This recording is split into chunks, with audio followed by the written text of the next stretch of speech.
this is it, our regionals top cut, our top 15 placers, kind of.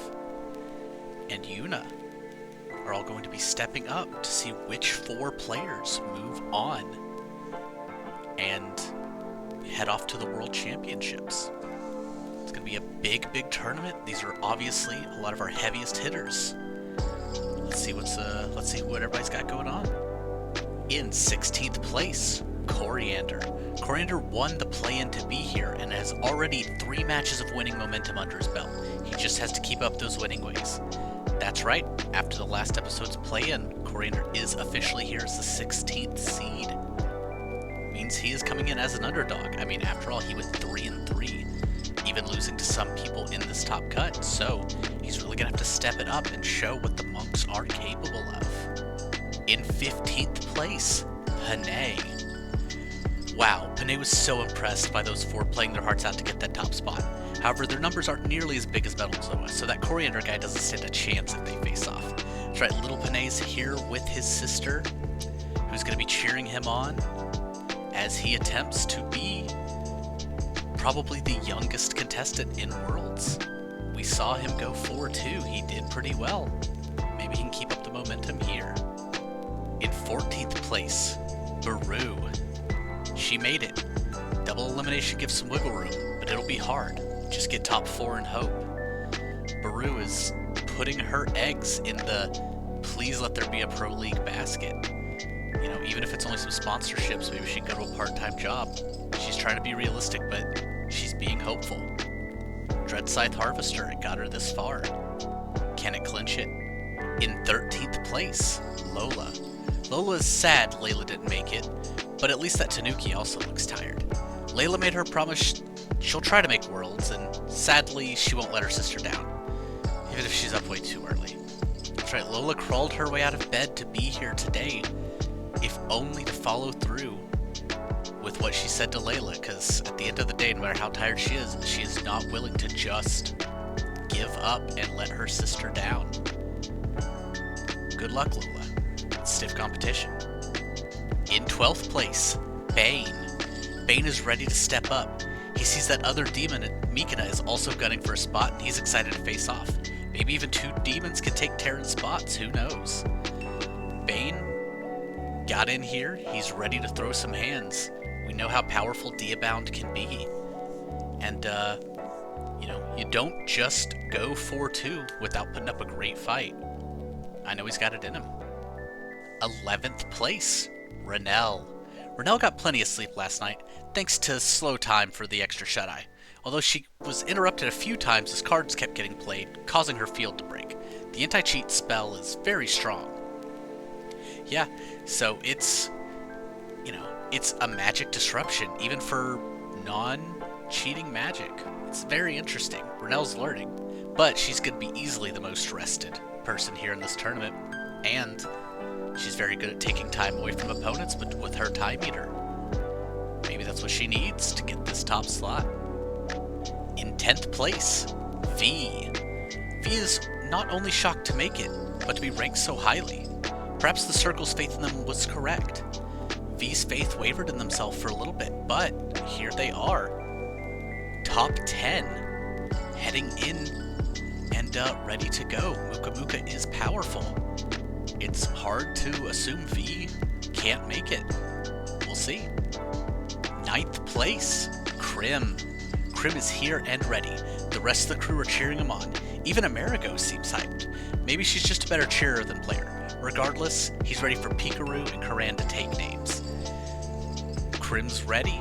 I mean, nothing else you could do. Corsal, Amerigo, Aiden, they're ready for him to really step up, and hey, who knows?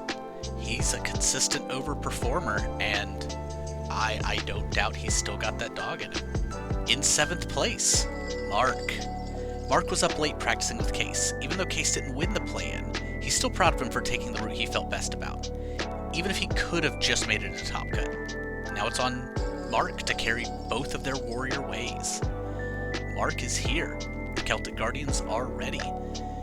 Obviously, all of the recruits are here to cheer him on, but Case is his bro, so Warriors to the top. good luck, Mark. In 6th place, 13. 12 isn't here, so maybe 13 shouldn't be, but he's having fun. They at least accomplished part of their goals to be here, so hopefully this is fine. Maybe a high-profile win gets them closer to finding their brother. 13 might be reaching at straws here. Maybe he's not as bought into everything as 12 is. I don't know. But he, unlike his brother, is here, and he's going to try and get this top spot. Knight of the Red Lotus is nasty. 1600 attack point monsters take control of this board very easily. Who knows what that means for the rest of the contestants. In 5th place, Tay. Magnus called Tay in the morning to congratulate her and remind her how well she was doing. In a panic, she asked him out. His response? Only if you make it to Worlds. Magnus, you just put so much more pressure on this girl. But it seems to be giving her some sort of determination, as shaky as she is. She dominated the first 5 rounds of the event, only losing to Yukio. I would not be shocked to see her take one of these top 4 spots, maybe even take the whole event. Don't let the 5th seed fool you. I am expecting great things from Tay, and now so is Magnus. In 4th place, Mikana. Mikana is thrilled that Damon shithead isn't making this top cut. Now he just needs to make it for the run back. That's right, Damon, isn't here to ruin anybody, but Mikanis wasn't made Worlds yet. Damon already has. So he wants that game. He wants to get revenge for getting knocked out. We've seen how powerful Ashend is. I mean, in real life, this is so much more advanced. Maybe it'll get him there. Look at it compared to other themes. Look at Embers compared to everything around it. Who knows? In 3rd place, Tanya. Going in at 3rd place. Everyone she knows is thrilled, and her boss said if she makes it to Worlds, he'll buy her next deck. Well, let's go then. Samir's here backing up Tanya. She's got to feel really good. 3rd place is nothing to sneeze at. She did super well. Honestly, one of the biggest overperformers I've ever seen, probably in any AI tournament. That being said, it's not over. You still have to keep winning. So, maybe Mystical Sand gets there. In 2nd place, Xiaoxing. Xiaoxing spent a lot of time with Robin and Barry to get ready the previous night. Good food, time to focus, she's ready. Xiaoxing, at this point, is just getting ready. There's still a lot of pressure on her, going in as the number 2 seed, the highest ranking player that didn't get top 2 at Worlds. But her zombies have been so good, I don't know how you can think anything less than she's going to the top. And finally, Yuna. Yuna is impressed with the field, but isn't going to roll over for them. She's 2nd ranked in the world for a reason. Her brother already wiped the floor with a lot, so she knows she can keep up, even if he did talk her to using these heroes. Yes, Yuna is a plant duelist by trade, but just like another twin in this bracket, it's hard to say no to your sibling, and was talked into using these brand new elemental hero plants. However, Poison Rose is still very good, even if kind of difficult to summon. And, why not beat your brother at his own game, right? I hope you're ready. Yuna sure is, everyone else sure is. Let's get to it. Here we are. The regionals top cut. All 16 players are lined up and ready to go, and a quick rundown for those of you unfamiliar with how a double elimination tournament, double elimination by the way, voted on my community tab. You should stay on there in case school stuff happens. So how this is going to work is you are only eliminated after you lose a 2nd time. Winning keeps you on the winner's side, losing drops you to the loser's side. In the end, the winner's side champion will face the loser's side champion for the title, but I've set it up to where you still have to lose twice to lose. That gives the advantage to the winner's side. Whoever catches them on the losers in the finals will have to win 2 matches in order to win. So it definitely behooves you to just keep winning. And I don't see a reason to wait any longer than to jump into the #1 competitor, Yuna, versus the number 16 seed Coriander. Alright, and we're going to be getting Yuna's POV as she takes on the man who fought so hard to be here, already off of 3 wins, no less. Can Coriander keep the momentum up to take on the #2 ranked player in the world?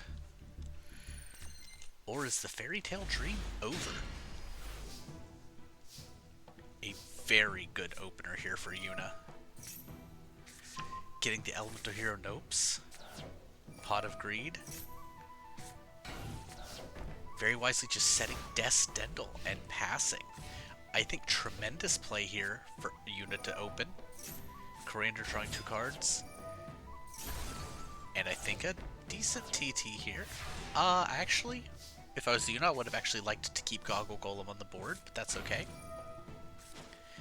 And then Rosebudding into the Poison Rose. A card insisted that she play by her brother. And sometimes it's hard to say no to your siblings. I think a good Dark Hole here from Coriander, kind of have to do it. 1700 attack on that Monk Fighter, so he is not going to be giving up here. We should expect every single game to be very high power.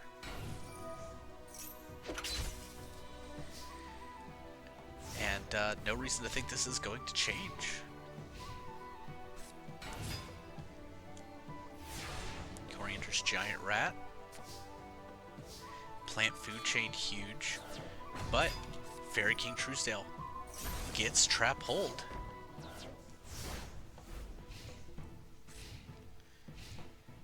However, Yuna, I think, set up in a great position here with the upcoming Lord Poison.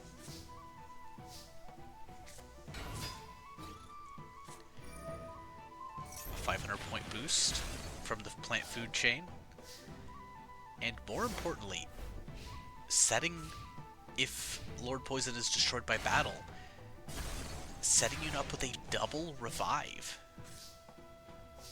And Vampire. And Vampiric Orcus. It's not a Vampire Orcus anymore. That was an errata.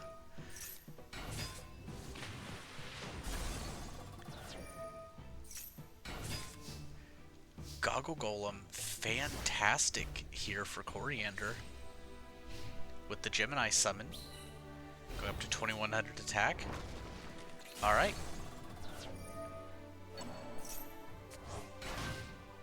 Oh, did I remember how Food Chain works? I'm gonna look at that real quick. Oh, if this is destroyed. Okay. Oh, and Vampiric Orcus back to top of deck. Because Coriander actually set the Legendary Jujutsu Master this turn. I think we're going to see a big push here. 2 Jujutsu Masters, that is going to be huge damage. And this, I think this is it. I think Coriander is taking game 1.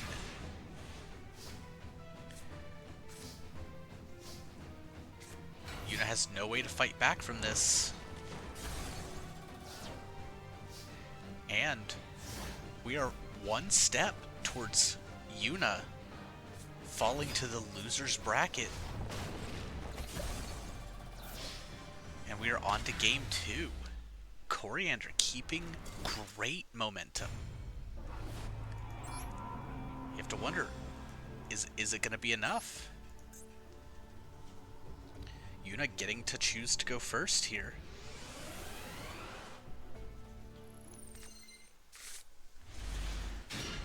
Alright, well, the Poison Rose unfortunately is a brick. Choosing to get the other one. On one hand, it stops you from drawing it. On the other hand, now you've got 2 dead cards in hand. MST popping the MST.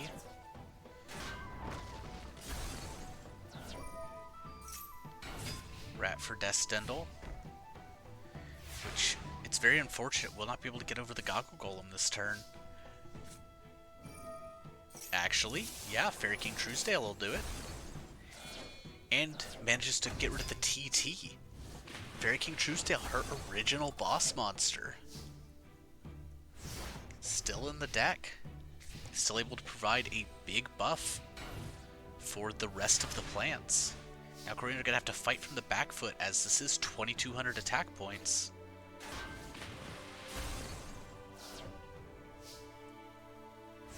And a swords in case things go south.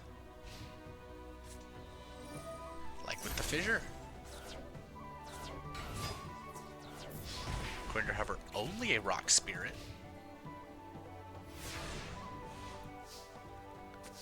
Not able to get on as much pressure as you would like here.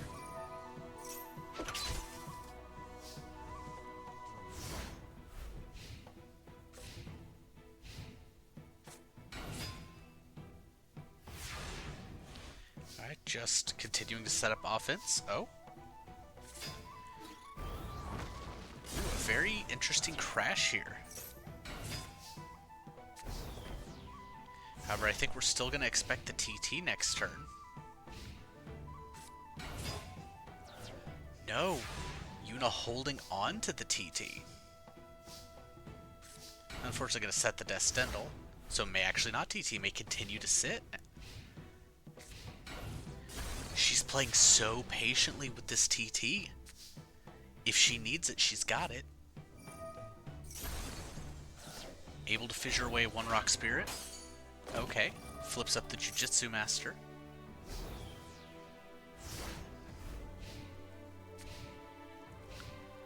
Down on life.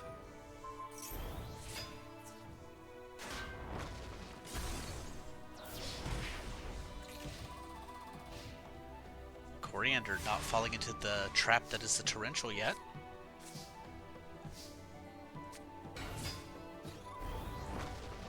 Just running over the Jujutsu Master for 100. Okay. Now, if Coriander summons, do you TT here? He doesn't summon.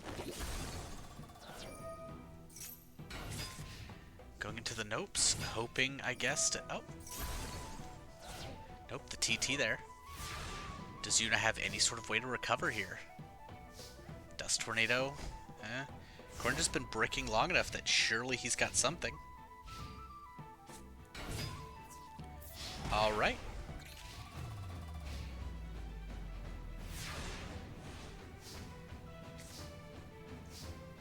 Is this going to be it?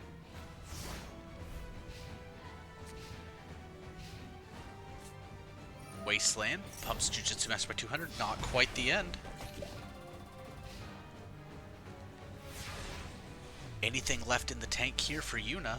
Pot of Greed. Chaining the Dust Tornado to get rid of the Wasteland. Okay.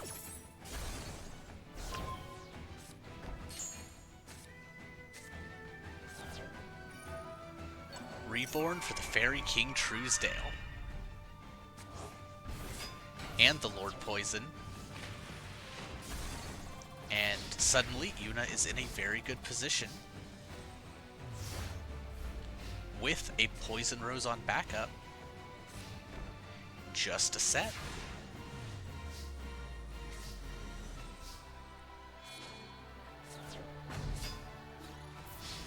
$4,400.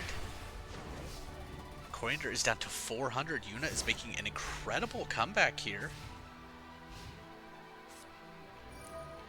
Dark Hole, yep. But no follow-up monsters. Can Yuna do it? Lord Poison. That's gonna be it. We are going to Game 3. This is exactly what you'd hope for such a high-stakes event. Already, first round, 16th seed versus first seed, Game 3 situation. To stay on the winner's side, Coriander choosing to go first. Just a Goggle Golem pass.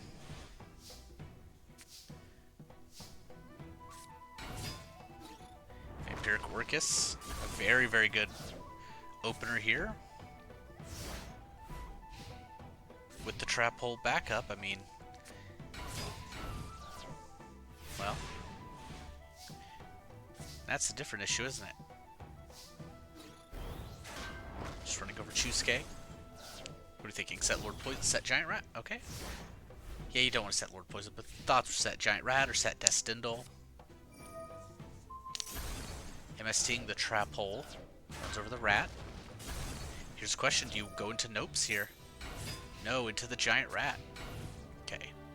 Would have really loved Nopes, but I guess Poison Rose doesn't quite get over here.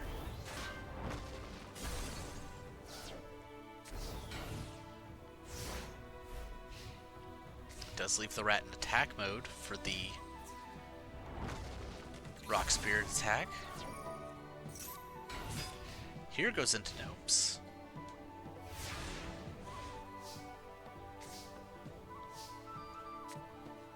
Emergency call for another Nopes. Alright.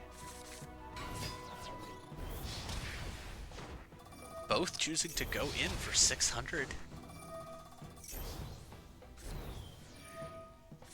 Then gonna turn one into a Poison Rose in defense mode, who does happen to have 2k defense. So while the Rock Spirit is 1700 on Coriander's turn, it's 2000 on Yuna's turn.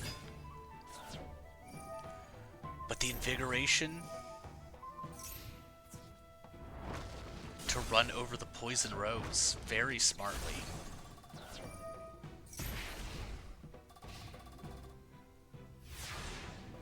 Coriander playing out of his mind. Yuna doing quite well herself.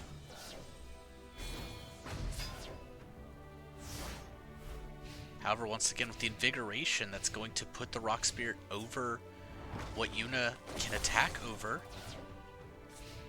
So she's gonna have to find some other way to beat it. Now that might be a way.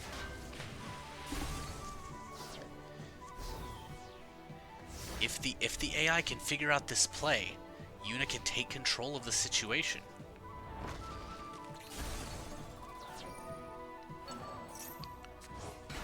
Lord Poison into the Elemental Hero Nopes. Oh, that'll do it too. Yuna with a very powerful card, but it gets Dust Tornadoed. You could see what the hope was there. Rock Spirit gonna run over the Lord Poison. Who's it going into this time? Another Nopes.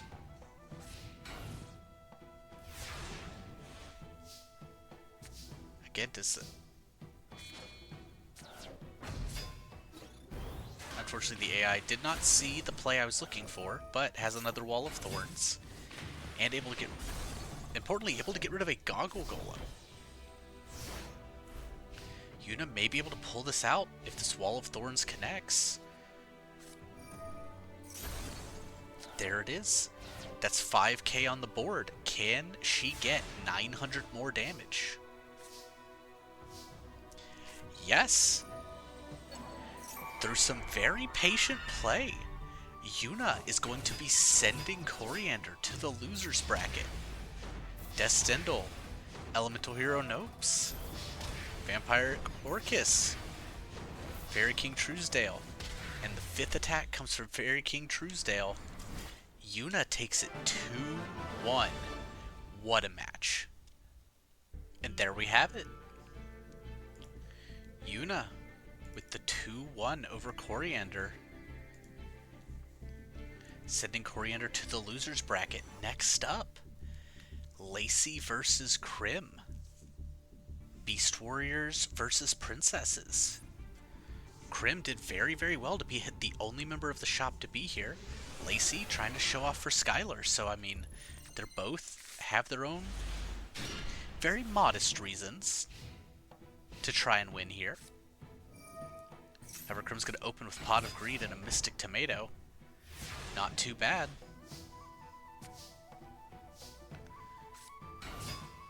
Lacey choosing to play it safe, just go with the Battle Ox.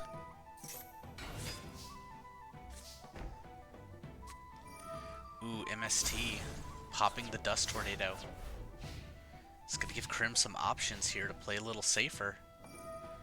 However, just going to Dark Hole. Moonlight. 1500 attack. Not too shabby.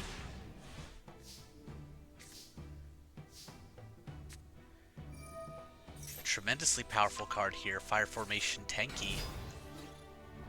Even better than Reinforcements of the Army. In a lot of cases, MST can negate this one, so maybe not, but...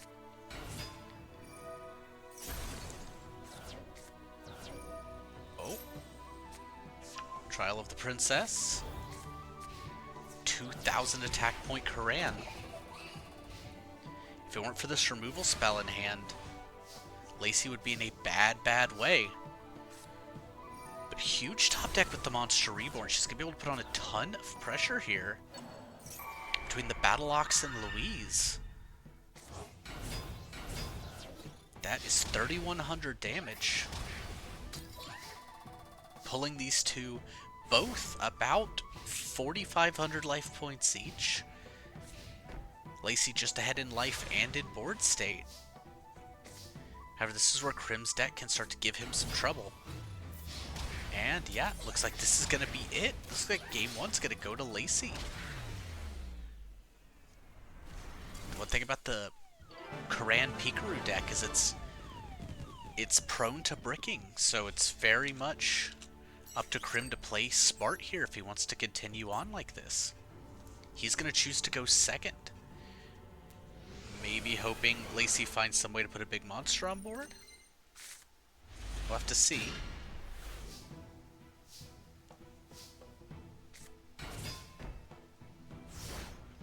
Okay. Leotard, very good opener here.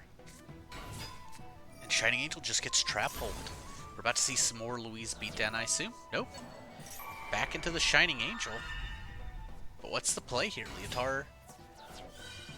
Yeah, it's going to gain a bunch of attack.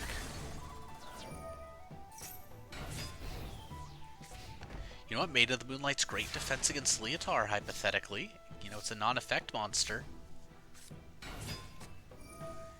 Battle Ox triggering the TT. Very nice. It was a decent setup, I think. The Maid of the Moonlight was doing great defense for Crim there by being 1500 attack point vanilla.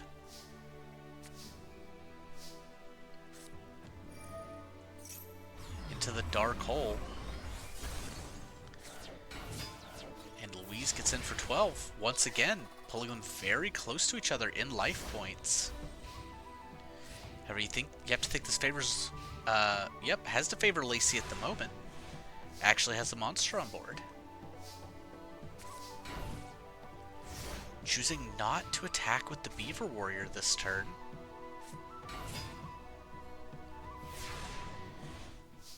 Crim just summoning in attack mode.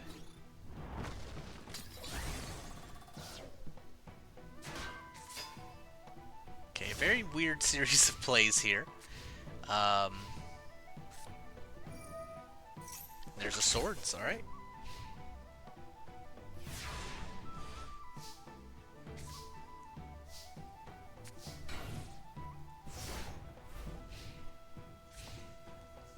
Just gonna slowly set up here. Surprised not to see any Abare burn, but... Oh, there it is. Who's getting burned here? Crim is. Alright. Crim, do you have anything? No, one more turn of swords. And Lacey gets pot agreed. And the Tenki, which is going to wisely get Dust Tornadoed here. It makes that Cat's Ear try basically unstoppable to have Tenki on board, so... Alright, more burn. 1,000 more burn to Crim. Bare to defense mode. After everything, is it enough? Picrew with Trial of the Princess. Unfortunately. No, what a back and forth. Horn of the Phantom Beast, not enough to be a Rush Reckless lead. Picrew there. But it's game over. Smashing ground. Destroys the Picrew. Abare going for the burn. That's it. Lacey's going to 2-1 or 2-0 Crim here in a dominating fashion. Well played. There we have it. Lacey moving on to face Yuna in the top 8 of the winner's side. Crim dropping to the loser's side. Means next up, Mikina versus Lola. Lola's Thunders have been very, very consistently hard-hitting this whole event, but Mikina's power's been borderline overwhelming with these powerful Ashen cards. Can she be the one to knock him into losers this early? You have to think he's got a great shot at it. Molten Zombie, a great way to start. 1600 attack, I mean. Speaking of 1600 attack, Thunder Dragon. 2 of them, in fact. Thunder Nyan Nyan.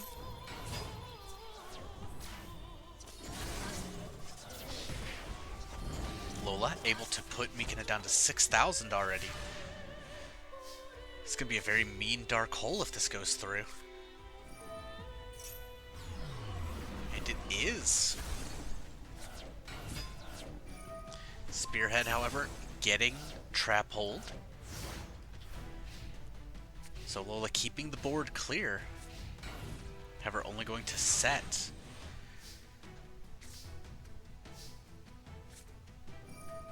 Oh, this is huge. Getting to instant fusion the Cherub and the Fire Knight.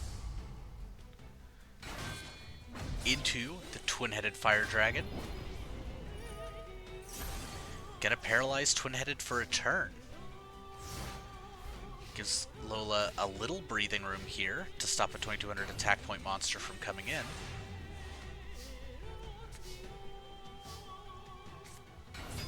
Priestess searches Hero. Priestess just running over the Plasma Ball.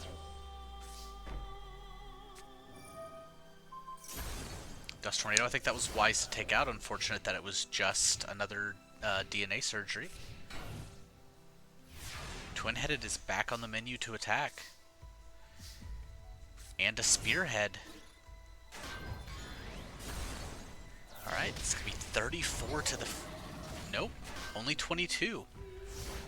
Mikina choosing to go ahead and put that Priestess in defense. If Lola doesn't get a King of the Swamp or a Poly here, it's probably over.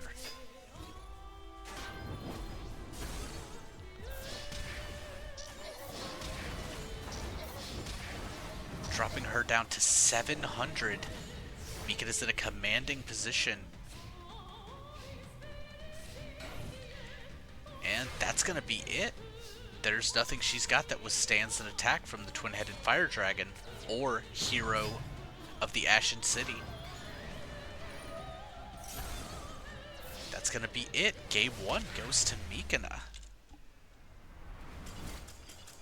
Lola starting strong, but was unable to establish her own twin-headed before Mikina's twin-headed took control of the board. Lola choosing to go second, maybe hoping the twin-headed Thunder Dragon can get on board and attack very quickly. Ooh, but a widespread ruin here on Mikina's side. Anything that wants to overrun that Spearhead is going to be in big trouble. Lola with the swords on turn 1.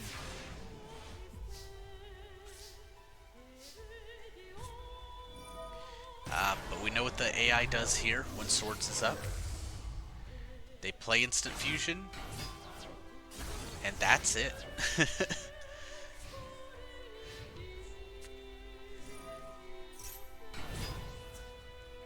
Thunder Nyan Nyan, alright, gets popped with the widespread ruin. Could definitely be worse. Diana gonna start some heals here as well. I would expect a hero here. Yes.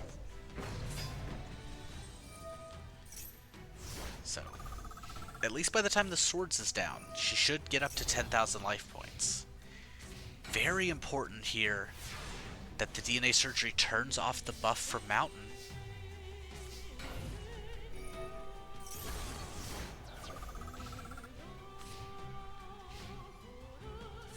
Okay, Thunder Dragon. Gonna get the 2 more of the Thunder Dragons.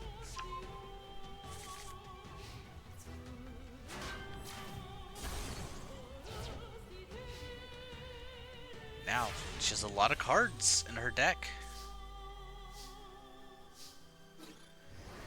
Hero just running over Diana here. 2 monsters on board, 9,100 life points. You don't love it if you're Lola, but you're in an understandable position.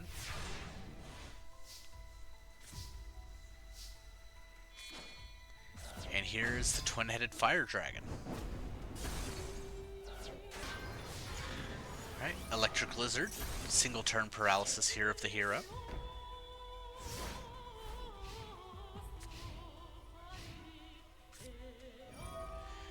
And the harpies.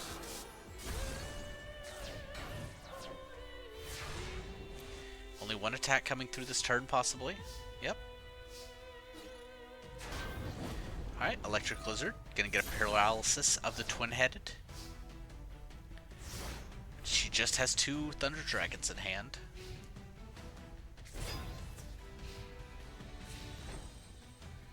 Alright. You can tell she was thinking of going for the plasma ball attack and stopped.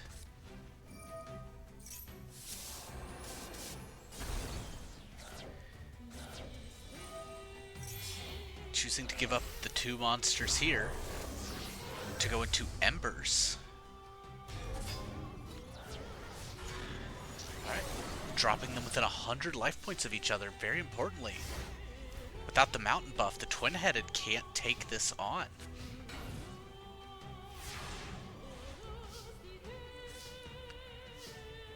Lola really needs a Rye Rider here pretty badly.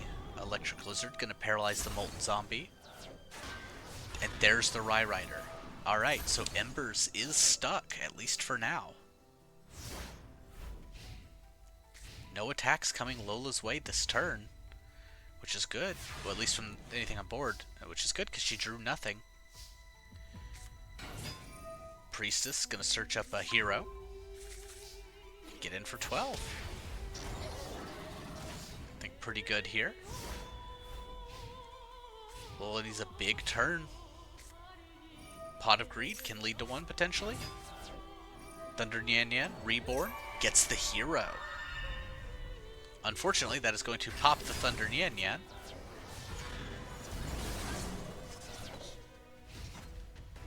And puts Meekina in a weird position. Embers is a good wall here, but it doesn't contribute anything. So just chooses to go into the hero. I wondered if that's what he was going to do. Very patient set pass here from Lola. Molten Zombie, Trap Hold. Stop the trade from potentially happening.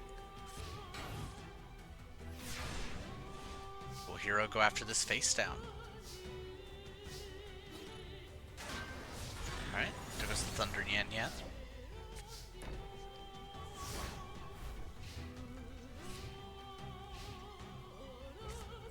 There it is, King of the Swamp. Search Polymerization. And finally, her own twin-headed beast, the twin-headed Thunder Dragon. Runs over Hero by 200 and 2,600. Very nice. Meekina very heavily on the back foot here, but manages to top deck the swords. So it's spell trap removal or nothing. We know the AI will pop swords if it can go for game. Mountain for the extra 200. 3K gonna be very difficult here to get over. And Diana to start getting up some healing with a 1900 beater.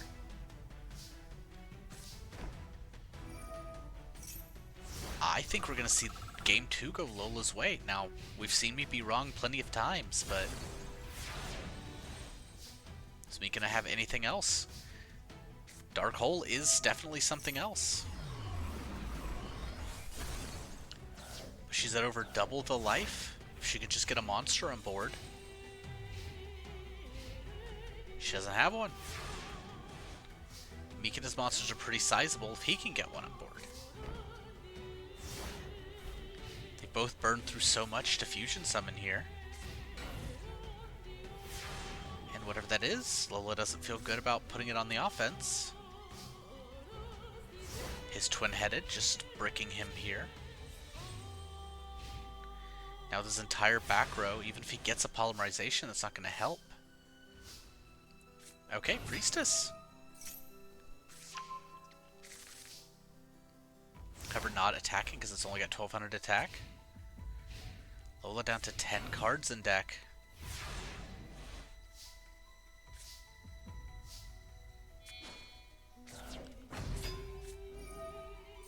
Gonna set up the double backfire now.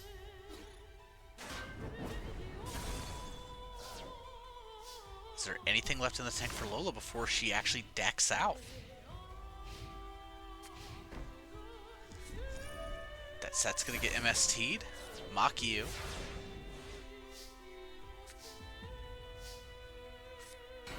Yeah, wisely going for the spearhead here. Lola was so close to taking it, but that dark hole. And now, Embers. I'm not sure she has anything left for the Embers of the Ashen.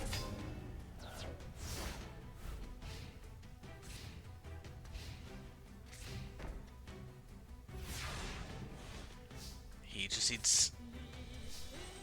Thing in the Crater's close. Judgment of Thunder could have helped a lot. Lola down to 800. I don't think she's used her Dark Hole yet.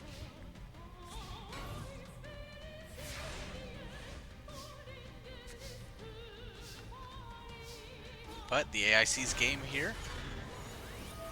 And Meekin is going to take it 2-0. Lola had that strong mid game. But just a couple of good draws. And she's in the loser's bracket. So, Meekin with a very dominating win here. Means next up is Tay versus Bane. Tay now with a lot of expectations on her shoulders, be it from herself or from Magnus. Bane trying to step up, see what he's really made of. These are two very powerful players who've kind of dodged each other to this point. Tay has to be very, very careful. She's got a very good deck. But if he can establish Diabound, it might be enough. Gross Ghost, 1800 defense.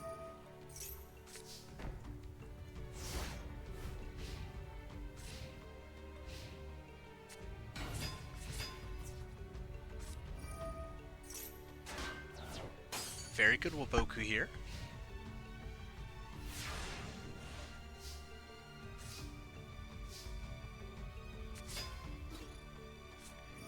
And Hate Buster.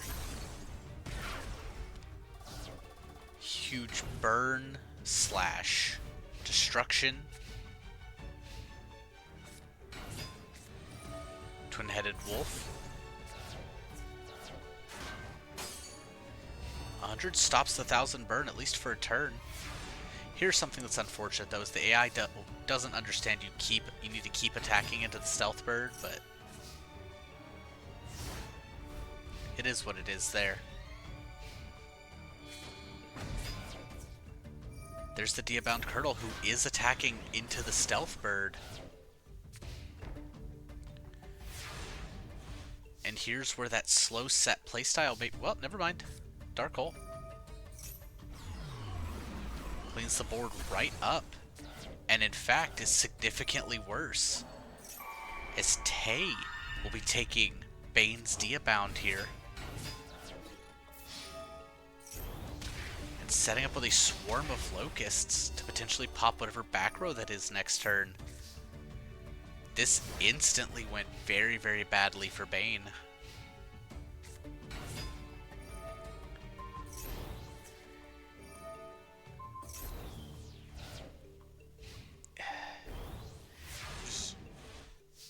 Yeah, you were kind of...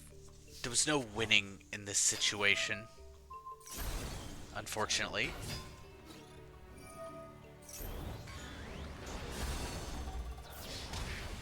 Yeah, with that being specifically Swarm of Locusts face down, Bane was in a bad way.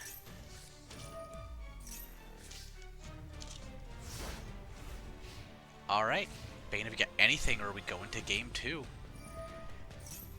Dark Hole is something. And a tomato to get in for 14. It's not going to be enough to get over the Stealth Bird. But maybe he can figure out a way to hold on. Ooh, not with Fissure. Stealth Bird. 700. Goes face down. It's going to deal... That's lethal next turn. Bane needs something immediately. That's it.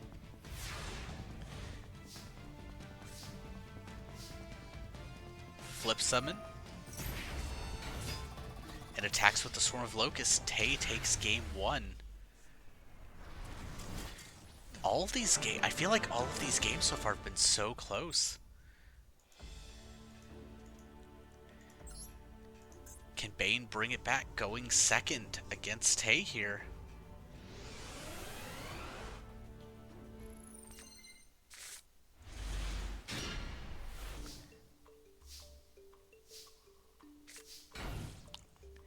Alright, just a couple of sets and a Harpies on backup. I mean, you'd feel very, very confident here. Ooh, or a Whiptail Crow. Whiptail Crow very, very hefty. 1650 attack. Make sure you get to knock out whatever this back row is. Have a Waboku at the ready. I think the play here, unfortunately, though, was Swarm of Scarabs. The AI not choosing to connect those dots. Alright, these two crows. About to pick off some bugs here.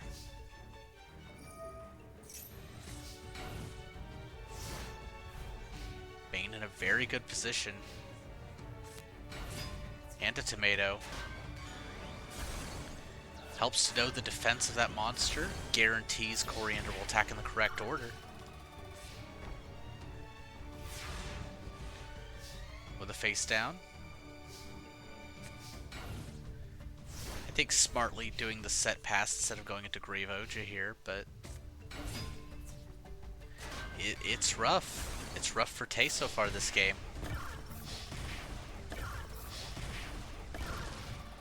Alright. Only exactly 1650 life left.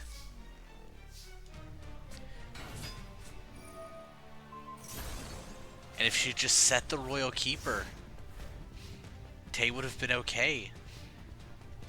But she tried to clean up the board, and instead, we are going to game 3.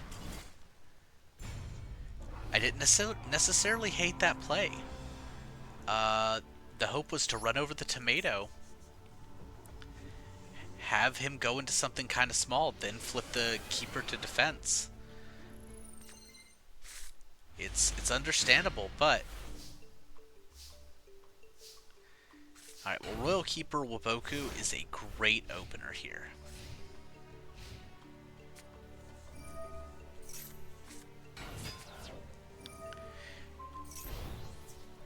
But here, the Axe of Despair on the Ryukushin powered changes everything. If it weren't for the Axe of Despair, I think Tay would be able to start running away with this game. Instead, it's gotten a lot dicier.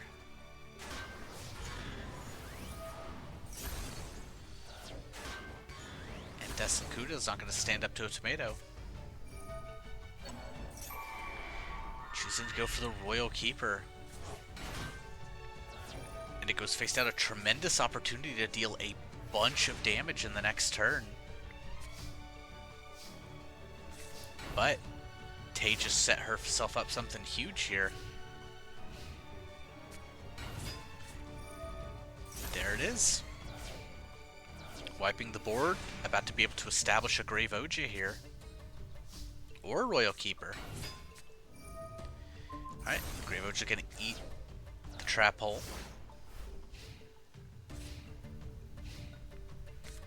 Grander going Gross Ghost of Fled Dreams. Only 1300, first blood, but both the Royal Keeper and Grave Oja here, very, very good as a comeback. And a TT. Bane's had it so far. Is there anything else he's got? Unfortunately, right now, the answer is no. There's not a lot of bricks in his deck, so it's not a good sign. Tossing Karibo to stop 1600 damage. I think that's decent. Yes, it's 1900 next turn, but that's a decent amount to Karibo for it.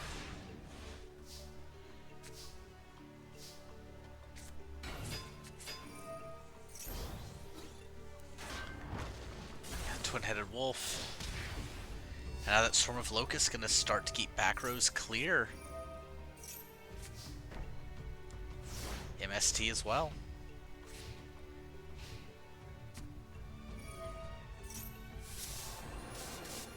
Do you have anything? No. Another big attacking turn for Tay here. Going with the Cobra Man because it's got more attack. I would have liked the Stealth Bird for the additional burn on the next turn. Would have been 100 less damage this turn, but yeah, if he doesn't get what, swords won't do it here. Really depends on what that face down is, I guess. We're gonna see what it is. Oh no, it's only set spell traps. Dark Geroid. Going to drop Bane to 800 life points. Meaning Stealth Bird is lethal next turn if nothing gets done with this board. Tay has so many ways to lethal next turn. It's kind of Dark Hole or nothing. And unfortunately, a Mystic Tomato is not going to be enough. Tay in game 3, stealth birding for 1000 burn to take it. Tay very nervously keeping her hopes alive. She 2-1s Bane. Meaning the next match is going to be a run back from Swiss. Xiaoxing versus Panay. Xiaoxing's only loss in Swiss was to Panay. So you have to think maybe he's going to be confident here. He's getting to go second, which is something he likes to do. However, this is a great opener here for Xiaoxing. Ooh, and 2 back row. Panay being forced to set, I mean, you love every bit of this, I think, if you're Xiaoxing here. TT and Trap Hole.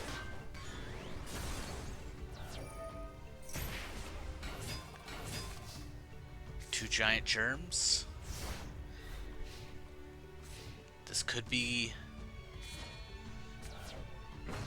Panay attempts to go into Zoa, but that, yep, that's a TT. And I think a completely justifiable one, too. Into the Pot of Greed.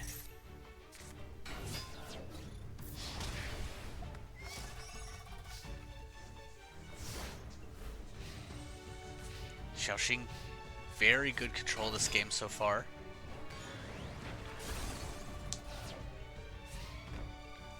But, it's, yeah, I mean, it's only going to get worse for Panay here, I think. Pyramid Turtle takes 300 Xiaoxing to go into the Fox. Now with the fox on board, Panay has a lot to try and figure out how to beat. Well, reviving a Zoa is a good way to do it.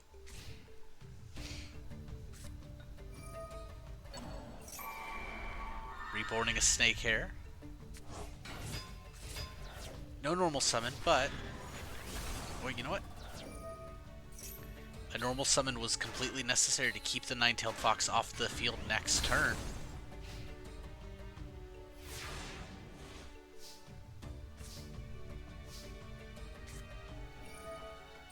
A little out of order here. Oh, man. The AI unfortunately completely missing the line of normal summon. Special summon Nine-Tailed Fox from the grave, run over Snakehair, then fissure away the Zoa. Panay once again overwhelming Xiaoxing. This is not good for her.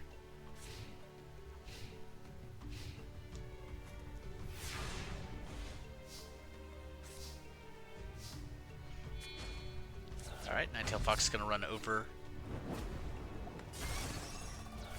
here into a Dark Effigy.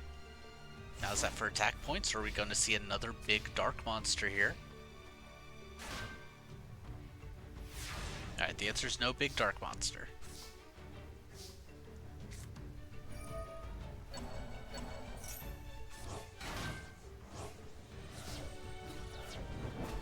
Unfortunately, no piercing on this Nine-Tailed Fox. Xiaoxing needs to get rid of this Zoa immediately. Things are just going to continue to get worse. Okay, Dust Tornado's away.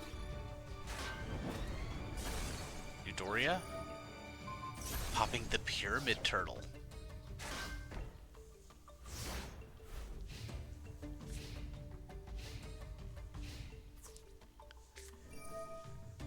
Here, getting rid of the Soul Resurrection.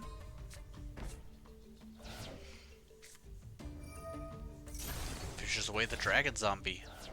That still leaves Nine-Tailed Fox, however.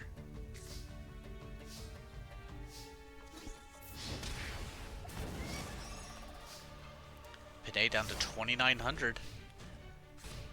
At least one card in that hand has to be a brick. Dark Hole. 2 Fox tokens.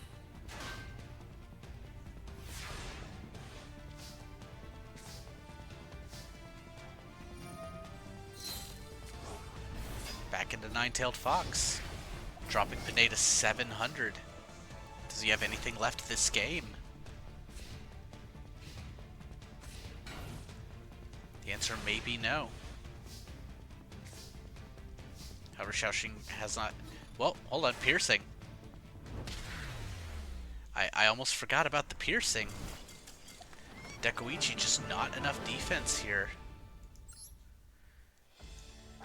Can Xiaoxing get her revenge from Swiss? I mean, she still finished second place, but she could have been undefeated. Oh, and just a killer hand here from Xiaoxing.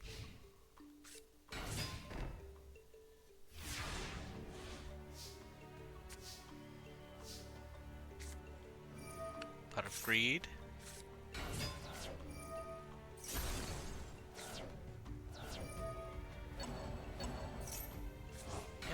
You don't hate this if you're Xiaoxing at all. It's 1,500 from Snakehair. You got rid of the TT. Importantly, saves more important monsters from the TT.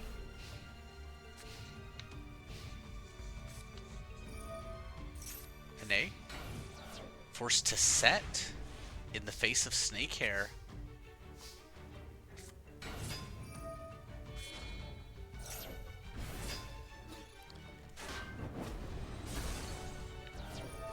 Alright, well, there goes the Nine-Tailed Fox into 2 Fox tokens. Oh, you know what? It's battle phase. Chooses to get in a little chip damage.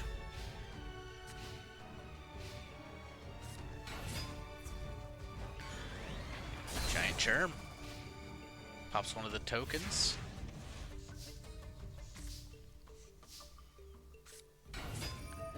we go. Giving up a zombie tiger and a token for the fox.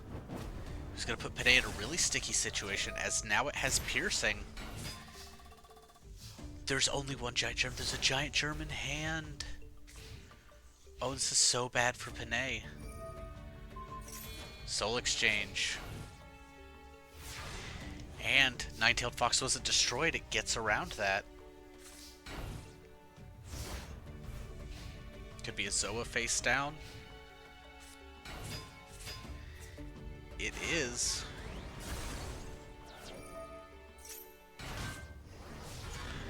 Zoa not afraid to run over a Pyramid Turtle with its massive 2600 attack.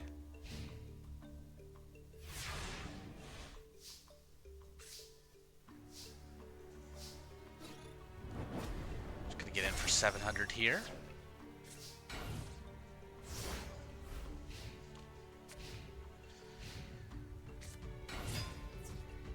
Again, Panay attempting to establish great board control here. Try and get rid of these upcoming tokens. I think very smart to do so. And gets rid of the Solemn Warning.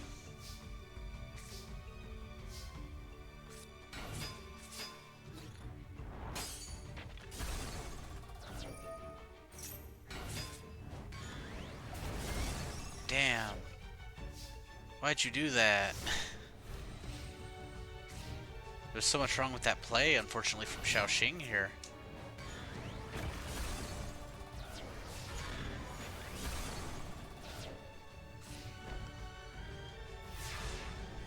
You know, not that Great Mammoth of Gold Find really helped, but...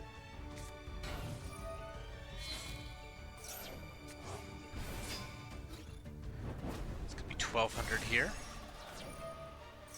500 burned back to Xiaoxing.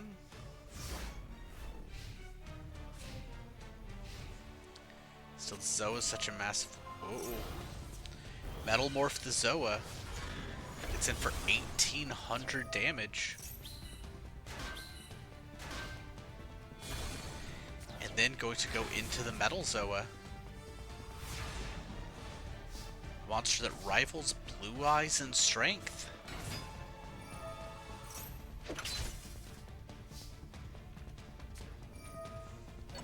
And gonna get back regular Zoa.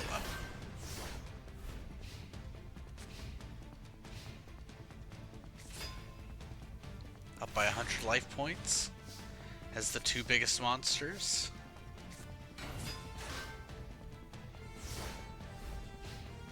I mean, what else can you really do here if you're Xiaoxing?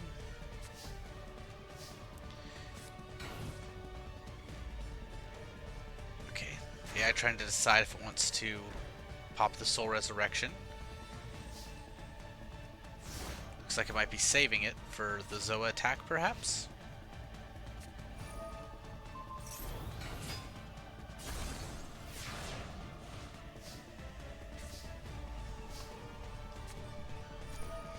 Yeah, fissuring the Dekoichi. That's a fine enough play.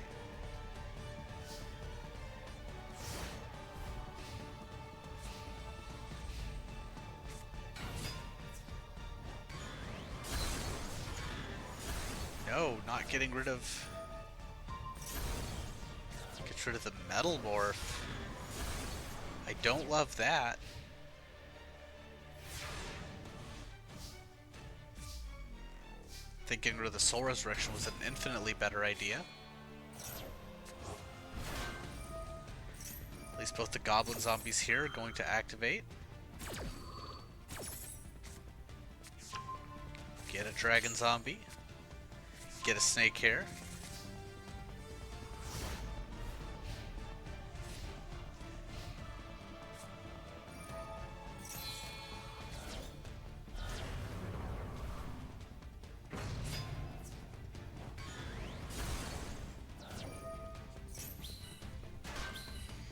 Red Eyes on top of everything else. I think game 2 may be over for Xiaoxing.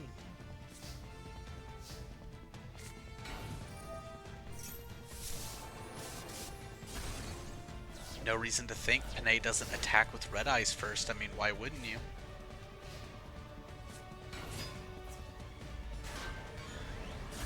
there it is. Metal Zoa taking us to game 3. Xiaoxing trying to avoid this recurring nightmare of losing to this child again. She will be going second. Force him to go first. Force him to establish something. Maybe keep him on the back foot. I think it's a good play. Alright. A perfectly serviceable opening hand here.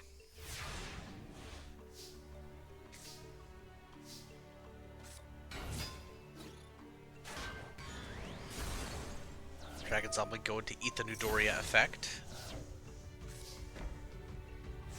And setting a bluff. I don't love that bluff, but I get it. Dark Effigy for 1500.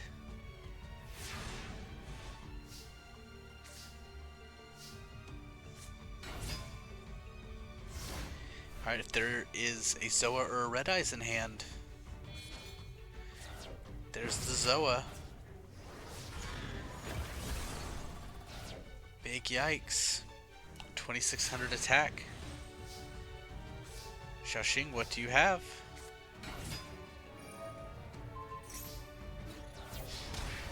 $1,000 direct damage in discarding a card. They discard swords. Then the Dark Hole.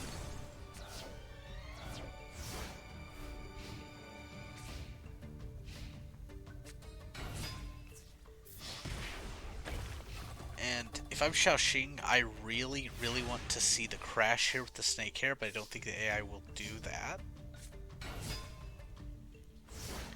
So again, we're in the same position if Panay has a big monster in hand. This time, however, he does not. Newdoria, however, works. Down to 2400.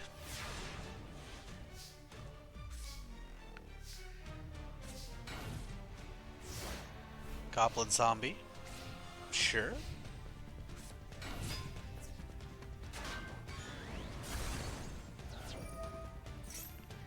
Gonna search the Dragon Zombie, who can overpower the field. But is that gonna be enough at only 900 life points left? Well, that's it. The normal summon being destroyed, and that normal summon being half of Great Mammoth. Panay, once again, defeats Xiaoxing 2-1.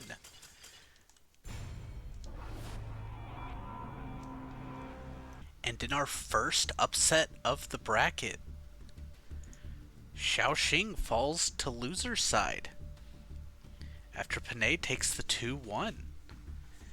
Next up, Mark versus V. Mark's Celtic Guardians, I mean, you have to feel really strongly about these guys. However, V's Muka Mukas, we know how big they can get. And both players don't mind some Earth attribute buffing, so...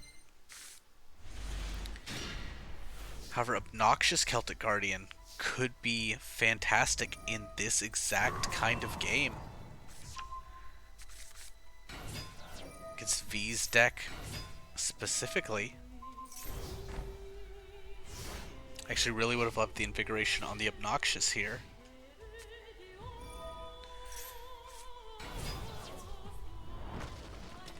Alright, well.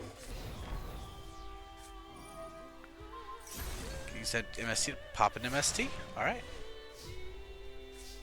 Not a bad pop. So now we're gonna draw 2 cards. Maybe set Mysterious Guard Pass. Dang. Alright, well, Jargreed draws a card.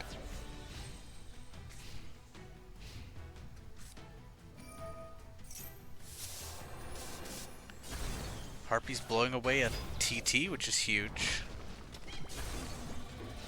But should still be easy enough to get. I mean, just get a monster on board, so. Or any card, really. 2 more draws from the Celtic Guard. Noble Arms here. Dropping V down to 3,000.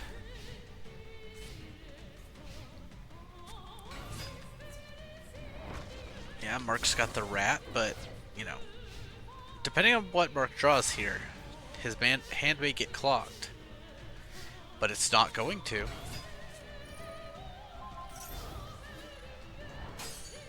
Ooh. Choosing to take 300 to go to a Celtic Guardian to draw an extra card.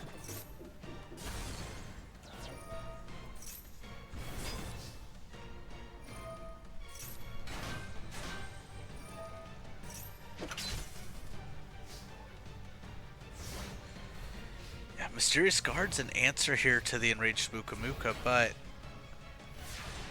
now that Mark's board is filled, it's going to be hard to use it as an answer. Skelengel here.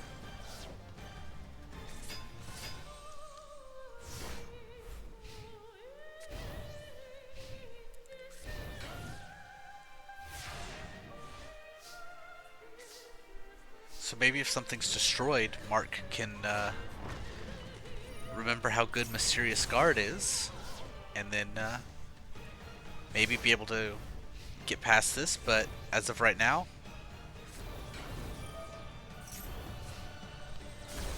Enraged Muka Muka is the definition of big mad.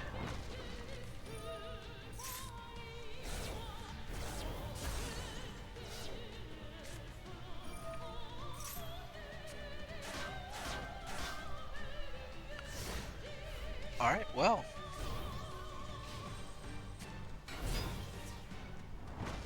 There goes the Celtic Guard of Noble Arms. Goes the Celtic Guardian, and now with no Mysterious Guard on backup to deal with that Enraged. What do you do here? You set and you pass.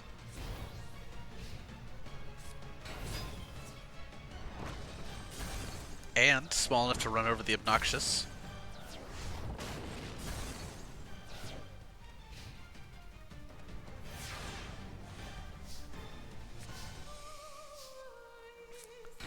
Not enough captains for a captain lock.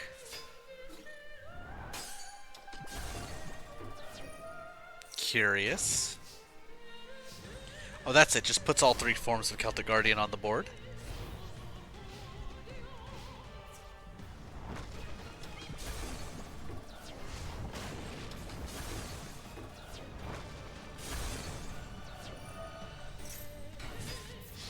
Avatar the Pot for 1,200. Mark, anything left? No, looks like game one is going to V. Very strong showing here. Goes down to 9 cards in deck. To attack with a 4,000 attack point Enraged Muka Muka.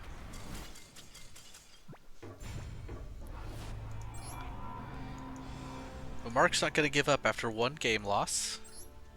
See how he recovers. He's going to choose to go second. Makes sense. Go on the offensive.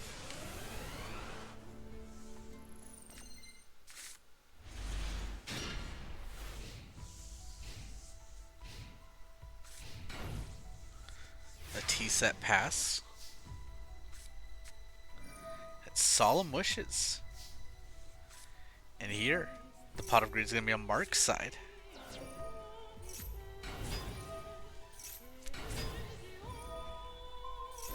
Invigorating the Giant Rat.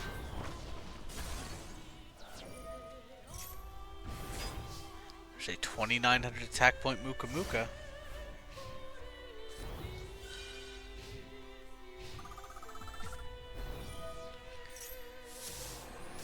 And the Feather Duster.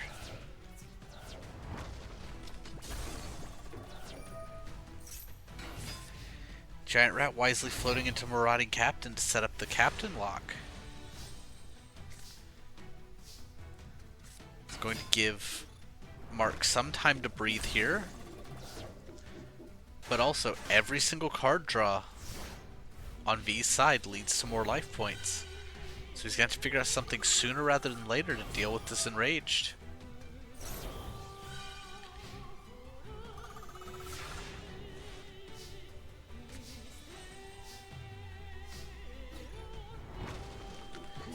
More damage. It's not necessarily winning the race here.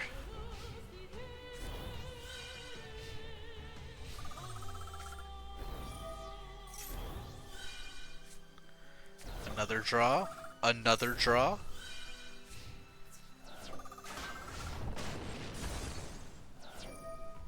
Lady Warrior goes into obnoxious Celtic Guardian. I think a wise decision.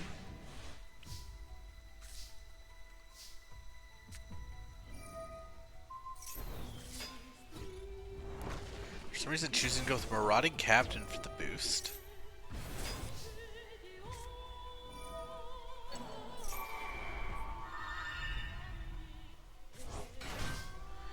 Alright, well. If V gets to the Marauding Captain lock, there's a very sticky board behind it. Slightly less sticky. I don't know if the AI will think to Dark Hole here.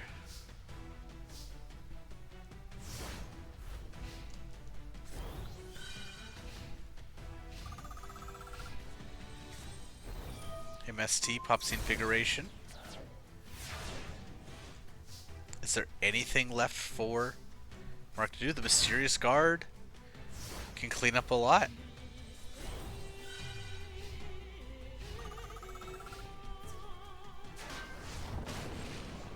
There we go. One to hand, one to top of deck. Oh, things are about to get very nasty for V here. A very good Harpies from Mark. 2 Solemn Wishes, Dust Tornado, and yeah.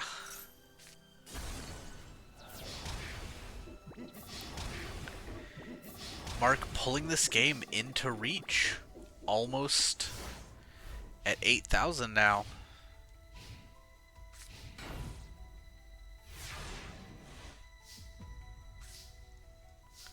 Nope, both kinds of Nobleman here. Gets rid of the last Jar of Greed. And gets rid of a Skelengel.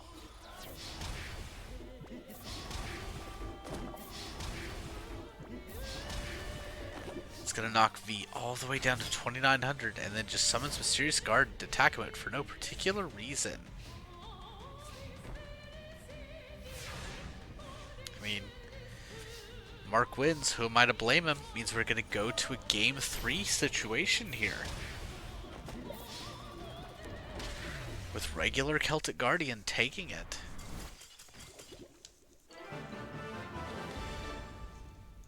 We've already had 2 recruits lose. Can Mark keep up for everyone? Or is he going to also fall to loser's side?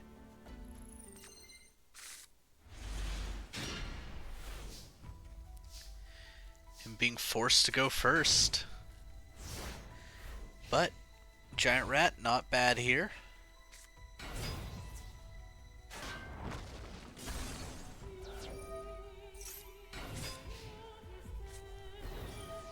Ooh, and the Fissure.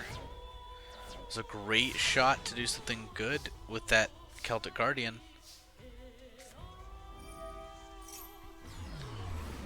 Alright. Clear that up with a Dark Hole. Celtic Guardian been invigorated. This is going to deal 1,800, which is very nice.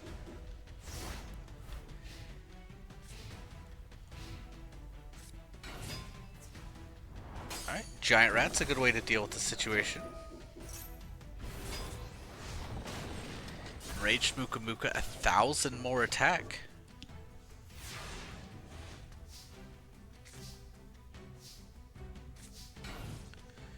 Alright. This is going to at least clear up the Enraged for one turn.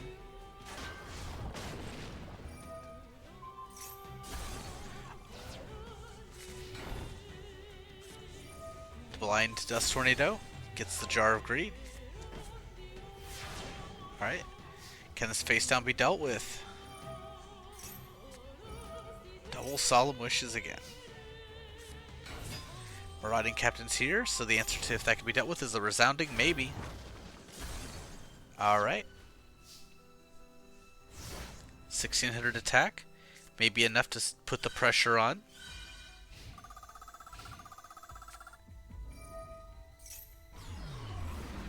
Goes Dark Hole.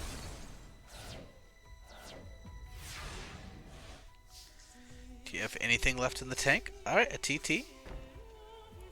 But once again, Mark, you're going to see V's life points rising and rising. There's got to be something for that. Celtic Guard Noble Arms. Clashes with the Jar Turtle.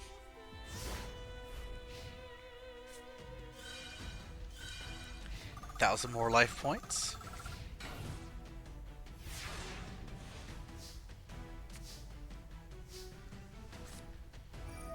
Pot of Greed.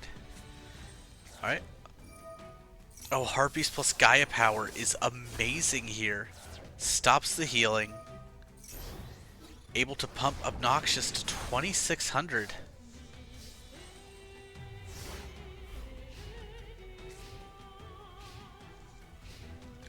With no follow-up, with only 2 cards in hand.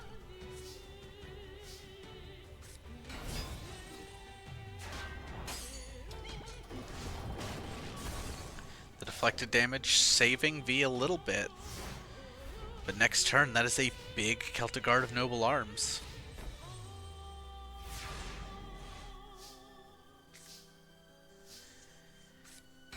It was close to game.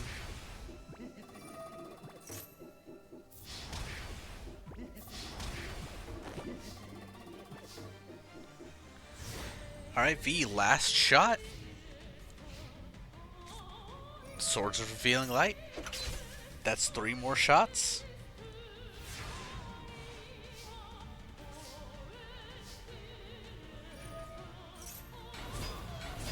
Now here's the problem with the Celtic Guard Noble Arms. Marauding Captain stuck in hand. No way to empty that hand out. Pot of Greed into Pot of Greed. Into TTing the the Muka Muka on summon. Lady Warrior pass.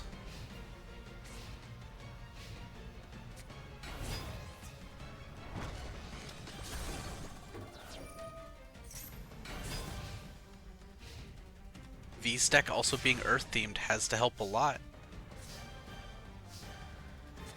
The return of the Captain Lock on either side of Celtic Guardian.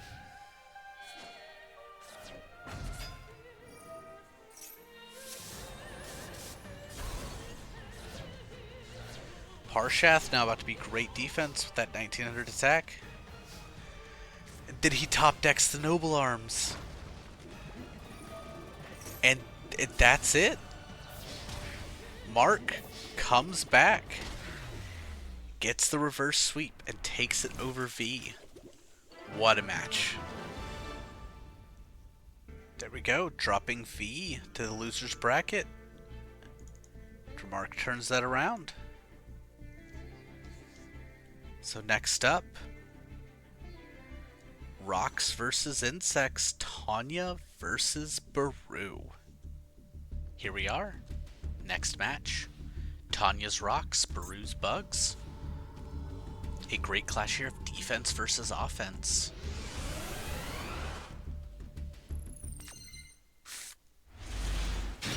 Tanya with a good defensive hand here. Ahsoka Pillar with 2200 defense. There goes the trap hole. Take a little time to get over the Ahsoka Pillar. Card that's just been tremendous for Tanya up to this point. TT's back up.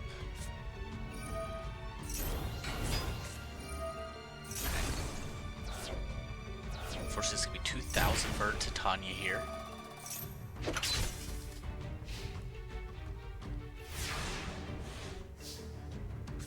I expect Tanya to continue to play it slow here. Getting back the Moai, which is really good because it gets rid of the whole downside there.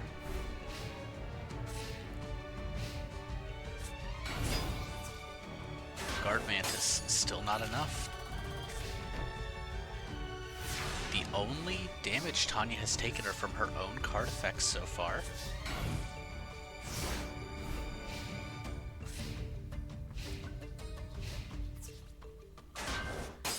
Just 4 deflected, and no follow-up.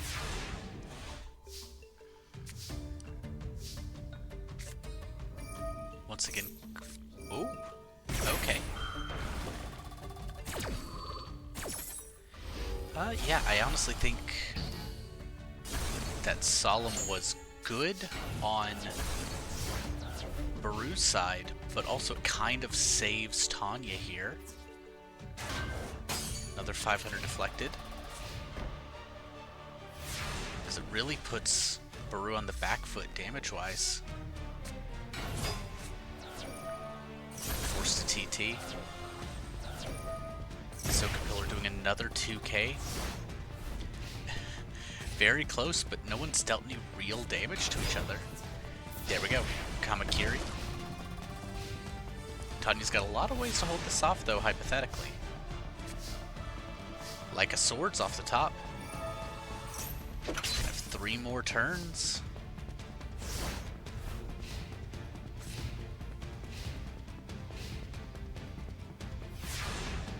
However, the Kamakiri fine just sitting here. Autonomous action unit costs 1,500 life points. That's now a dead card. Terraforming to get through another Rising Air Current.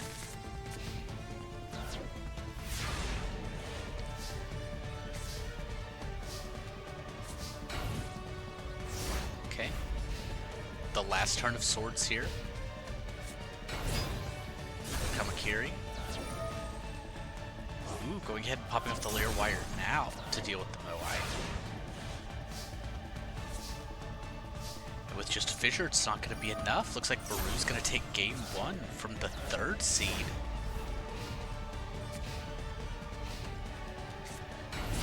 The 3rd fly Kamakiri from hand.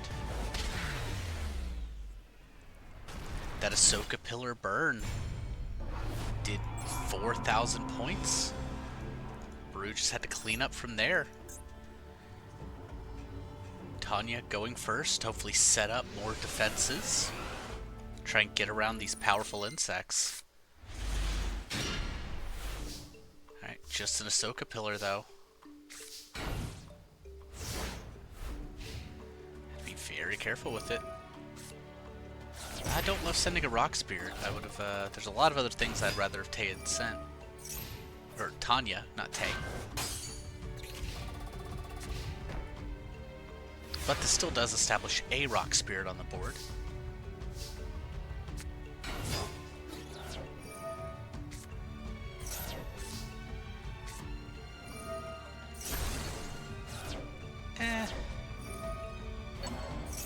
Well, gets the Praying Mantis to her side. Interesting series of maneuvers here. I just don't want to see Tanya sending another Rock Spirit to the graveyard with this Rock Bombardment. Yeah, I don't know why you would do that. Alright, Rising Air Current. Just a Swords. Here's a big problem for Tanya, however. Is these tokens are going to do her no good. I mean,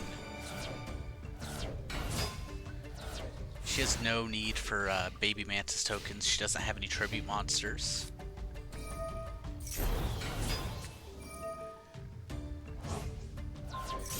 There we're popping the... Okay. Ooh, trading off here. Baru, however, does like the Baby Mantis tokens.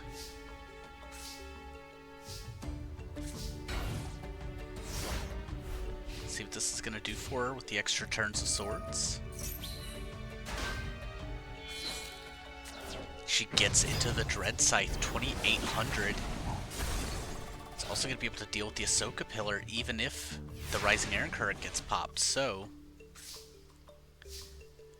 Tanya now got to be on the hunt for removal, or be the second upset in the top 16.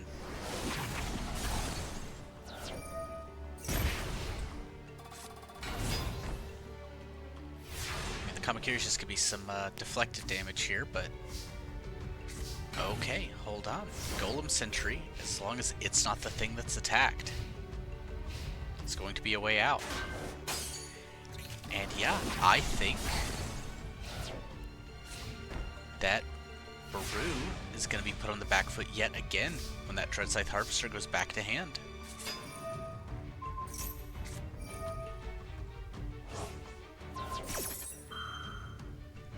Yeah, I think that's probably a good call here. Don't know what the face down is. You know, however, you can run over that Golem Sentry, so it puts Picrew back, but it was only one time.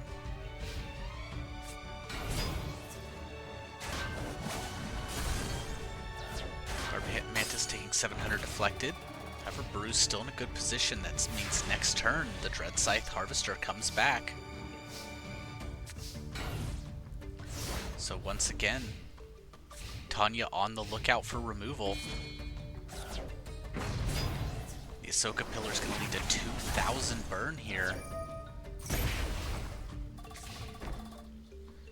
While the equip spell package it leads to is good, that part of the setup is not.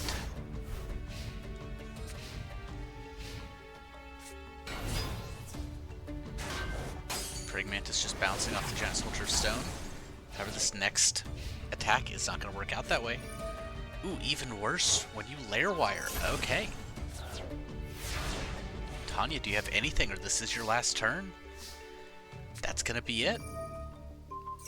Tanya is going to go down 2-0 to Picrew. The second and third place players both falling to loser's side immediately.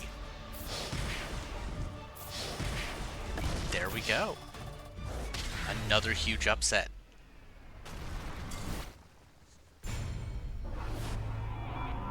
And the 14 seed upsetting the 3 seed in a clean 2-0.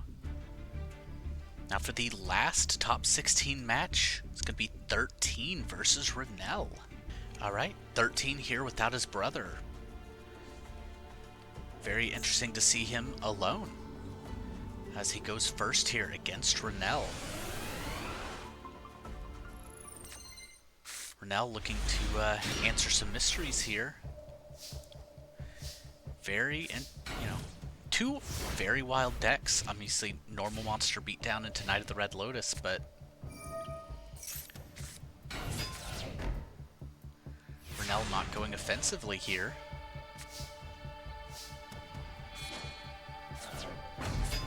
Knight of the Red Lotus, trap hold. Tremendous here. Absolutely outstanding. Did not want that to stick on board for sure. And there goes Justy Break. Okay. A couple of very powerful cards here cleared from 13. Now just getting in with little advantage creatures. Just 2,200. One draws a card, one searches a card.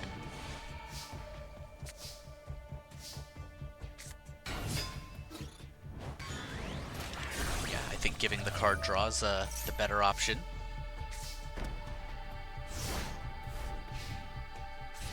Now, do you have anything? Time Eater. Okay. Searches the Pursuit Chaser. Gravity Blaster is only going to give the one buff, thanks to the MST. Alright, no main phase 1 for 13 on the next turn.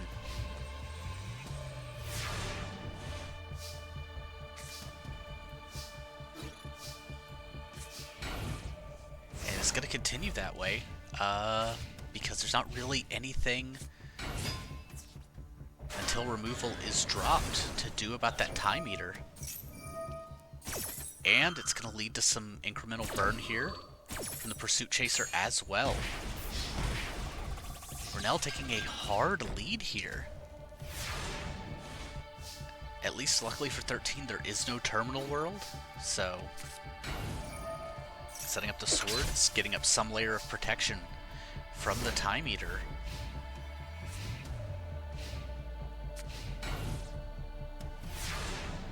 But if you're 13, you need to find something.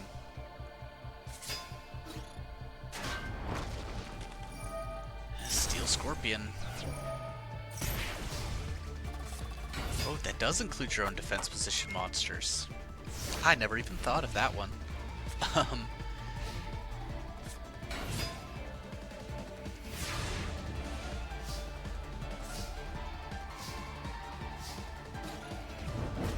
Okay, yeah, just 200 there. Giant Soldier Stone not long for this world.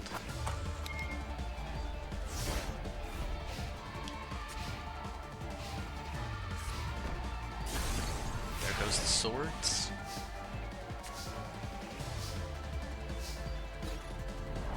Yeah, just running over by 50, but I guess there goes the Giant Soldier Stone. About to start missing a lot of main phases here.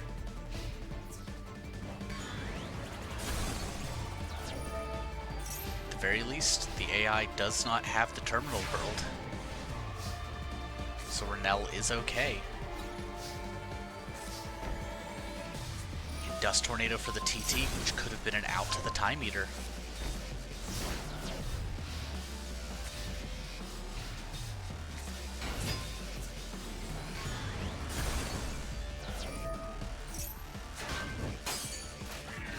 Little deflected.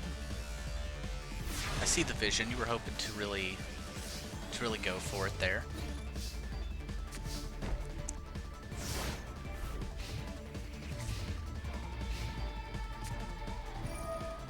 Harpies to get the trap hole. Any monsters in hand? Yes, Renell is going to take game 1.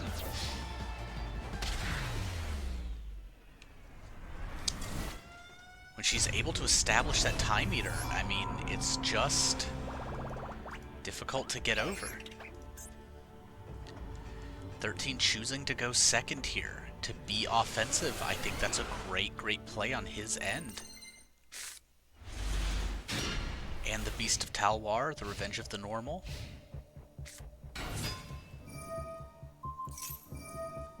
Pursuit Chaser, though, at 1800 already. Luckily, he has that fissure here. The Kyojin, just a massive monster right now. For the Law of the Normal. If you're Renell, you are massively on the back foot. Unless you have exactly Time Eater here. And she does. Again, no terminal world, but 1900 is just going to be able to do it for now. 13 going to need to draw into Giant Soldier of Stone.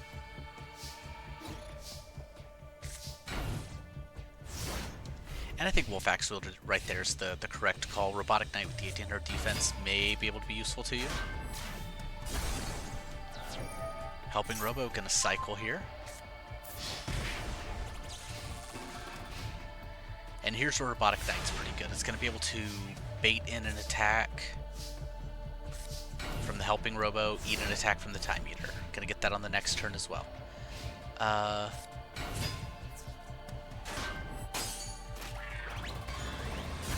You don't care about losing a main phase 1 right now when you're behind like this. You just don't want to lose your whole turn.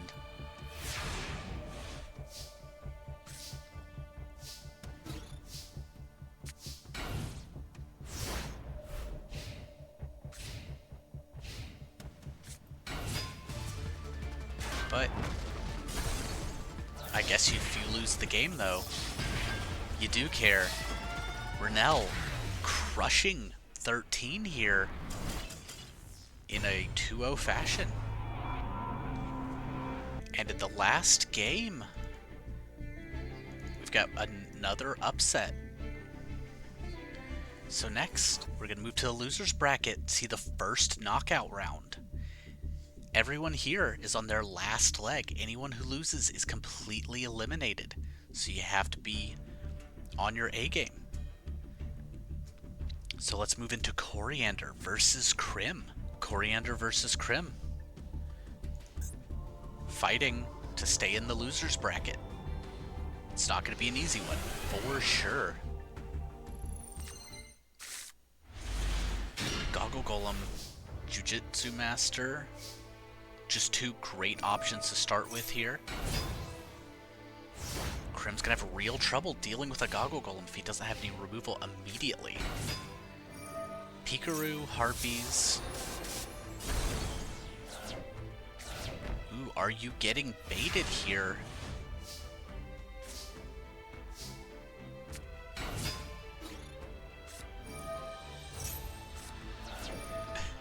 Will Boku into Armory Call? There goes the Seismic Crasher. And just gonna fissure away the Picrew.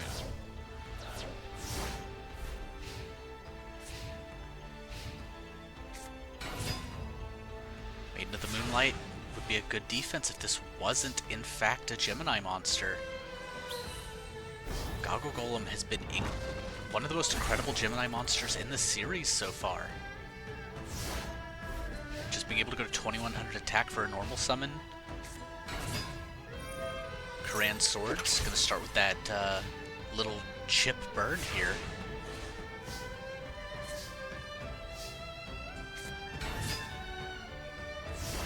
The AI sees Jiu-Jitsu Master's bigger than Koran, so wants to play it in attack mode. It did protect the Goggle Golem. All right. And a Monk Fighter.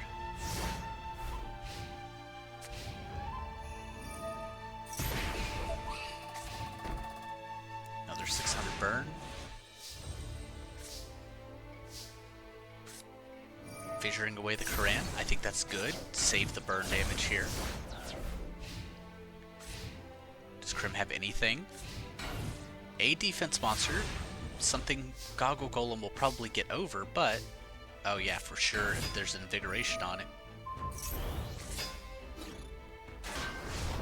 Mystic Tomato. Okay, well, that's gonna hold off everything else on board. If you're Crim, you got a big decision. Where do you go from here? The answer is to defense. Makes some sense. Gonna save you, well, actually, I think it'll actually cost you life points in the end.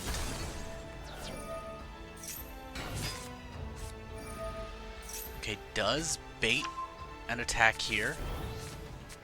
So, Monk Fighter going to be destroyed. No damage, though, thanks to Monk Fighter's effect. And then 2,800 more.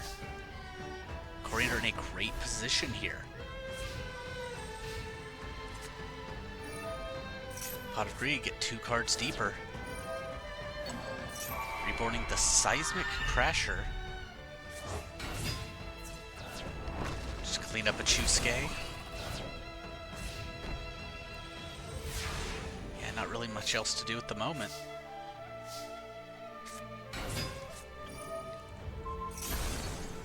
Trap Hole. And just barely stays in thanks to the Trap Hole. Does Crim have anything else for game 1, or are we heading on to game 2? Goes the Monk Fighter, but that's it. Coriander hanging in there. Taking game 1. But we know Crim's a fighter. He's got every possibility of bringing this back.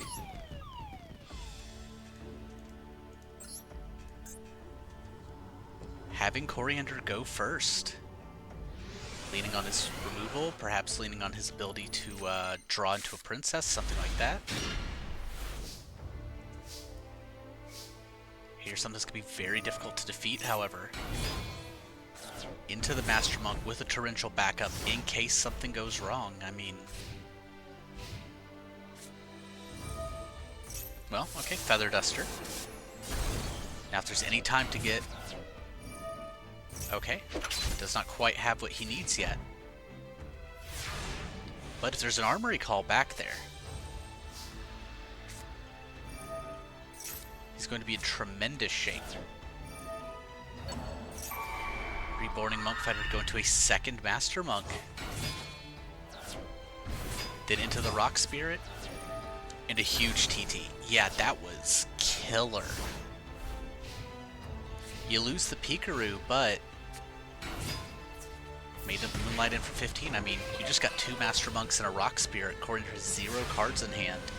And you've still got 2 turns of swords left. I mean, Krim hanging on to a great position here.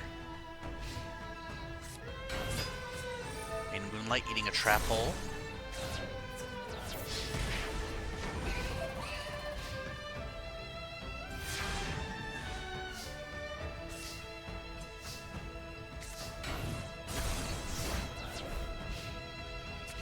Not much he can do. We got another 1,500.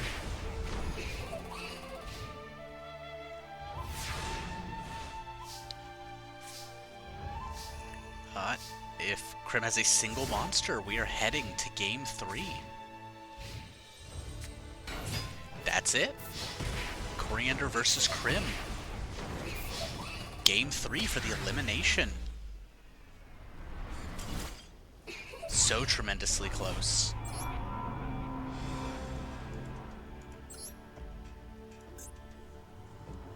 Coriander going first. Yeah, whoever wins this definitely earns this match for sure. Ooh, not a good opener here. Coriander just kind of forced to TT whatever comes his direction.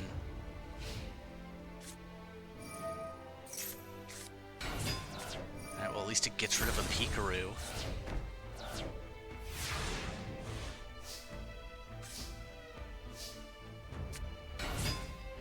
Giant Rat Picrew. Alright. Probably going to invigorate the Giant Rat as well.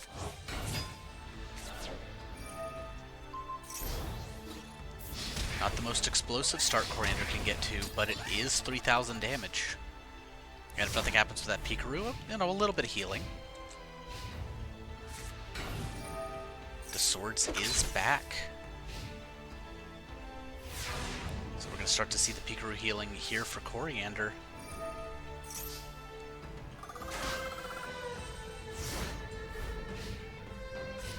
I don't love putting that in defense mode, but Rat and Shining Angel, or yeah, Shining Angel and Tomato, I should say. Unfortunately, not playing the Wasteland here. Just gonna give Krim the opportunity to just Rush Recklessly's over it. Doesn't even just trade it off. Coriander's still up by 3,100. Alright, does Maiden of the Moonlight trade off here? That's a big question. Doesn't need to. Double Trial of the Princess. It's gonna put Karan at 2,800.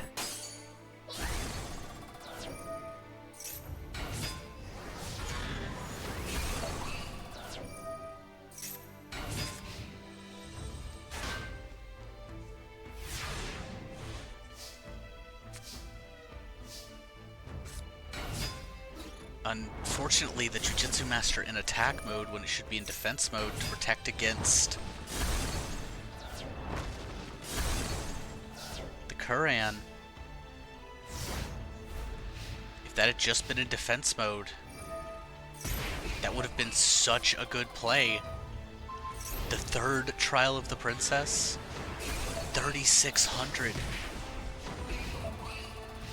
Coriander just one hit from that souped up Kuran away from being eliminated.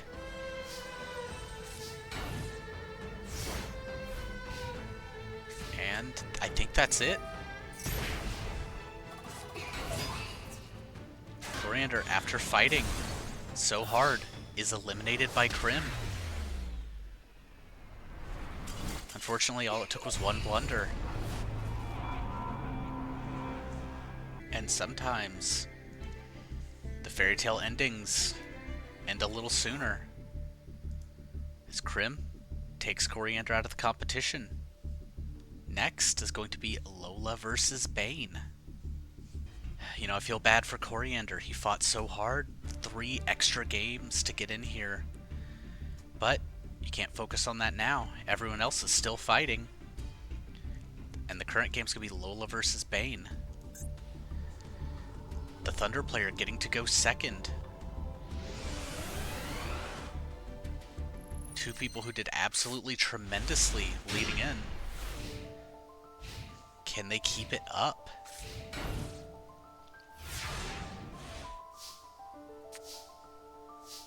Oof. This hand actually goes insane. Like it just goes crazy. Dark hole here. Cleaning up the gross ghost. Pot of Greed. Makes the hand even better. Get to save a Thunder Dragon when going into twin-headed. TT. Alright. I still think that puts, well, we'll see what Bane gets here. Oh, okay. Yeah, 2500 attack point, twin-headed wolf. Choosing not to Dust Tornado the axe. We'll have to see if that pays off for Lola here. And she gets the Reborn.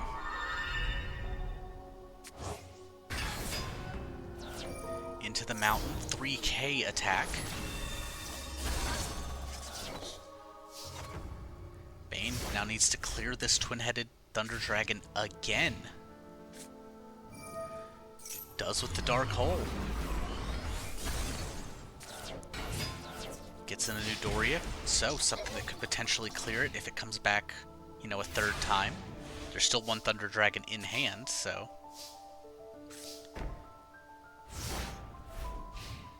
But he's got the board clear right now. 1200, that little bit of chip.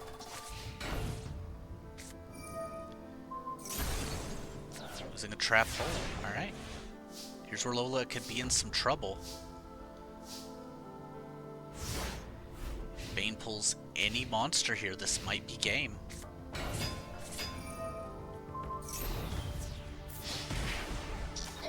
Is that exact? That is exact. Even with the Dark Geroid minus 800. He was able to clean up the game 1. It's usually hard to beat Lola when she gets those twin-headeds, but Bane fought on.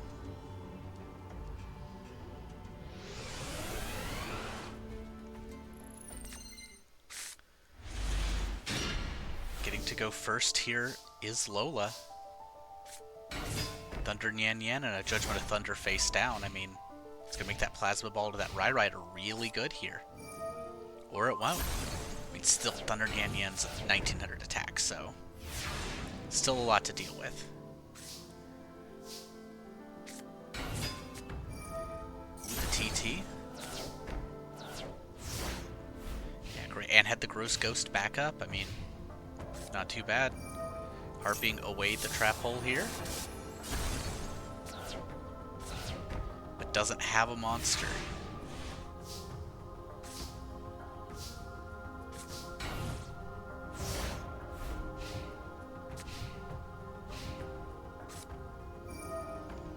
Okay, 1 for wanting away the Diabound just to get a Karibo on board. I could see what he was going for. Unfortunately, sometimes the AI thinks, oh, I need to get a tribute on board.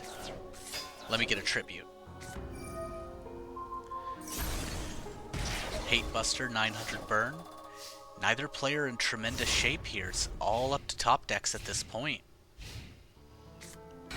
Ryukishin powered. 1600 attack.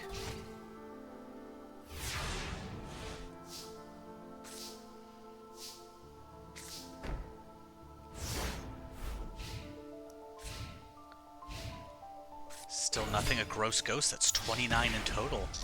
Can Bane take the perfect victory, removing Lola? Alright, Swords gives her a chance to recoup something. She can just get a strong enough Thunder. Maybe she can pull something with the Makiyu here.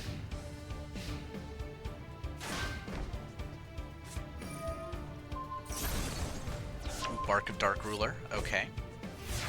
Was a good thing to pop. So far nothing. She's got 2 turns left. She could be 2 turns from elimination.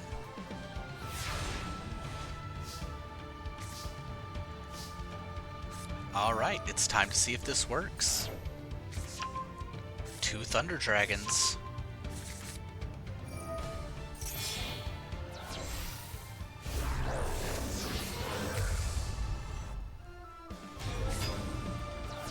Mountain is twin-headed gonna make it in. Bark of Dark Ruler. Gonna pay 3,000 life points.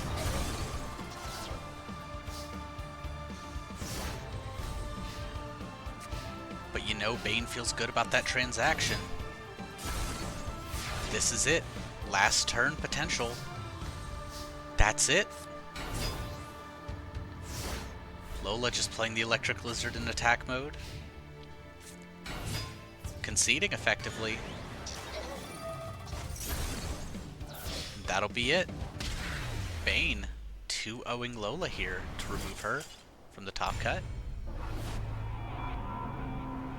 With the 2-0, Bane hangs in.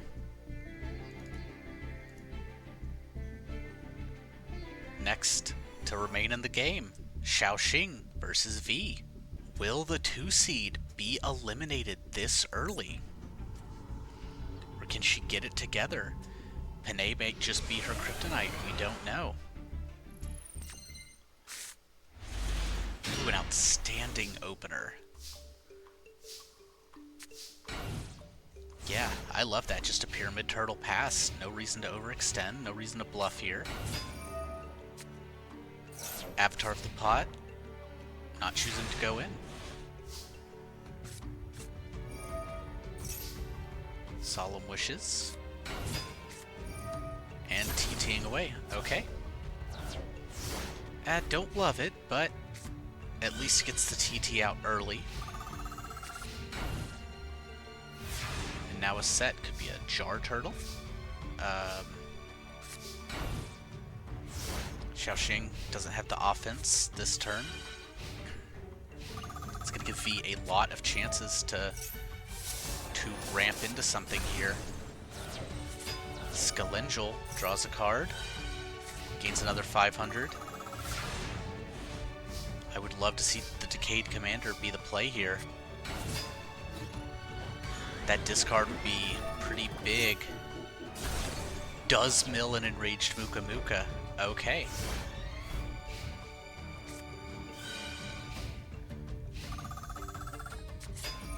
Drawing another card from Skelengel. Clearing the Goblin Zombie. Searching the Dragon Zombie. Alright. Xiaoxing has a lot of damage she's gonna have to chew through here on V's side.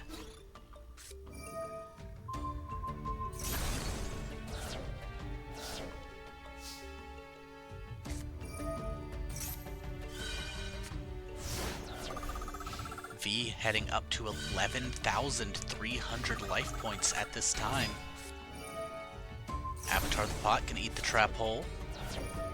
So just gonna play a Pot of Greed. Draw. And the Decayed Commander would have been nice. Start ripping cards from V's hand. Well, there we go.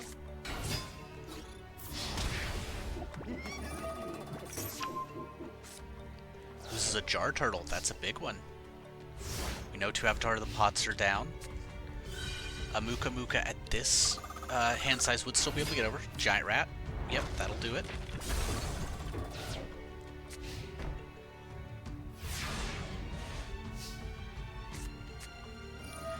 A second Solemn Wishes. And V's holding off. Xiaoxing not drawing well.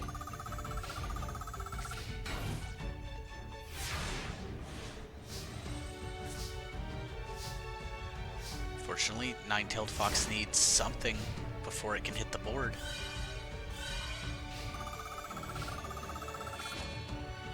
And here's the enraged Muka Muka.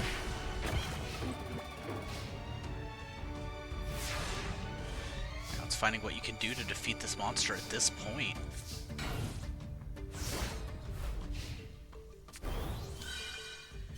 $14,000 life points, 2,400 attack point Muka Muka.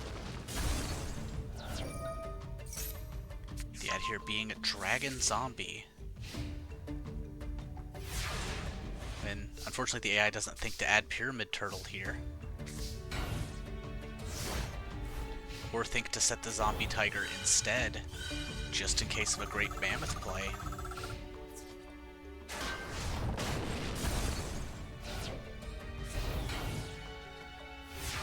Because Great Mammoth into Nine-Tailed Fox would do a lot here. See, there's the Snake Hair. Xiaoxing out of Dragon Zombies, Snake Hair face down. Skelengel gonna draw.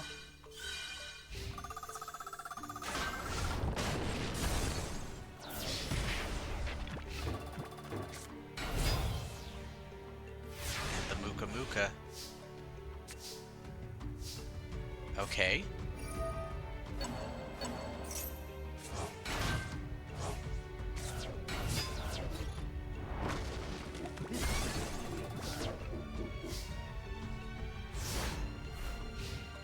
Well, not what I'd hoped. Again, missing the Pyramid Turtle when we know the AI usually values it so high. Then just morphing Jar in attack mode. And that's it. We're gonna... Xiaoxing going to lose this game 1. Are we gonna lose 2 recruits? This early on, it is hard to say. Xiaoxing still has a chance in games 2 and 3. Just a couple of bad draws, a couple of missed Pyramid Turtles. Just like Coriander, one bad play is all it takes when everyone's playing at such a high level right here. You could be surprised at a couple of the decks that are here, but you can't say they haven't worked up to this point.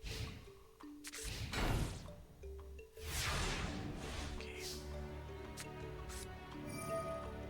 See what Pot of Greed here does for Xiaoxing.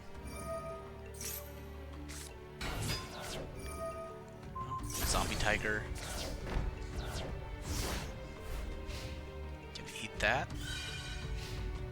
Gonna go ahead and let V gain the life points. And a good TT there, the enraged Muka Muka. Popping the back row, Jar of Greed. And yeah, I think Poly's a fine set if you're trying to just keep something on board. How intelligent is the AI going to be here? Unfortunately not. That's fine. The Nine-Tailed Fox, however, is on board. You can't argue with its power so far.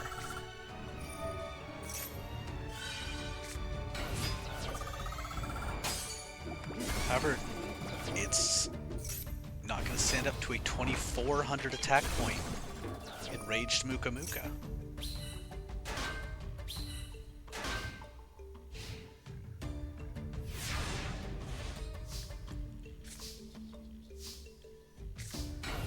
So I don't think the AI is going to see the fact that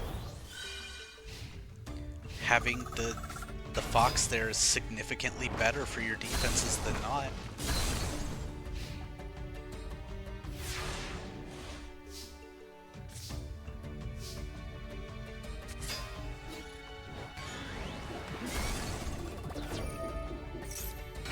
Gets a regular Muka Muka.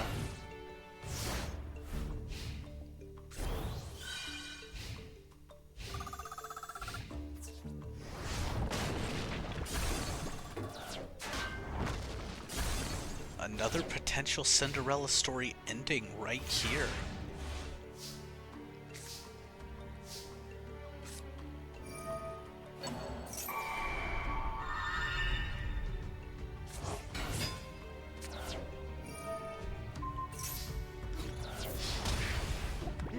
I mean, I see the vision, but it's just too little too late on something like that. I think Xiaoxing may be done here. Which is so unfortunate for someone who fought so hard.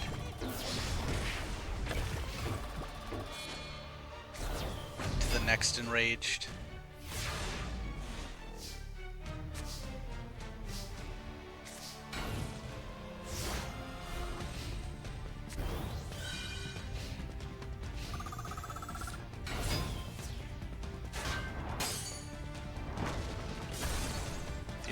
We're not afraid of whatever Pyramid Turtle goes into.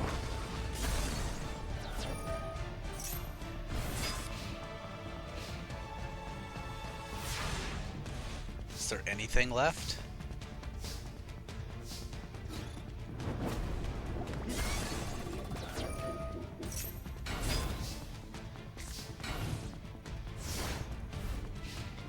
I mean, I think this keeps Xiaoxing alive a turn.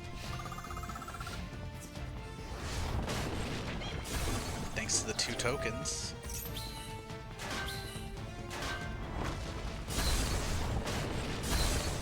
But yeah. Once again, just summoning a flip summon monster in attack mode.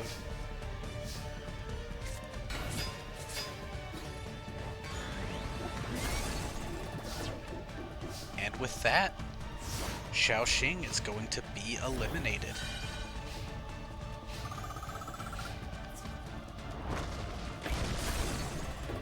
Leaving Mark as the only recruit still in the tournament. What a turn of events. And with a heavy heart, she heads back to her friends, who do assure her, despite what she says, she did not let them down. And V's going to move on. Next up, Tanya versus 13. The last round 1 elimination. Alright, let's see who can stay in this event. Tanya going second versus 13. It's gonna make it a tricky fight.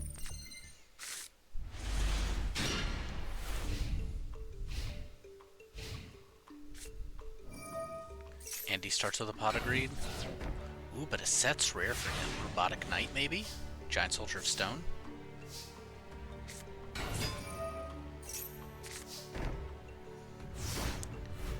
Lets him know, hey, this is Moai. Okay. Ooh, paid 4,000 to not take 500 damage. Unfortunately, the Rock Monster to the Grave is cost, so... yeah, don't like that maneuver at all, really. The Beast of Talwar. Well, I think 13's starting in a bad place.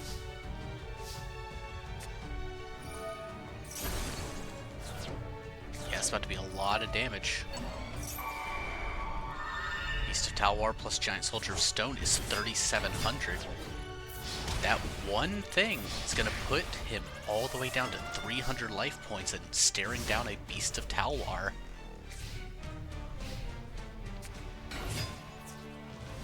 And yeah, this is just, I guess, a concession perhaps? No, just the AI playing the cards out of order. Which really sucks because the High Tide Gyojin's a great defense. That's it. Golem Sentry gonna wrap up game 1. If he had just Darkhold first, then played the Gyojin, game 1 could have ended a lot differently. If he hadn't have Solemn Judgmented, 500 burn, but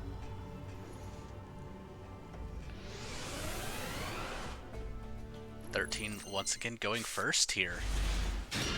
Tanya's hand not good. I'm gonna file this under not good. She's really gonna need to draw something here. Giant Soldier Stone's definitely, I think, something. I would classify that way.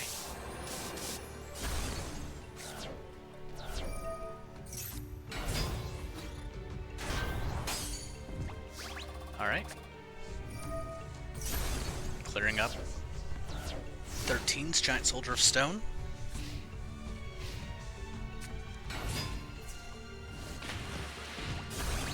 But this, I think, works out great for her. Now that there is an Earth monster, Rock Spirit plus Moai.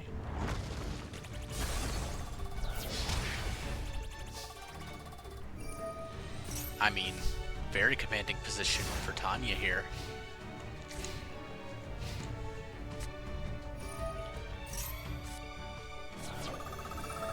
Start Fissure. However, knows that is the Moai Interceptor Cannons face down, so... Oh. I forgot. It was only a when this... You can only special summon this first by... I believe is how that's worded. Must first be special summoned from your hand. Meaning it was now accessible. This may be just it for 13. I don't know what it... Oh, never mind. Knight of the Red Lotus. There we go. 2100 has the Giant Soldier of Stone on the board.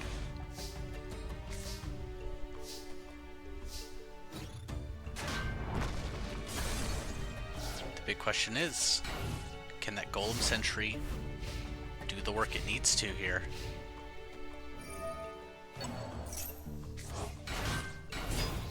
The answer is I'm not sure. No. They'd gone the other side. Maybe. But now it's a Rock Spirit versus the world.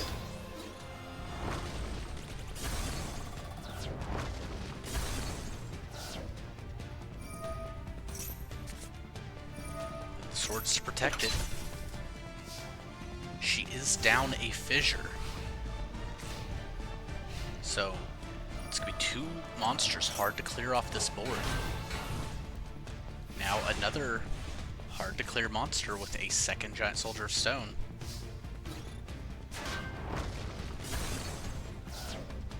Just a stalemate of high power monsters right now.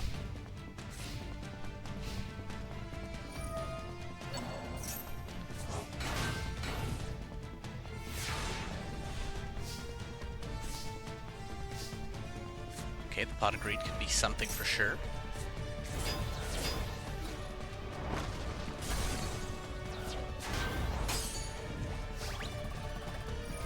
Alright. Bad news is the AI will not attack into those Moais knowing that they're there.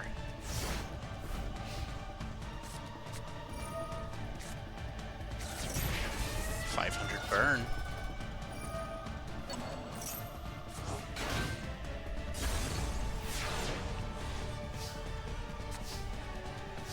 $13 definitely has ways out of this, but, I mean...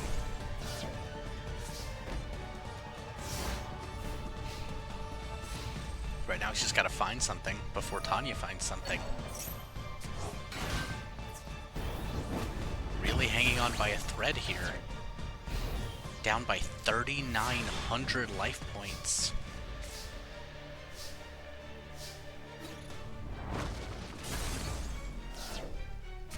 Ahsoka Pillar gonna get some deflected here, but it is dangerous to put down with that 2,000 burn effect it gets.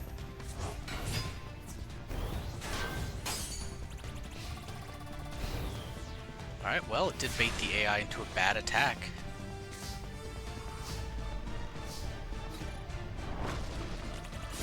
Putting him down to 750.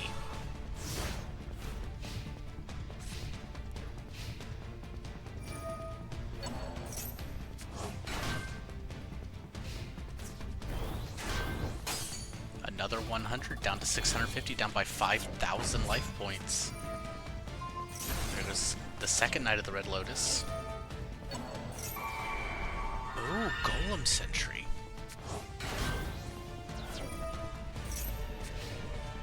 Okay, gonna start bouncing cards here. Ooh, a very risky Dark Hole.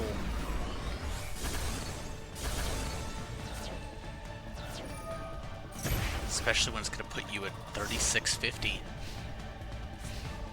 This is 13's time to put, yeah, to really put the screws on Tanya here. It is now 2,000 to 6,500. There's no way he doesn't have another monster. Like, I think he's about to take game 2. Yes, he is. The Fire Kraken will seal it. We're going to game 3. A nail biter for sure.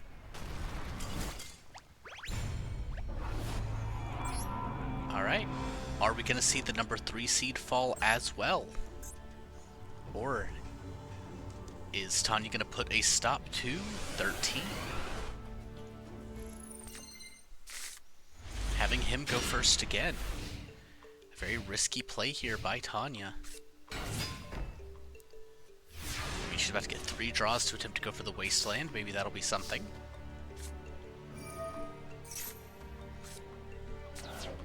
Dark Hole.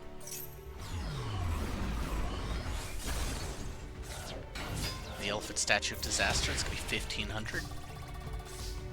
Now, most of his monsters beat over this. That's why he's been so dangerous, sitting in that 1,600 attack point range.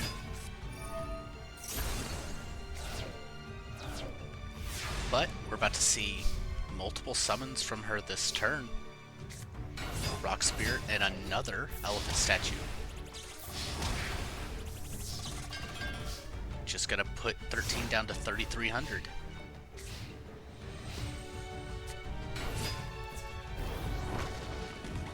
I think this is over. This is lethal. Yeah, Tanya is going to, well, depending on what that face down is. It could be something.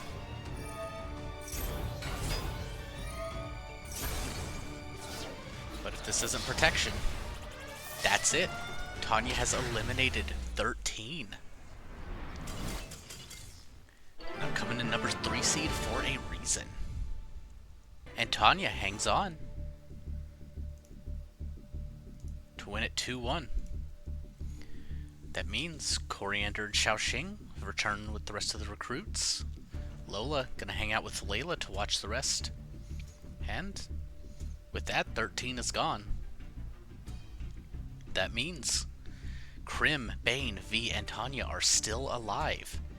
Their opponents will be decided in this round. We're going to start with Yuna versus Lacey. Plants versus Beast Warriors.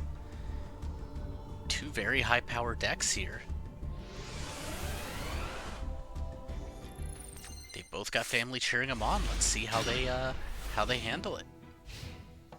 Lacey getting to go first. Just Leotard pass.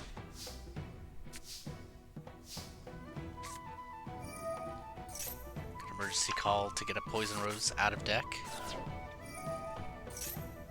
And get a Nopes. Descendal defense mode makes sense to me. Just 2k wall. And I think a good trap hole there. The Wolf Axe Wielder's pretty solid.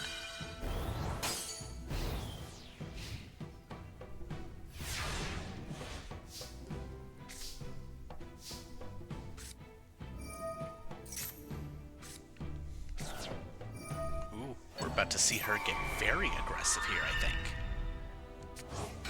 Wolf Axe Wielder, Vampiric Orcus, and the Fissure. 3,350. And just leaving the Descendal defense mode as a good, solid defensive play. Hard to argue. Abara Ushioni. And the Tails.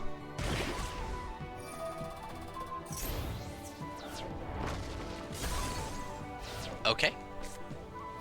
I was about to say, Yuna takes game 1, but the swords are going to potentially hold her off here.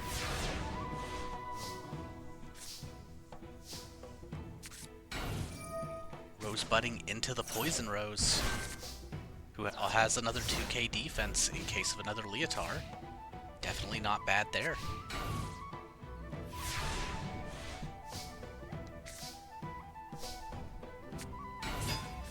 Giant Rat, Poison Rose in attack mode. Yuna is poised to go in.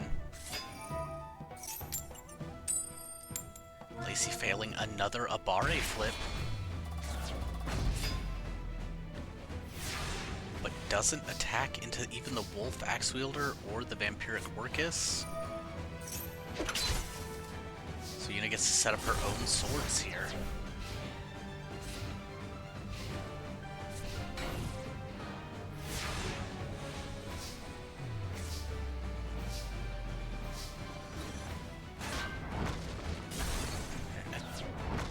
Trading off for game. Yuna's taking game 1. I was about to see, oh, can she run it over? No, doesn't need to. Willing to trade off for lethal?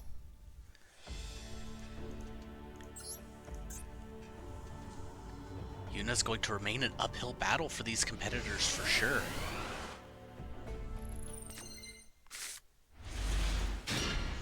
Ooh, but not a good opening hand here for Yuna. And, once again, Lacey gets to start with Leotard, who is great against Yuna's deck with its lack of normal monsters. And her entire back row gets popped.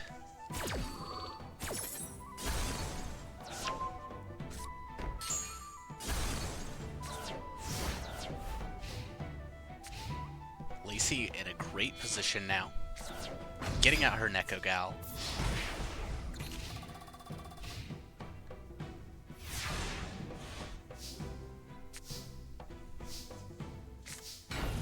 Yeah, I think that's good. Unfortunately, no trap hole to protect the last turn means... I mean...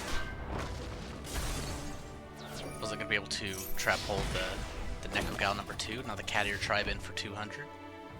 Another tremendously underrated card. Okay, there we go. Starting with the Leotard. And into the Fairy King Truesdale. But Horn of the Phantom Beast. Gonna get rid of the Truesdale and draw a card. Lacey fighting back hard. Into the Pot of Greed, so more card draw. Yeah, these two Rosebuds in hand are not pretty. Yuna might be having to go to game 3 here to try and seal this up. Yeah, Vampiric Orcus just not enough.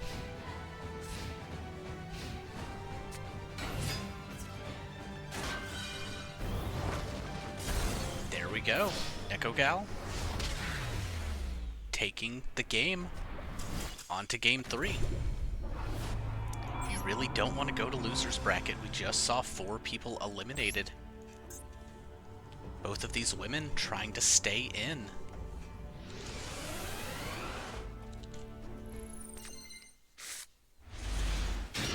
Having Yuna go first, or having Lacey go first, is Yuna. Sogan and a back row. Drawing another Rosebud.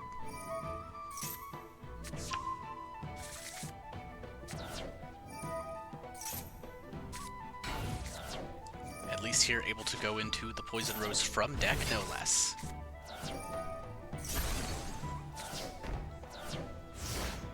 Going ahead and setting a card.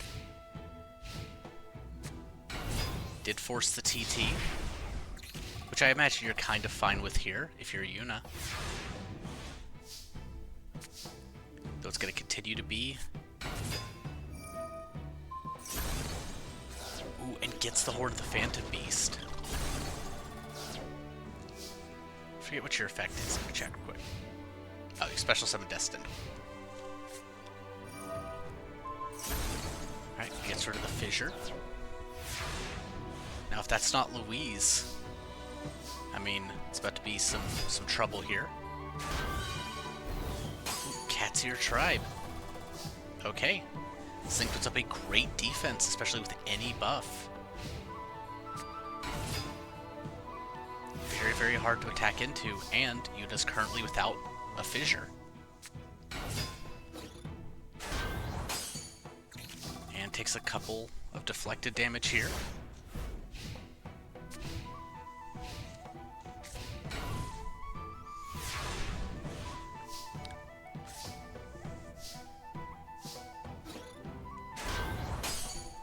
Clashes with the Abare and runs it over with Lord Poison.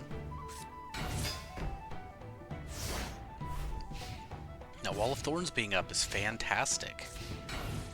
If Yuna can get Lacey to attack here.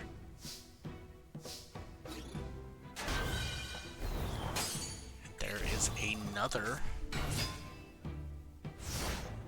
cat ear tribe. Ooh, unfortunate that time the cat's ear tribe wasn't in attack mode. Saving it for the main phase 2 ended up being a huge help here.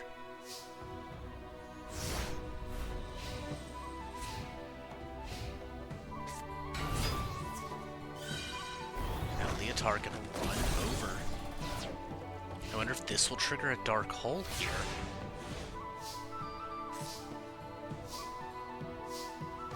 Nope, not quite. Lord Poison choosing to go to the graveyard.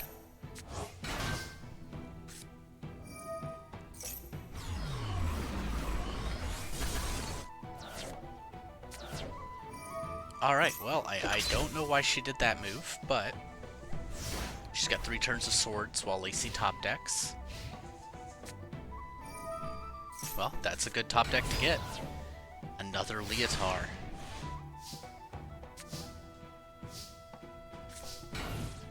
Destinal great in defense mode against Leotard when Sojin isn't up.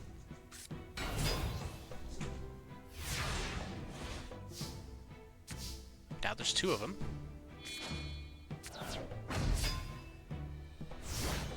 Fortunately, Fairy King is tying with the Leotards right now. And now a 3rd one.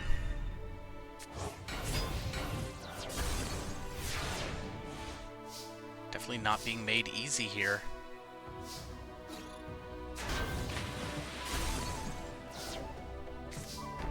I mean, if you're Lacey, you crash, right? Nope, don't need to.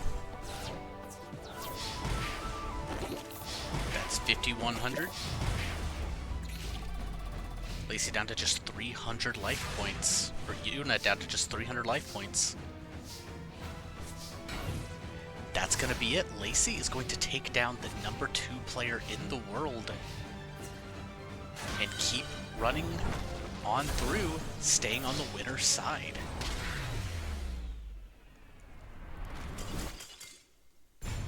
Leotard just too much.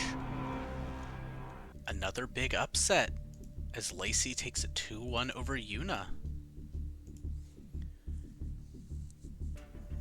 Yuna now gonna have to fight her way back in if she wants to run back versus her brother. Now, however, is Mikina versus Tay. 2 people really fighting to get to Worlds here. Tay has a lot on the line. Mikina wants to show up Damon. Neither of these 2 are going to give in easily. It's an alright opener here. Alright. Well, Spearhead does beat the Grave Oja. But is this just a trap? It is not. The Waboku will protect the Grave Oja here. Dust Tornado getting rid of the swords.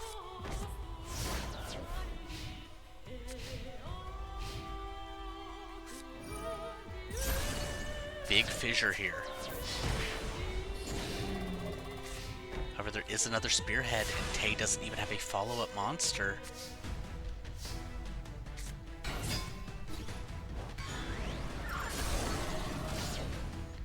Spearhead's going to be a big one to try and deal with. 1,700 attack is a lot. Alright, there's a second fissure. And a second Grave Oja. Alright, well, the Molten Zombies in hand can hold it off.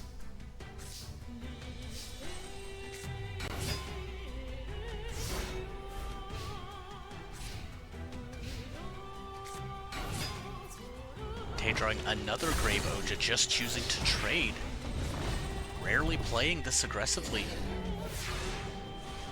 But that is her final Grave Oja. Mikina just has another Molten Zombie.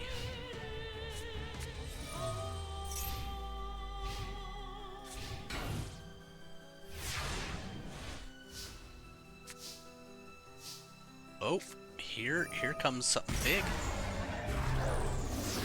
Cherubin the Fire Knight into Hero of the Ashen City, choosing to get rid of the face-down Stealth Bird. Turns out to be a great play here.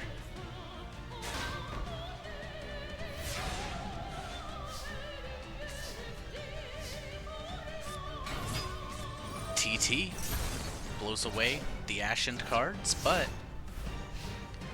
Tay doesn't have much to work with at the moment. Deslakuta, that's 500. But I mean, that Solar Flare, that Priestess is going to come down and just wipe it away, so...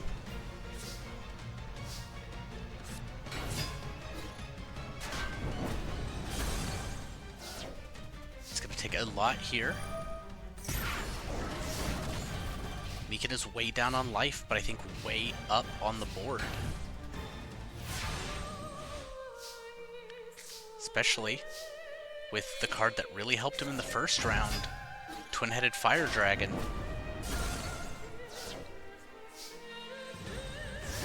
And Tay's out of most of her removal at this point.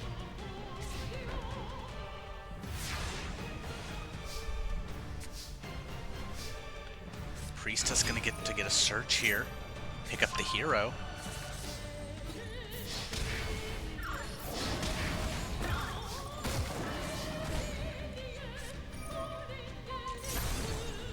Sure, this second backfire.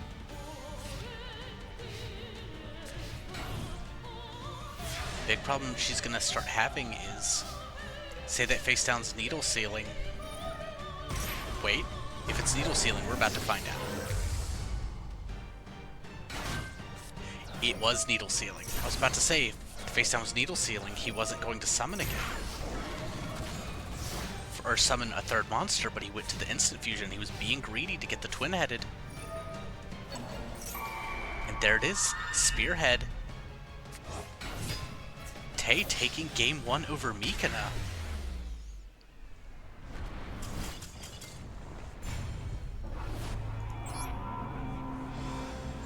Mikana could be a huge threat in the loser's bracket if he's defeated. He's choosing to go second now. But, I mean, just like before, you do not actually want to fall to the loser's bracket if you can avoid it. Ooh. Just a hand of staples here. At least that Harpies is going to get rid of whatever it is that is in the back row.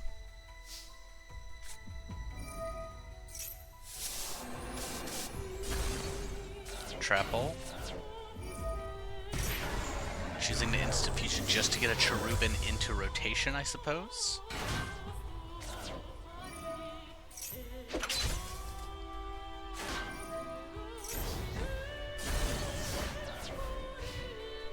Alright, knows that that's Royal Keeper at the very least. Ooh, Swarm of Locusts. Would have been able to do a lot of work here. Time for the thing in the crater to deal 1,000.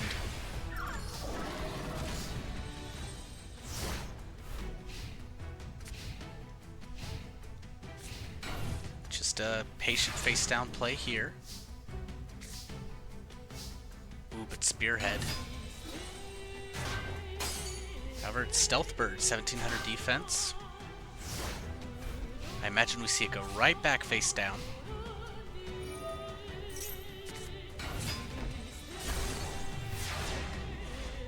Now, is that a bait here?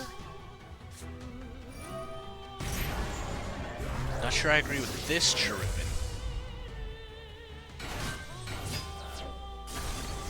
Oh, choosing not to attack. Give me 1300 burn. That instant fusion just took away a whole turn needed for the Stealth Bird burn to happen. And then choosing to trade off.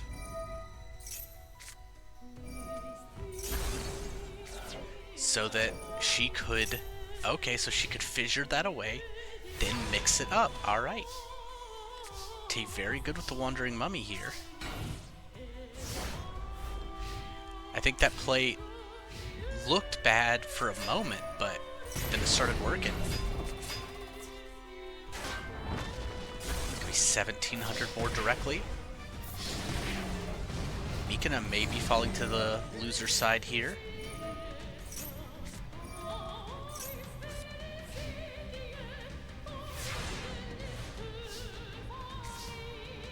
Oh, but Dark Hole, okay.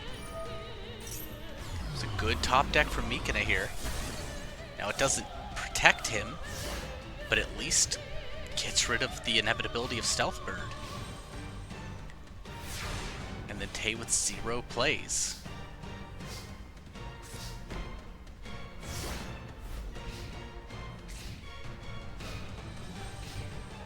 Once again, Tay with 0 plays.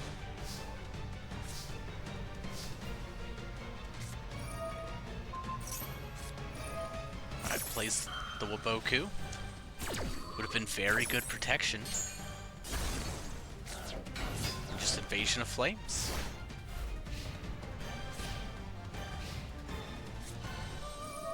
Forced a Dark Hole, a 1,300 attack point monster. Tells me she doesn't have anything. Oh, she has the Reborn. To get in for 1,600. Wasn't able to draw a card. Or able to draw a monster. Spearhead 1,700 attack. Protects with the Waboku. Mikina is only at 400, but these monsters are big enough that there is still a shot. Never mind. She draws the Fissure. Gets in with his own Molten Zombie. Tay continues on the winner's side. The next on the winner's side after a 2-0 is Tay. Next, for our biggest upset win so far, Panay over Xiaoxing. Panay will be taking on Mark in a match of super aggressive decks. It's small monster aggro versus big monster aggro, and Panay's getting to start by going second.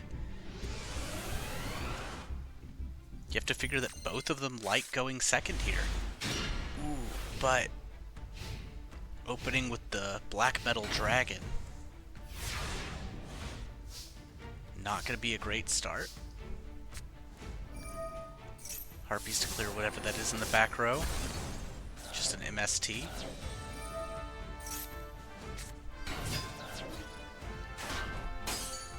.50 defense makes the difference.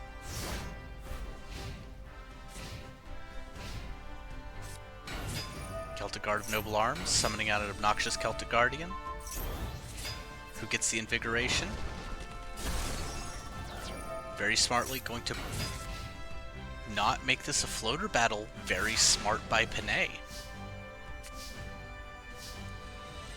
Instead, just going to go into the Zoa and clear up the Celtic Guard of Noble Arms.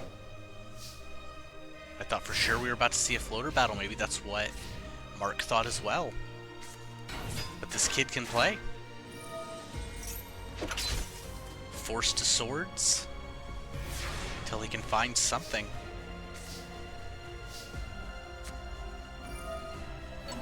Reboarding Celtic Guard of Noble Arms.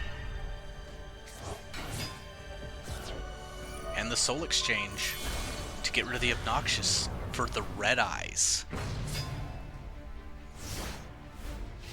Panay may have lost the last two rounds of Swiss, but he is here to play on day 2. And the Metal Morph.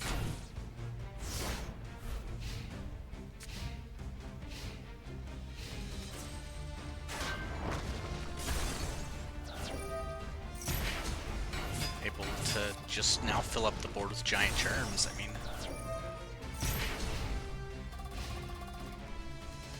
kind of insane. The second Metal Morph would have been so good. However, he only runs one Red Eyes Black Metal. And you can't summon it from hand. That just doesn't do anything in your hand anymore.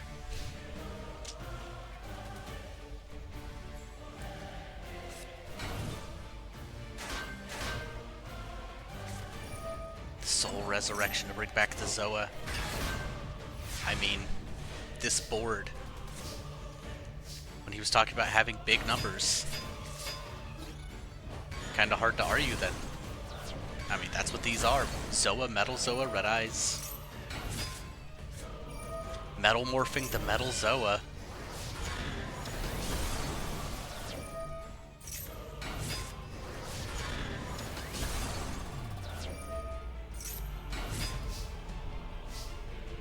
You know Mark's friends are cheering him on, but this doesn't look like a good position for him. Fortunately, the stat that does not bump your defense. This makes it easy for that tomato.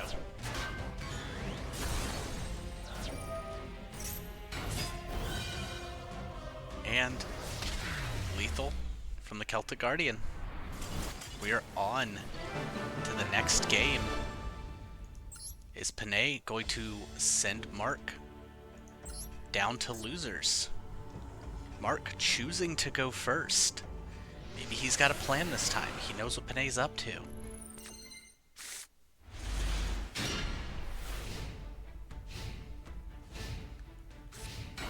Panay with the Dekuichi.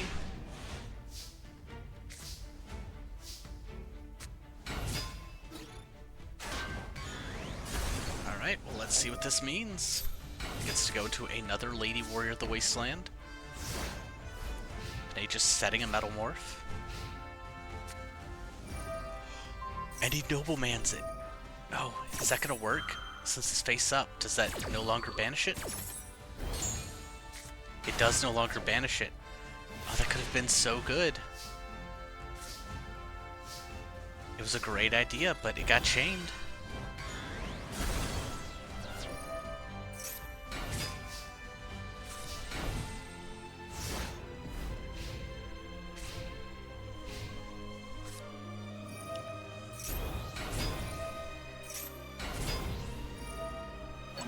Okay. Mark filling his board.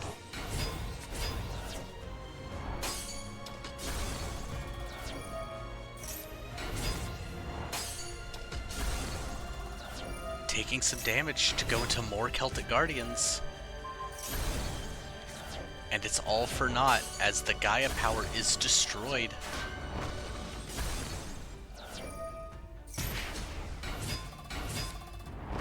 The Dekuichi's gonna start taking this board apart, piece by piece.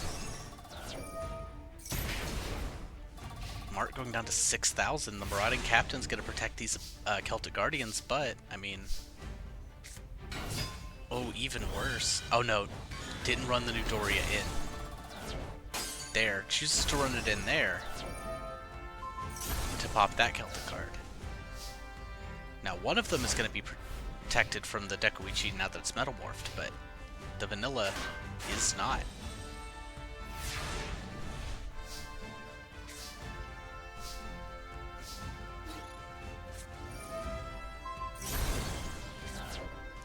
Okay, well. I wonder what Mark's play is here. Reinforcement of the army. Celtic Guard of Noble Arms. Okay. He is fighting back. He's getting to draw 2 cards. And he's getting rid of the second Metal Morph. He's about to lose everything, but, I mean, there's a real shot here. Mark can pull this back now that they're even on life points. Those 2 Zoas in hand are gonna sit there for a while. Rotting Captain's gonna get torrentialed.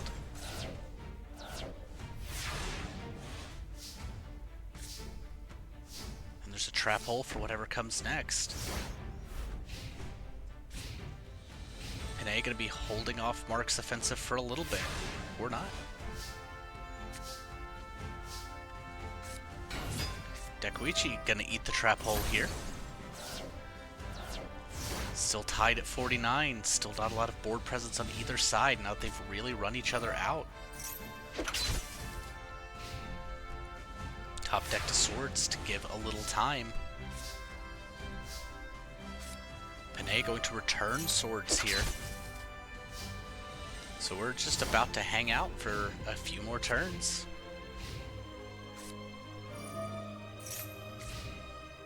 Pot of Greed's into nothing.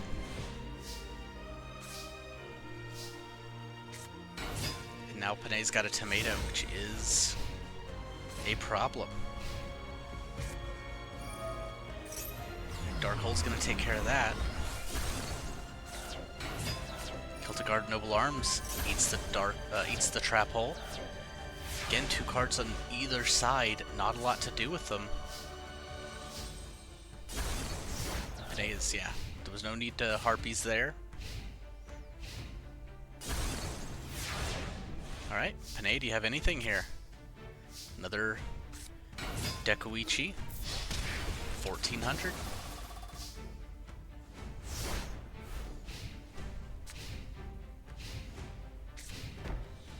Just a face down that's going to get feather dusted.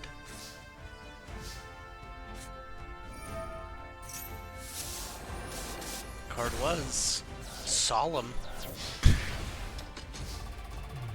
Down to just 2,100 life points. Gaia Power, Giant Rat, Invigoration. Invigoration. Alright, unfortunate that there's that fissure in hand, otherwise this would be fantastic.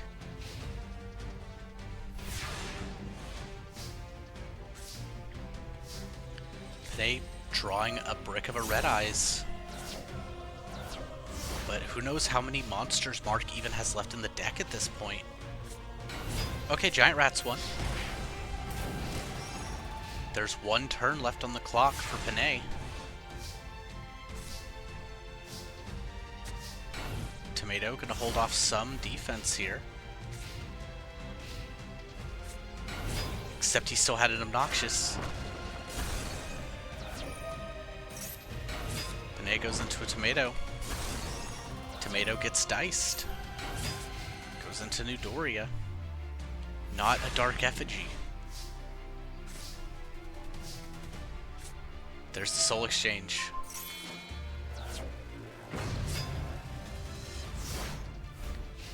Once again, Mark made some progress and is being held back.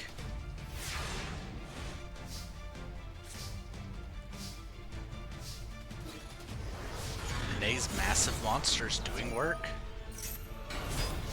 Only 10 cards left to deck. Are we going to see 2 aggro decks send one of the others to deck out?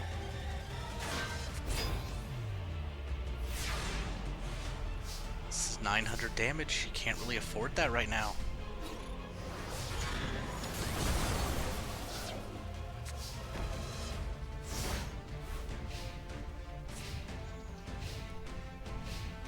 Mark just with no opportunities to play whatever those 2 cards in hand are.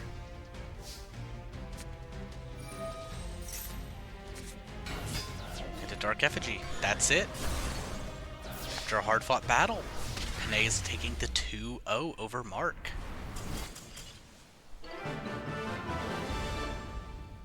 It's going to drop Mark to the loser's bracket. It's going to be very hard for him, but you know, I know he believes in himself. Now for the last winner's side round 2 game, Picrew versus Renell. I will say personally, these are 2 of my favorite decks, so it's going to be interesting to see them go up against each other right now of all times.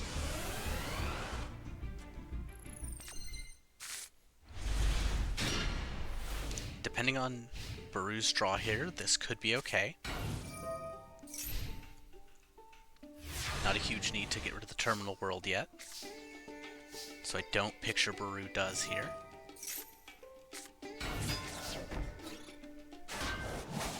Ooh, loses Feather Duster, Swords, Dark Hole, and Empress Mantis. Yikes. And honestly, TT Fissure, bad losses for Renell here as well. Gravity Blaster on the Helping Robo.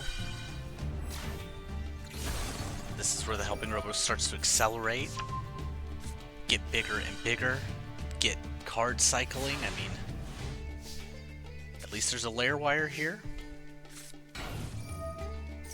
Verdant Sanctuary, Solemn Warning, layer wire.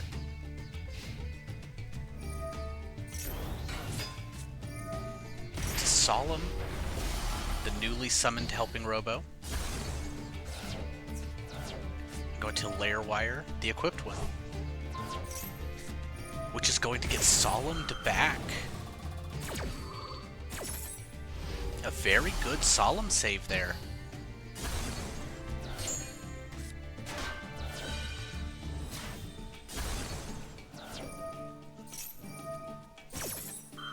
Verdant Sanctuary just got to search something up. Garochin Kuwagata. Yeah, I mean, it's a monster you can put down. And hopefully this next layer wire will work. Don't really have a choice otherwise.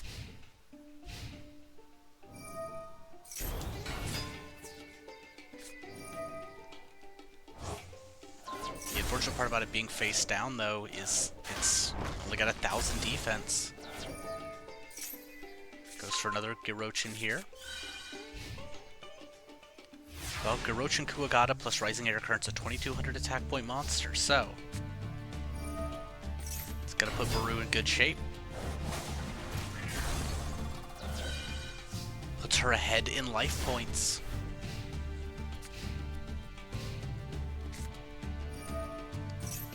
And swords up, okay. And we know she doesn't have Harpies, she can't draw Harpies. It is a limited card, so she's got to wait this swords out. She's gonna get time sealed.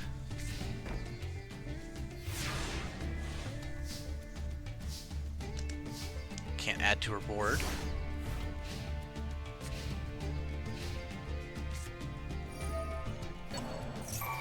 Empress Mantis Reborn. Gonna run over the Garochin.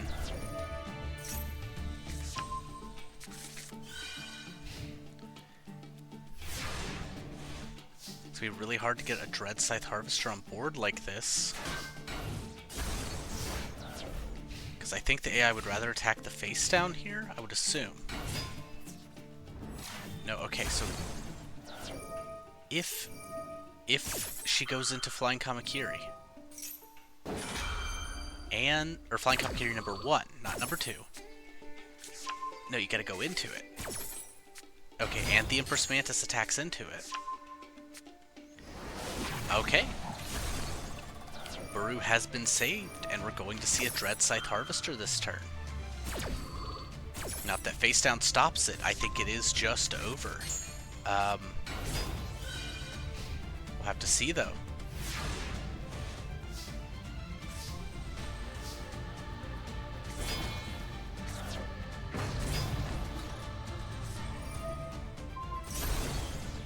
Alright.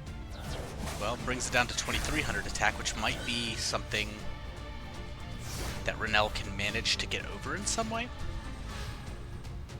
23 is significantly easier, but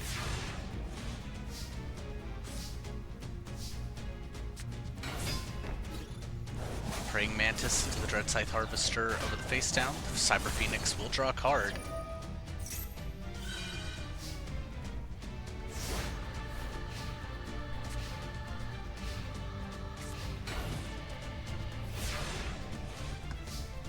Is there anything else that Renell can do here to stop the Mantises? Doesn't look like it. Looks like she's going to search a Pursuit Chaser and get taken out of game 1.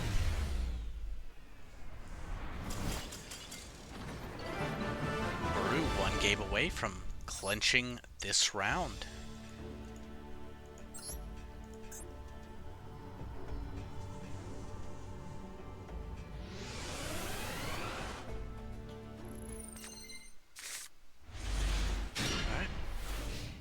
going second.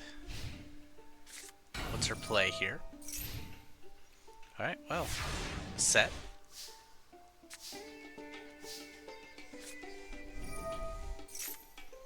Pot of Greed. Oh, terraforming.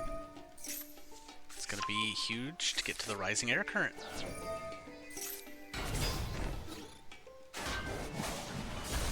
That's going to be enough to get over the Cyber Phoenix. Cyber Phoenix drawing a card.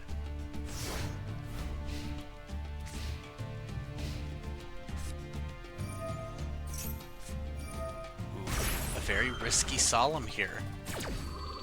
Is that Praying Mantis going to be worth it? We're gonna have to find out. A lot of sets on Renell's side.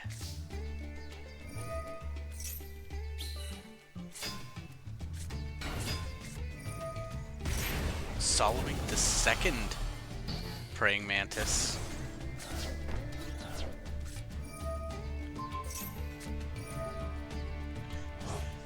Alright, don't want me to run over your face down?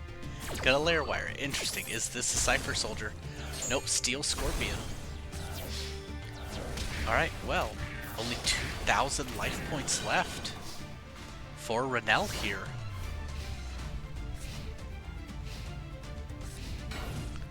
Just setting.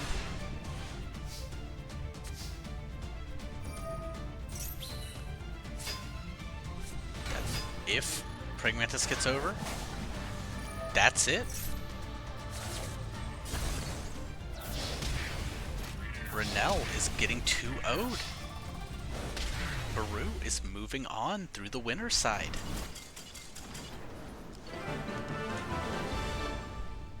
Picrew still in, fighting for her hopes and dreams. Top 4 on the winner's side decided, but we need to get through the top 8 of the loser's side as we head into back-to-back games for Renell as she takes on Crim. Alright, back-to-back Renell games as she gets ready to take on Crim. Both really fighting. See if either of them can achieve their goals here of moving on.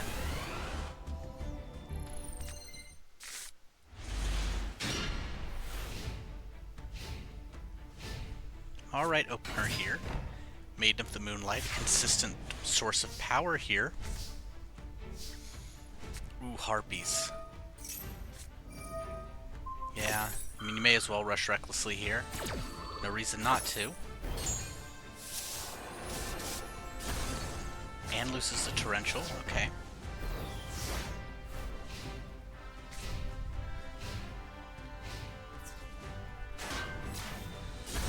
Witch gonna search up a helping Robo.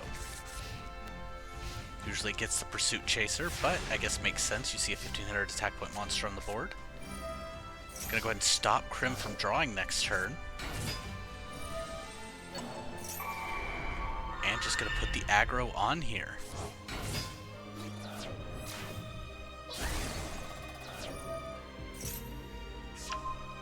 Draw a Steel Scorpion ahead, don't want that, put that back. Alright, and without Crim being able to draw fissures, but I mean, you just fissured a Witch of the Black Forest. Stops some damage, but it does allow for a search.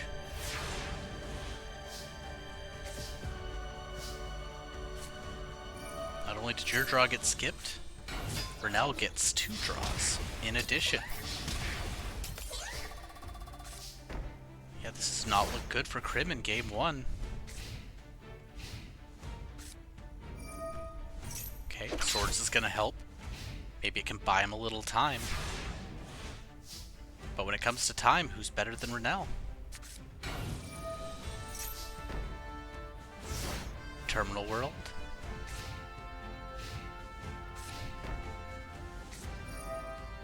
For the Armory Call. Not using the Time Seal quite yet.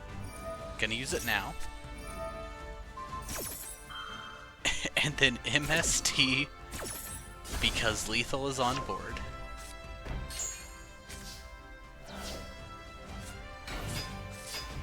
Just a complete dismantling of Crim here. He barely drew anything.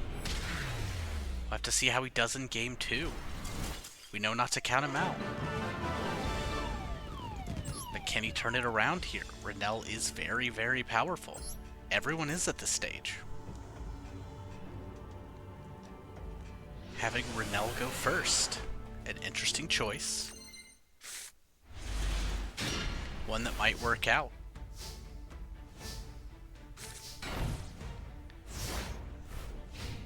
This hand is not really going to get her anything she needs.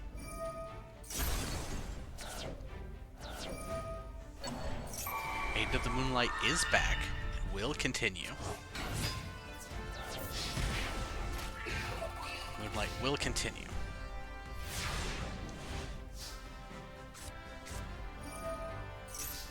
Alright, well, time seals something.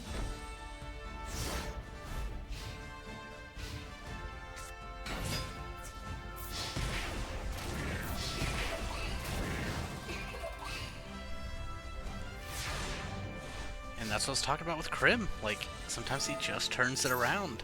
I mean, what's that Steel Scorpion gonna do? Does he have another monster? No, he doesn't, but I mean, with Rennell down to 21, Krim to full 8,000, still 2 cards in hand, still a board presence. Yeah, you do kind of have to Fissure, even though that's the one that got Steel Scorpioned. Does he get a monster here? He does not. Going to leave Rennell at 600. Can she pull anything out? Okay, helping Robo with the Gravity Blaster. A little late on the MST. Waboku going to protect the Maiden here.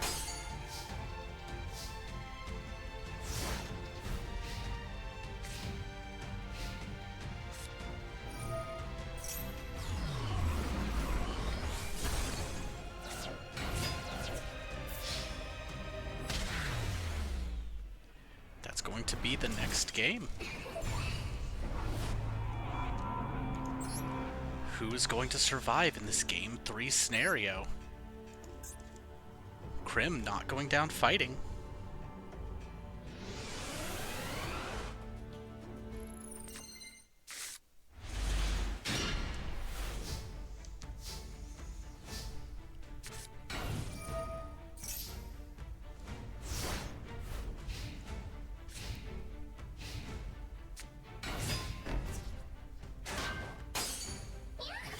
Alright, well, Cyber Phoenix to protect here.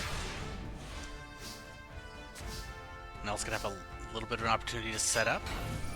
It loves to put the Cyber Phoenix in attack mode. For one reason or another.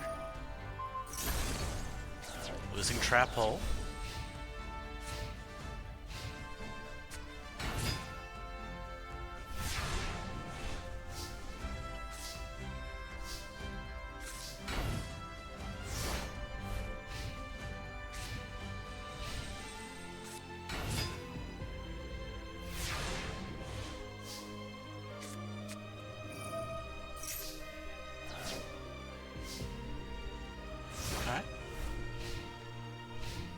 Time seal.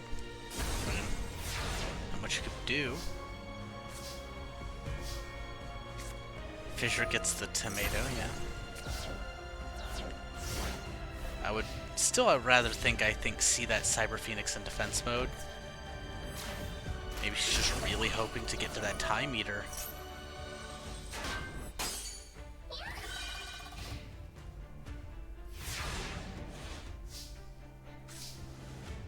There it is. Reborning the Cyber Phoenix.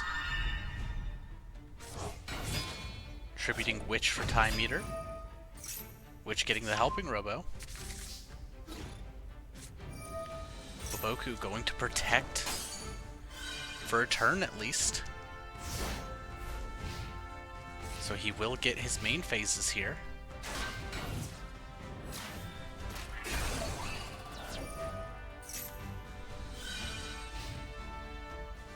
Alright, then we get to start a long...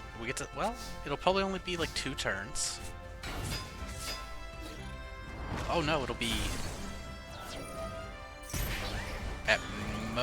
at most 2 turns. Alright, well Krim's not getting either of his main phases, but Mystical Elf is enough to hang on.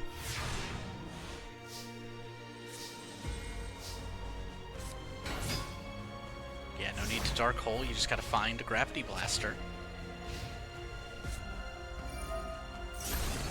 Getting rid of the Cypher Soldier. Trading off. Hold on, Picrew.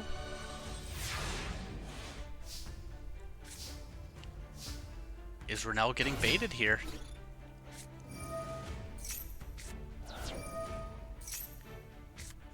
The answer is yes.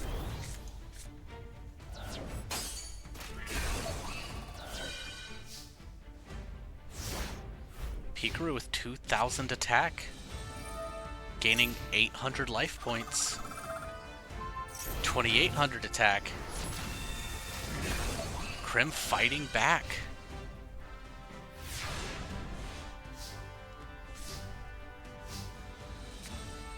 Yep, very smart Dark Hole here from Renell.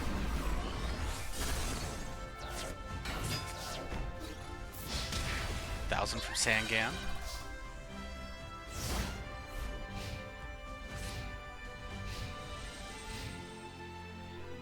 And here's where he's bricking. And if he's bricking, that Time Seal is actually going to do a lot.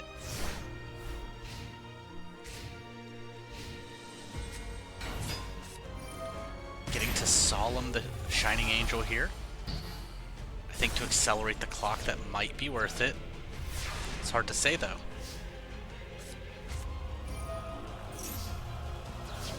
Another Time Seal.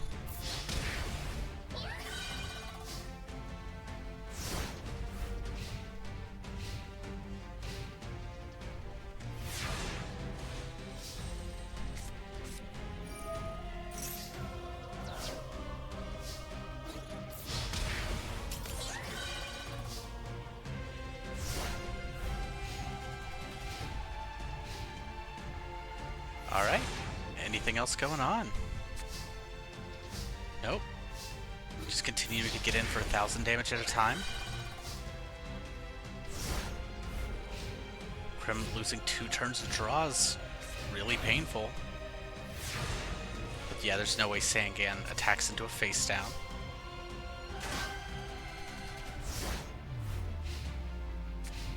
Does Krim have anything? Mystical Elf. Oh no, he got baited into putting it into attack mode.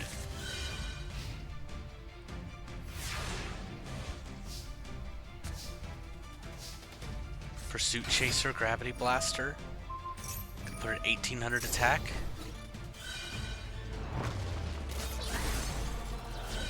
Is this gonna be it for Krim?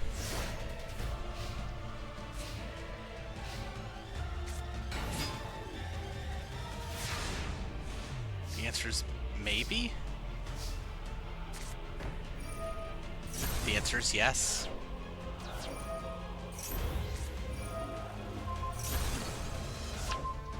He tried, he set up the rush recklessly, but that's it.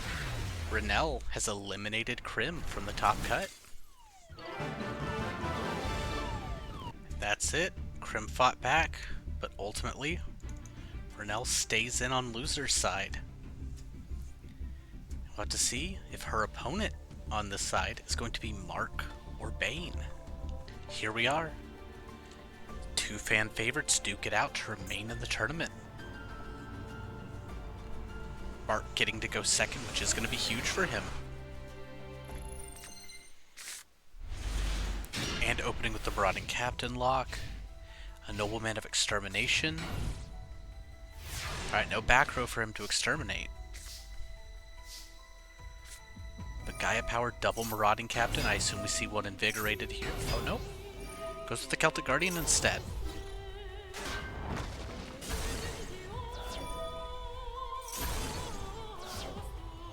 Alright, let's see how that works out for him.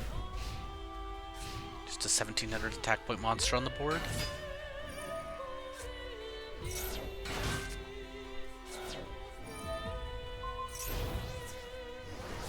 And 2600 damage, or 900 damage on 2600 attack point Ryukushin powered. I mean, that's gonna be rough.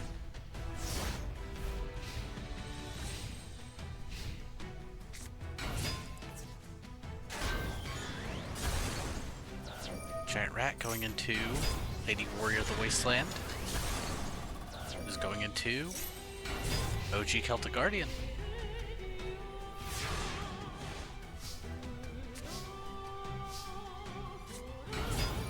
Running Captain into Lady Warrior. I'm gonna choose to trade off to get into the Captain lock. Okay. And now we wait. Can we see if Bane can break it? Or will Mark start to pull ahead? Omen of Extermination. Ooh, getting all 3 Bark of Dark Rulers. Doria choosing to take out the Celtic Guardian instead of one of the Marauding Captains.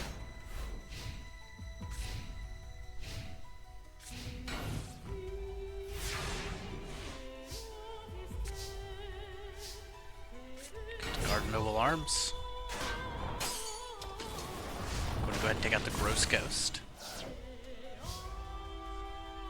I definitely think if you're Mark, you're willing to trade as soon as you know the coast is clear. So I think Marauding Captains into the face downs until you know is actually a good play. Yeah, you definitely trade here. And get in for 3k. Mark way up on board, up on life points.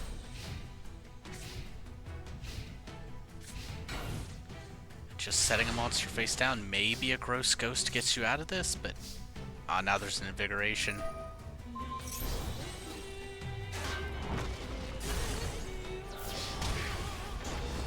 Another 3,400.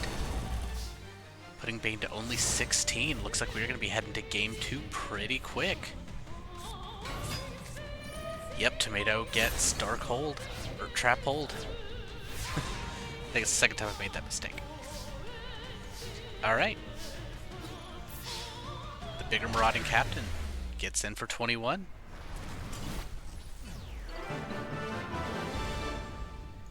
Can Mark make this a 2-0? Can Bane pull it back? Bane choosing to go first. Maybe hoping he can establish Diabound quicker that way.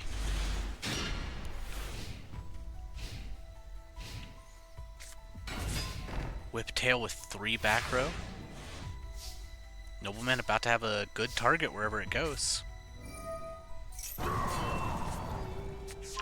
Getting Celtic Guardian here. Ooh, both Hate Busters removed from the deck. Invigoration on Celtic Guardian. Bark of Dark Ruler. Paying 1,800 for the Whiptail to take it out.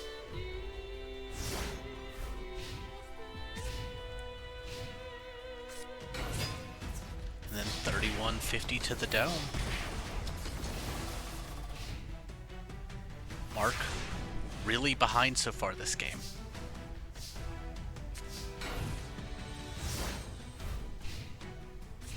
Warrior Lady gonna be able to hold a little, but ooh, even rougher with the Diabound.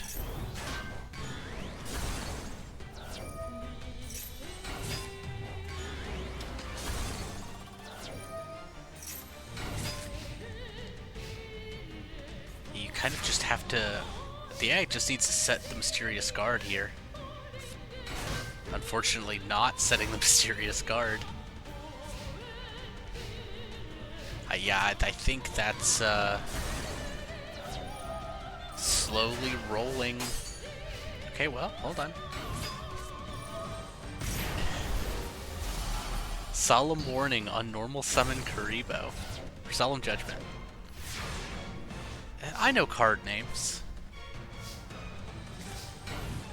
Once again, not setting the mysterious guard. There were only 2 monsters to pick from. And you managed to set the wrong one.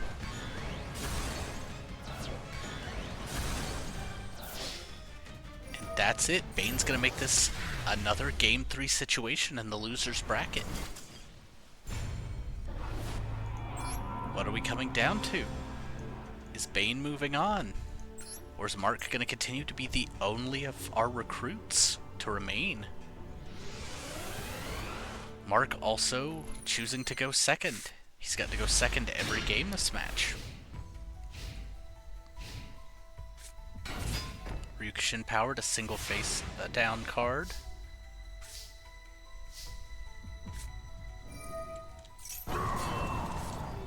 Rhoda for Noble Arms.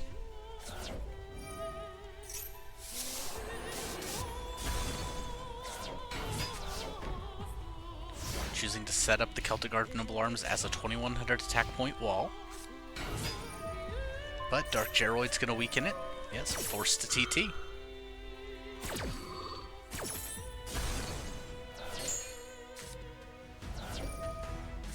One for one. Just to get Karibo on board and pink for 300.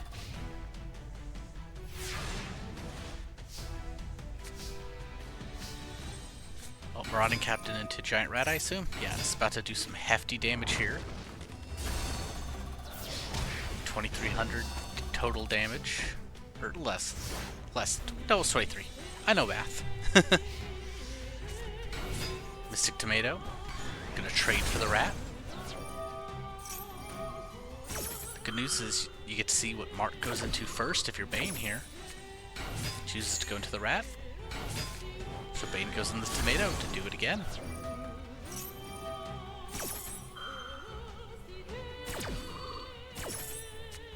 Giant rat.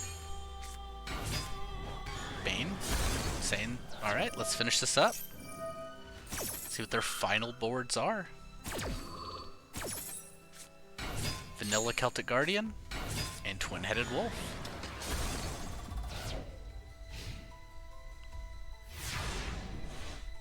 Twin-Headed Wolf gonna be a tough one to deal with. Well, unless you draw Invigoration.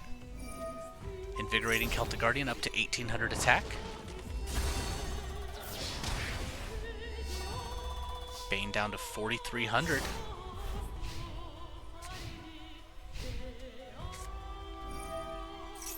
It's a good dark hole from Bane. Does he have a monster to follow up? Gross Ghost to Fled Dreams, 1300 attack.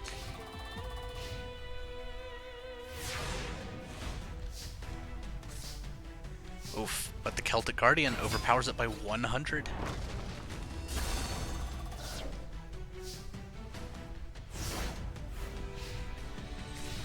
They really should have made Celtic Guardian left-handed if he was going to look like Link, is what I think. I know that has nothing to do with anything, but I looked at the card. It's not exactly Link, it's just an Elven Knight, but just a thought I was having. It's gonna knock Bane down to 600 life points. 1600 life points. This is what happens when you step it back out of the curtain for a moment. This is what happens when you record late at night. Alright, Ryukushin powered. Taking out the Marauding Captain, 1600 attack.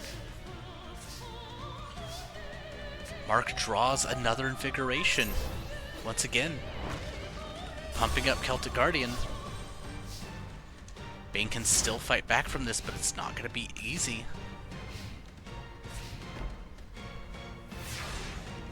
Is this it? Trap hole. This is it. Mark eliminating Bane. Another great match here in the loser's bracket. Mark, 2-1. Going to be moving on to meet Renella in the next round. But first we have to see a game that seems very unexpected to be. These next 2 games, both very unexpected to be in the loser's bracket. We'll start with Mikana versus V. The Ashen deck has been so powerful. And V's Muka Mukas generally are overwhelming as well. So when you got 2 heavy hitters going at it, who knows what'll happen. set one pass.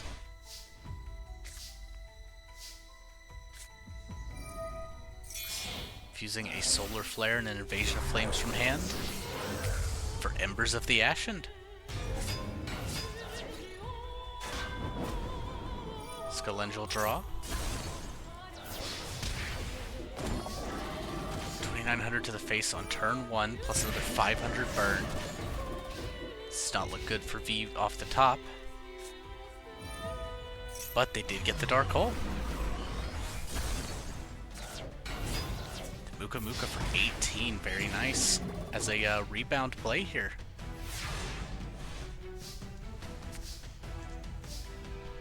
So Mikina will respond with a Dark Hole.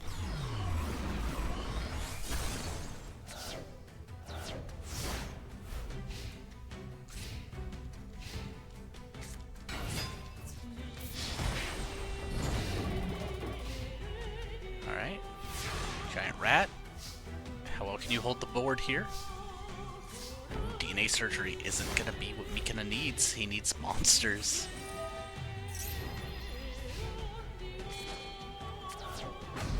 Enraged Muka Muka. Yeah, if Mikina doesn't get a monster this turn, that's it. V's taking game 1. No ifs, ands, or buts. See if V keeps it up, or if Mikina can bounce back. You know, if you're Mikina, you don't want to fail when you're this close. He almost made it in Hell. Can he make it in Terra? I think... Alright, well, it's a really good opener. V's going first, probably going to get to attack over something.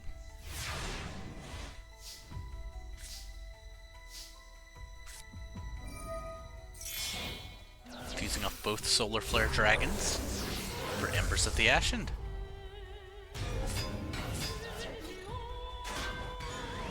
Giant Rat. Into another Giant Rat. No, into the Enraged Muka Muka. Unfortunately, it was just a little too small.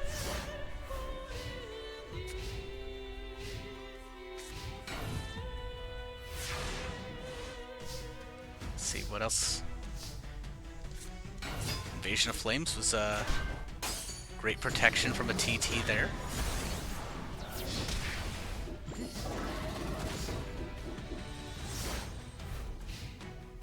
Now we know V can come back.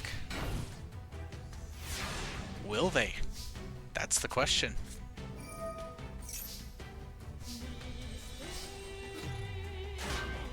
Another Jar Turtle, another 400 deflected, another 13 to the face.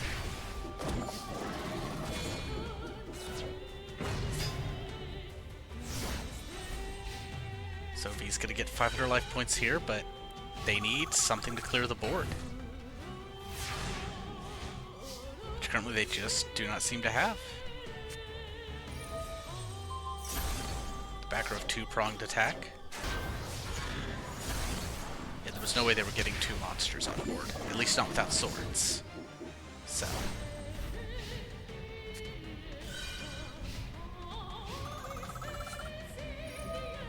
Feather Duster. Alright, that's going to be Mikina taking game 2.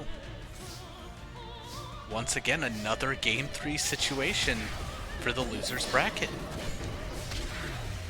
They are, despite how many 2-0s there were on the winner's side, they are scrapping.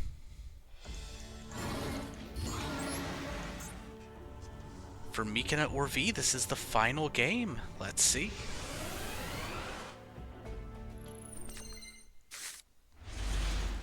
This time not opening with Polymerization. Bonfiring for a Spearhead. 1700 attack point monster pass.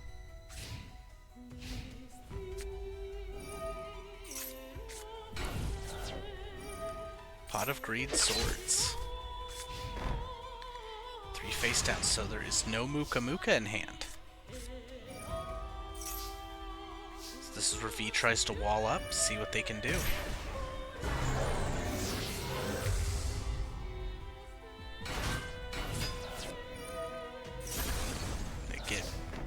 TT off.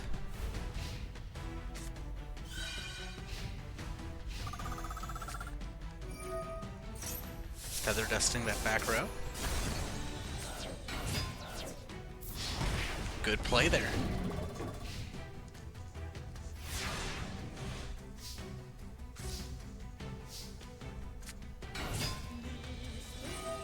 Solar Flare gonna chip V back down to 8,000. Then they go back to 8,500.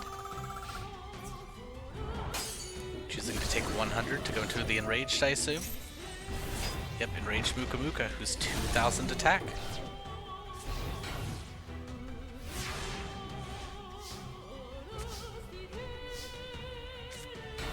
Putting up the Spearhead as a defense, just in case, I guess, V wants to play a monster, I don't know. But ultimately going with keeping a card in hand to keep the monster at 2,000 attack.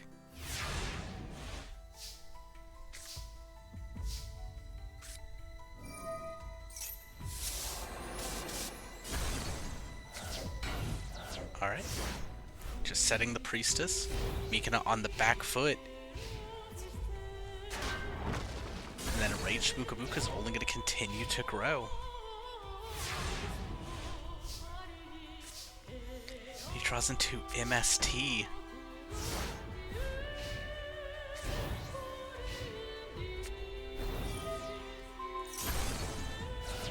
Yeah, I think that was worth giving up 400 damage because it doesn't change the clock at all.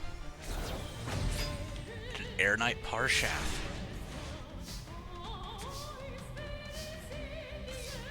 Alright, well that Widespread I think will save him a turn. Depending.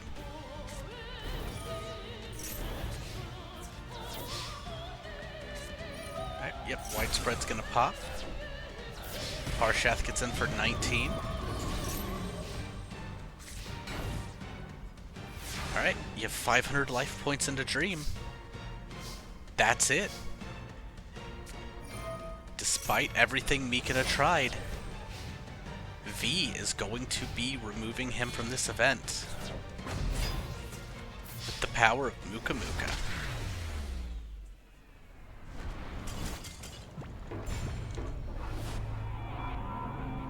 Unfortunately, not able to make it to Worlds to get his revenge on Damon. Mikina's run ends here.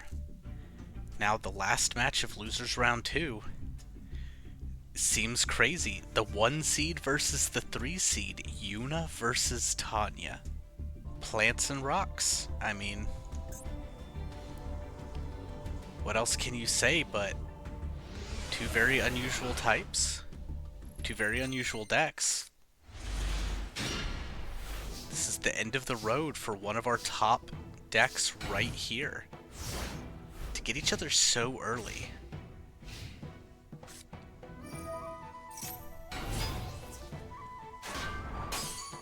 Alright, Elephant Statue only at 1700 attack.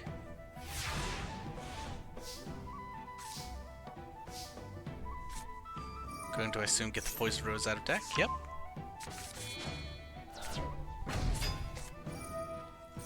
TT, but Fairy King Truesdale is Yuna's original boss monster, and she's gonna put it on the board when she can. 2200 attack points, putting Tanya down to 5500.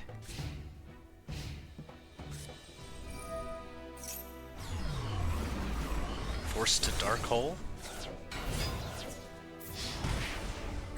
And the Golem Sentry. Here's where the AI might get locked.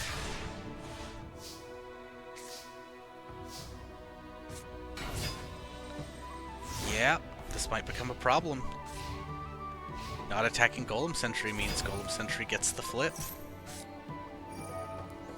And reborning the Fairy King Truesdale. 3200 damage.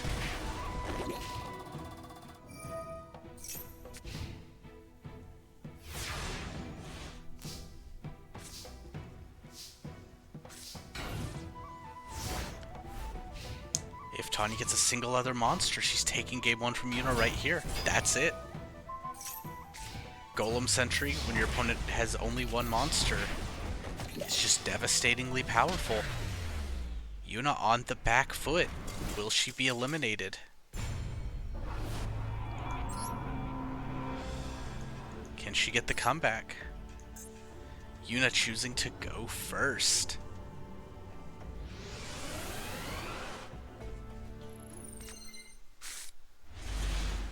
Honestly, a killer hand. Destindle choosing to only set a couple of face downs, saving the trap hole for later. Similar opening to last time. Elephant statue goes in.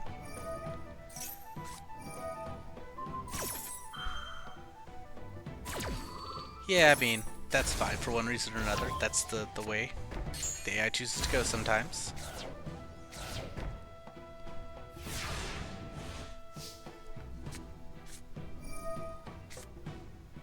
Sends a rock spirit. Okay, Lord Poison willing to trade off here. Bring back the Destindle for 300 whole damage.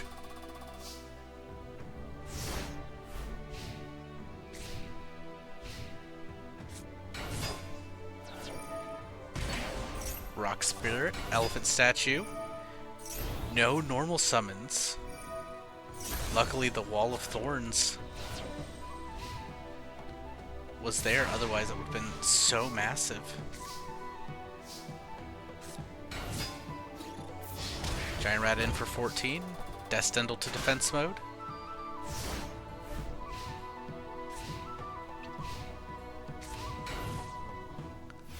Just a set. I mean, that could be a lot of things. Choosing to get the nopes here.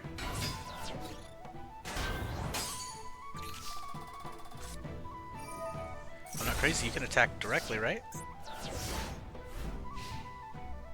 Oh, you have to control another E-hero. Okay.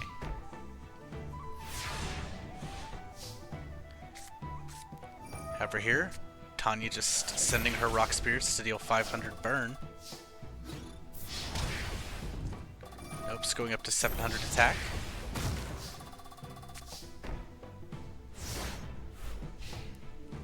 Yuna may be pulling back the game too. A lot of it's going to depend on what this face down is. Ooh, but Nope's both going to get in directly.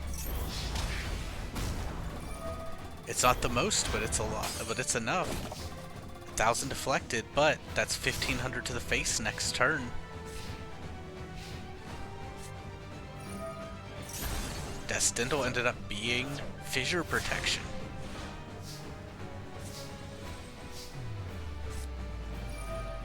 And then fissuring the Ahsoka pillar for 2,000 burn. We are going to game 3 again.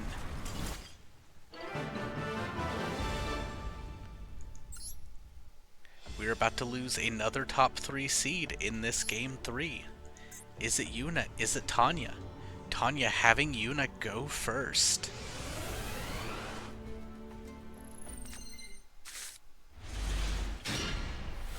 Ooh, the giant rat, fantastic here. Because basically no matter what happens without a dark hole. Yep. The rat, what's the rat going into here?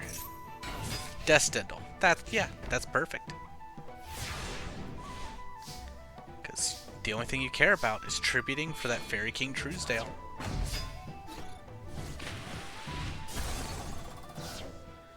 $2,200 attack.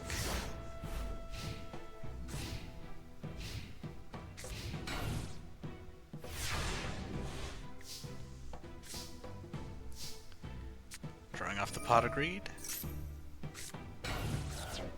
Normal sibling Nopes to go into Poison Rose. Ooh. Well, Fissure exists to deal 2,000 burn sometimes.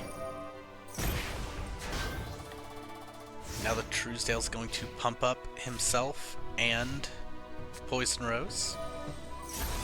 And there goes Poison Rose.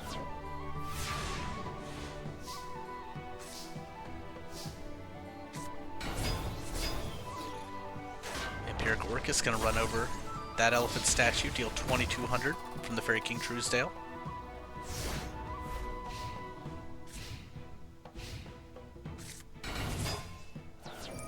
Rare gold armor. It's not the best, but, you know, sometimes it's what you've got.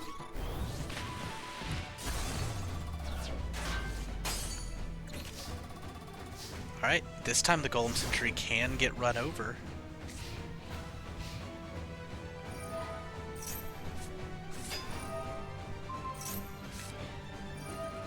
Ooh.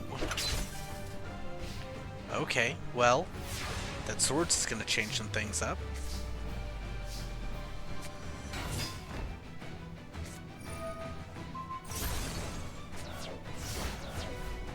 So, now when the loop is happening,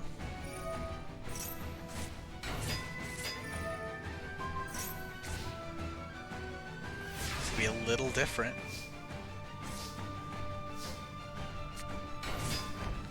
Vampiric Orcus, plant food chain.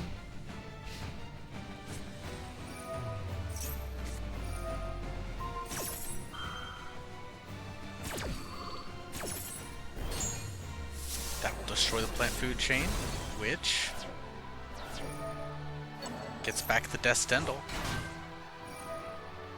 And reborning the Rock Spirit here. Run over Lord Poison, who's bringing back Nopes. Who's then attacked by the, of course, the elephant statue. Bouncing the Vampiric Orcus.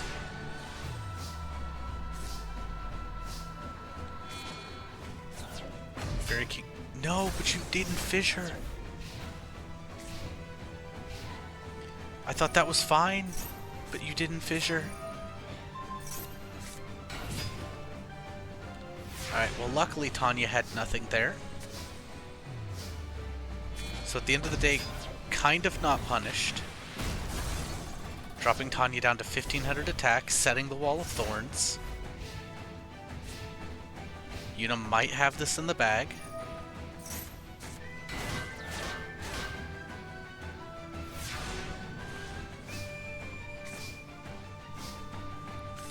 Vampiric Orcus to help start running over these elephant statues.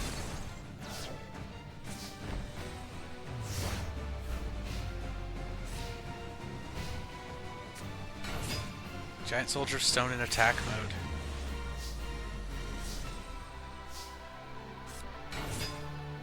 Alright, well that made for even easier fissure bait. The Moai holding off an attack. This gives Tanya one more turn. Otherwise she will be... Yep. Wall of Thorns, this is it. Yuna proving her might once again.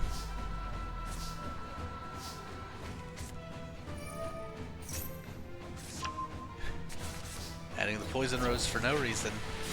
As Fairy King Truesdale takes the game 3, sending Tanya home here. Yuna taking it 2-1 over Tanya. So 4 more eliminations, but we still have a long way to go. As we're going to stay on the loser's bracket here. We're going to go for Renell versus Mark. Can Mark keep it going for his friends, or is Renell going to push it forward to see if she can get her answers?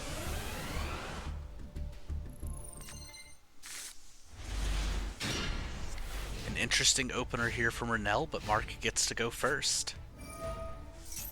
Rhoda gets the Noble Arms. It just sets and passes. Could be a Lady Warrior, could be a Giant Rat.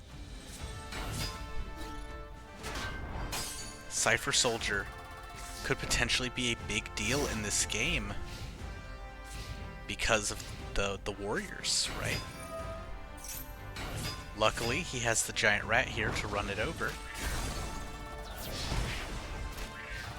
But Renell always has that possibility of pulling a Cypher Soldier out and dealing with the warriors, so definitely have to be careful of your mark here.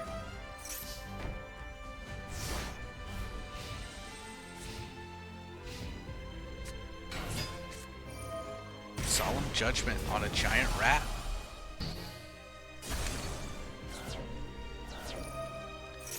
Getting another Celtic Guard. Then 200 deflected. A handful of monsters is really bad for Mark when he wants to attack.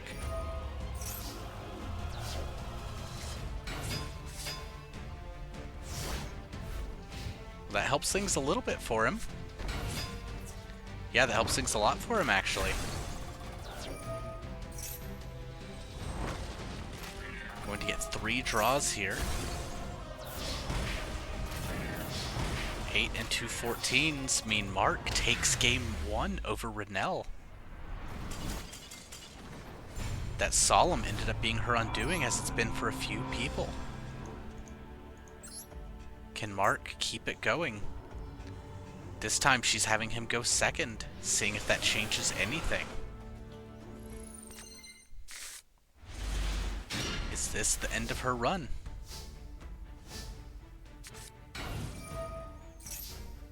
The answer might be no, and if not, that time meter probably about to go crazy. Giant Rat, 200 deflected. Loses main phase 2.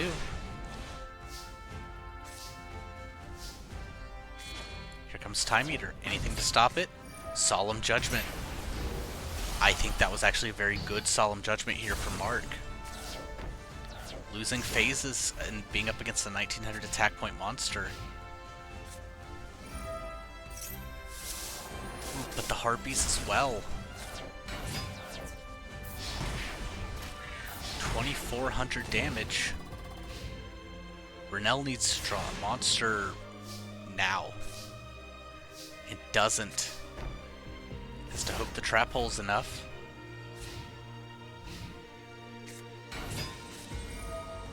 Okay, gets rid of the vanilla Celtic Guardian. Invigorating the giant rat. It's 3,200 more in total. What's left in the tank? Nothing. And that's it. Mark is continuing on. 1,200, 1,800. Celtic Guardians advance over the Time Meter time skip deck. Alright, another great match, but Mark with the 2-0. Renell will have to find another way to figure out the secret she's looking for. Next, Yuna versus V. Let's see if V can take out the number 2 player in the world. Alright, V fighting for their circle. Yuna fighting to get back to face her brother. After a couple of strong rounds, it's the end of the road for someone here. A decent opener for V. Jar Turtle in a trap hole. Is that Parshather that enraged is going to do a lot of work, I think.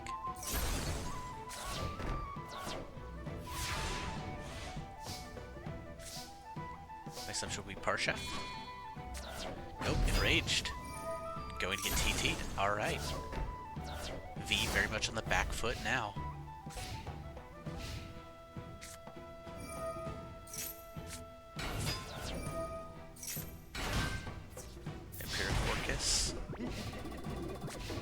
Deciding to leave the Destined in defense mode, I think not a bad shout. This Muka Muka not going to be big enough, I think. But an enraged will. So Wall of Thorns. There's going to be a lot for V to come back from here.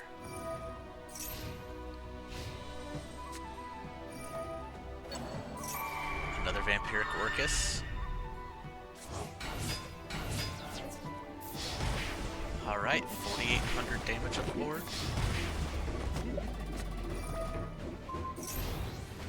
Alright, a little late on the bump there in attack points, but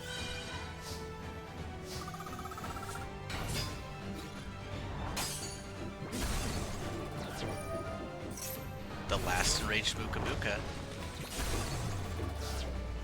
who unfortunately is not going to be big enough to deal with the pumped up Vampiric Orcus. I think Yuna is taking game 1.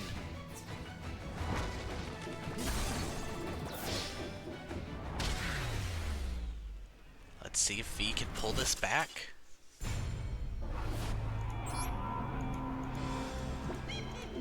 V just not with the card draw that they need.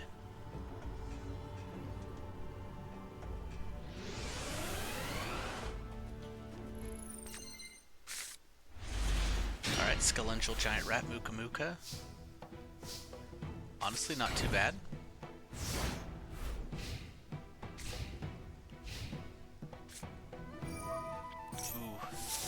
Unfortunately, not activating the Jar of Greed in response.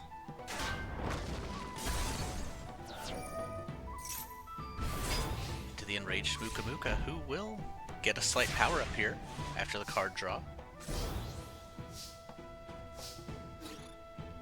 And the Wall of Thorns. I mean, who would have thought a plant-based Mirror Force would be very good? Sword's gonna give Yuna a little time to... Not Yuna, give V a little time to try and build something up.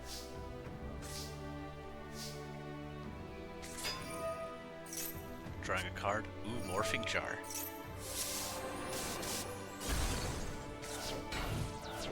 And getting 5 deeper, I think, is gonna help a lot. Especially with swords up to help protect the Morphing Jar from getting attacked here.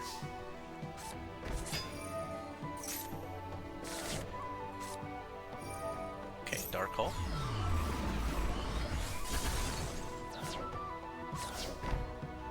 I would have loved the Jar of Greed instead of the 2-pronged attack there to get the extra little bump in life.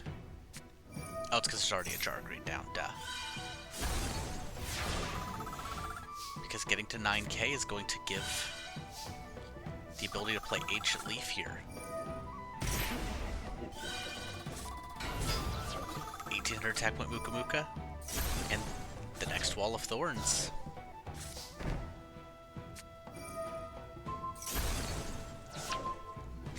Gets the Jar of Greed, which would have been good for multiple accounts, getting V another card, getting V 1000 life points.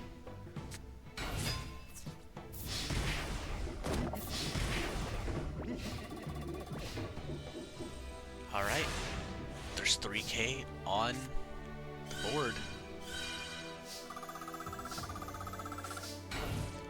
However, not setting the 3rd Solemn Wishes I think is actually bad, just because you probably could use the extra 500. King Truesdale. Is this the end of the line for V?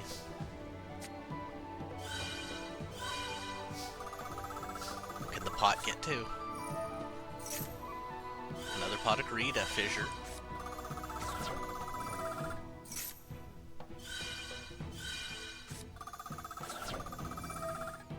Clear the Lord Poison. Set the Skelential. Alright, well that was at least a big life point swing. Gonna gain another 1000 here.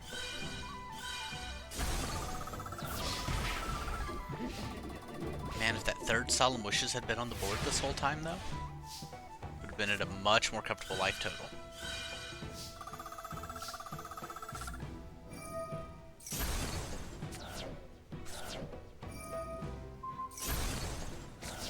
Rid of the TT, but Jar Turtle is not going to be enough to hold off the Fairy King Truesdale.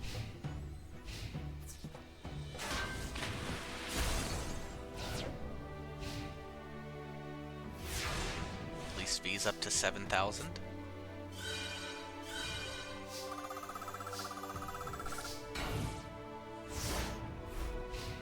They really need to dig though.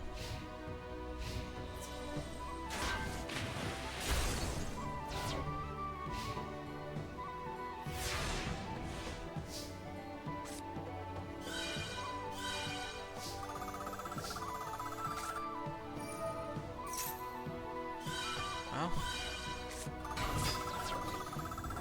Is that... yeah, that's gonna get them there. Only need 3 cards for the Enraged Muka Muka to be bigger. There we go. Up in life has the Enraged Muka Muka. Maybe V can pull this back in.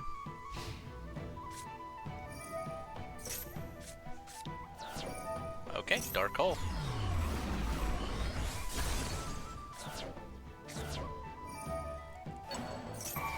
Oh, Yuna bringing back the Enraged Muka Muka with 4 cards in hand. Yeah, 3, that's still 2,400. We know they're down 2 Rosebuds, so basically any Poison Roses Yuna draws here is not good. Probably some of the breaking problems she's currently having. So long to Avatar the Pot.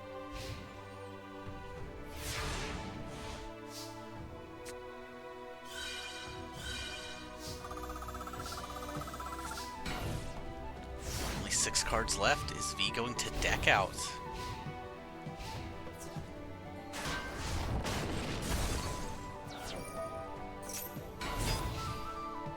Unfortunately, looks like it might be the case.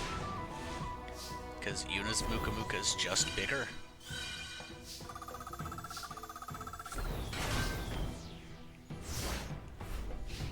Four cards left. Somehow has to deal 7,800 and get through the Enraged Muka Muka.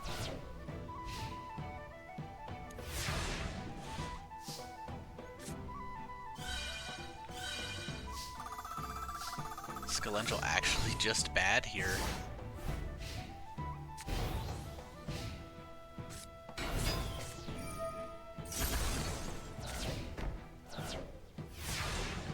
Alright, I think this is it. I don't think there's a way Yuna loses here.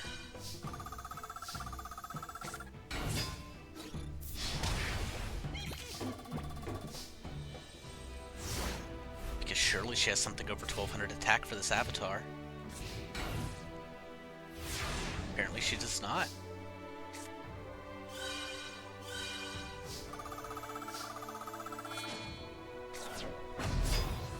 Doesn't attack Enraged Muka Muka. Descendle holds it off. It looks like this is it.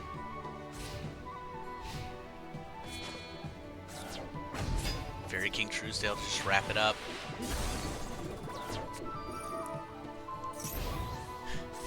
Interesting to find out they're playing Plant Food Chain a little late, but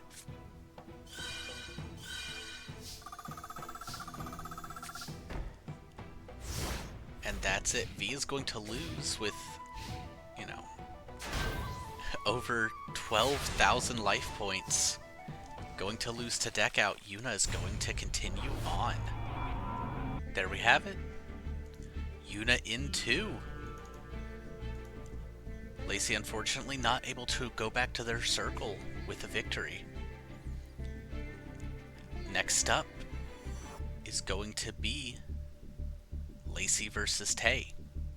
And very importantly, the winner of these next 2 games are locked in for the top 4 and will be qualifying for Worlds.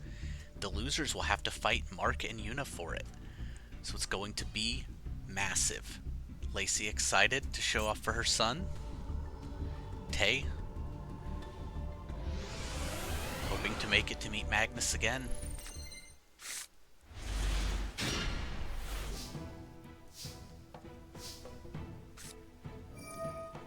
Just what a great hand here for Lacey.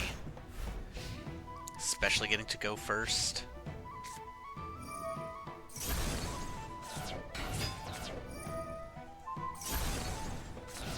Okay, yeah, Battle Ox about to go crazy if that's not a trap hole. Ooh, and the Reborn to get the Royal Keeper. Lacey getting in for 3,300.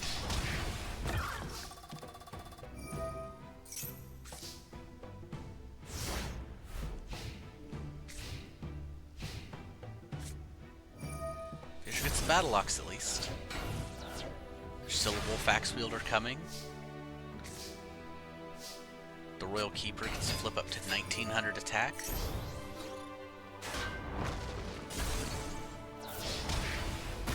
Lacey may have this game won pretty quickly.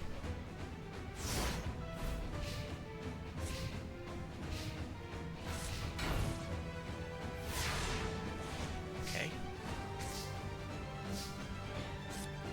Beaver Warrior comes down, gets solemned.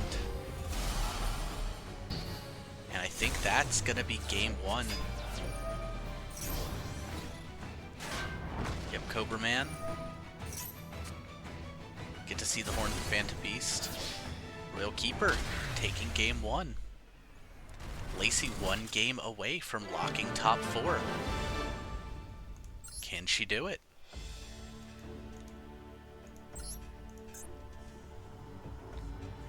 She's getting to go first again. Interesting decision here by Tay. And just a killer opener for sure. Wolf Axe Wielder, a buff spell, a field spell, and a trap hole. I mean,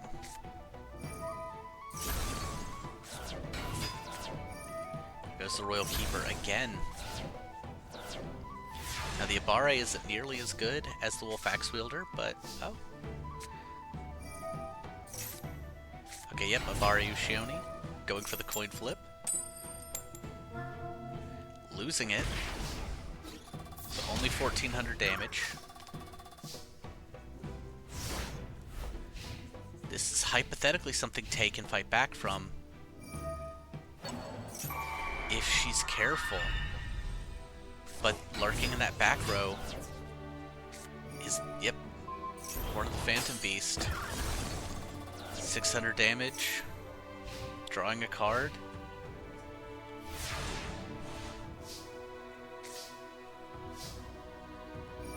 See what the Abare burn does here. Another 1,000 to Lacey. Not gonna let that stop her. 1,000 to Tay. Gets another card draw. Abare, this might be Tay's last turn. Tanky allowing the search of the Battle Ox.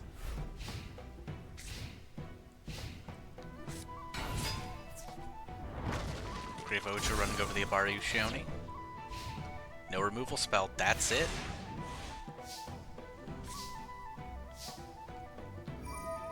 Going for burn.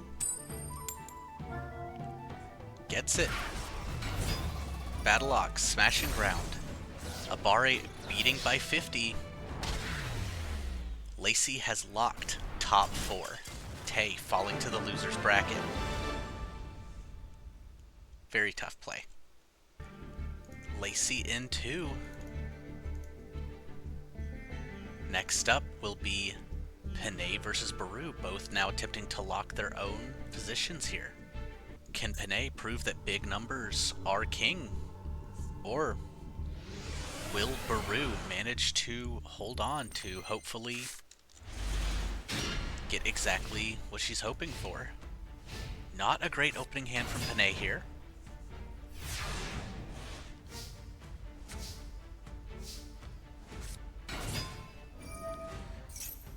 Dekoichi, swords. Unfortunately, the Metal Zoa in hand is really, really bad. Feather dusting. And then wisely trading off the Flying Kamakiri to get in for 32.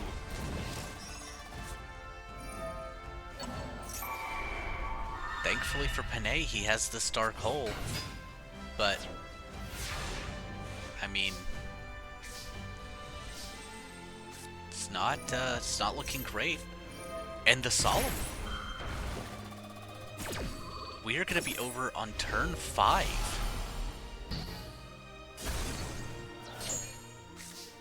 Thanks to one well-placed Solemn, that Soul Resurrection doesn't have anything to bring back. Into the Dread Scythe Harvester. Baru takes game 1.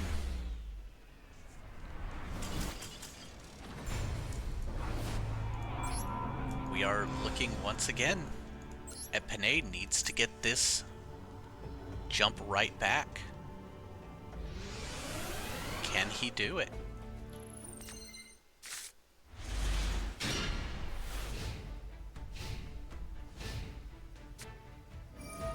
Terraforming for the rising air current.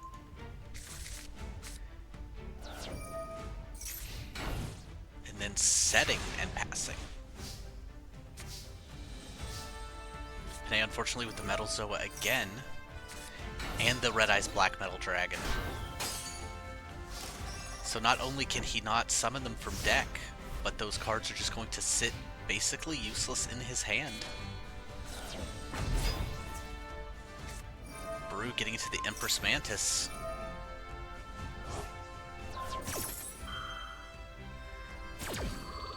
And yeah, he's popping her field spell, but she popped his monster. He's going down to 52.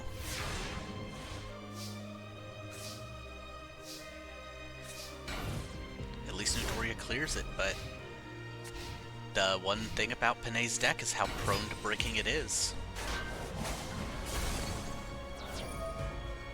Getting rid of the Empress Mantis here. Mystic Tomato and Dekoichi both able to dig a little bit, hopefully get something. Oh, hoping to crash here. And that's too bad. MST's the Metal Morph away.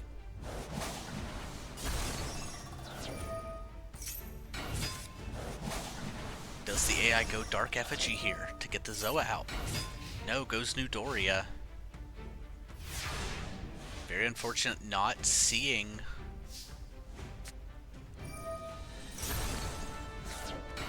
I think Zoa would put him in a much better position.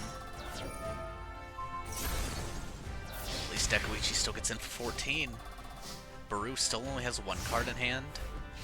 But if it's better than the 3 cards in hand that Panay has,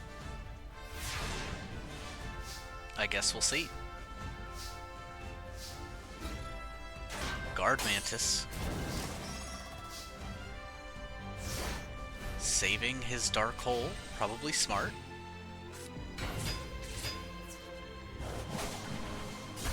Alright. Now I would expect the Dark Hole. See if he can save his game too.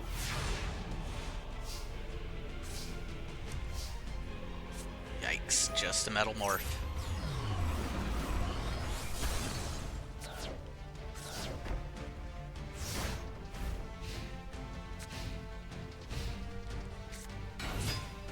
Praying Mantis 15. This is Panay's last real shot.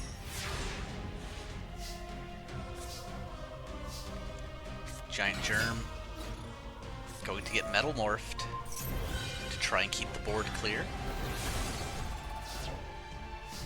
And still will end on 2 Giant Germs, even if it does get destroyed here. But doesn't. Baru bricks. And a TT.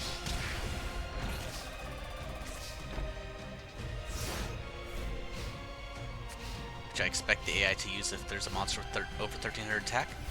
Panay hanging in. 1300 attack Giant Germ. Can he get this to game 3?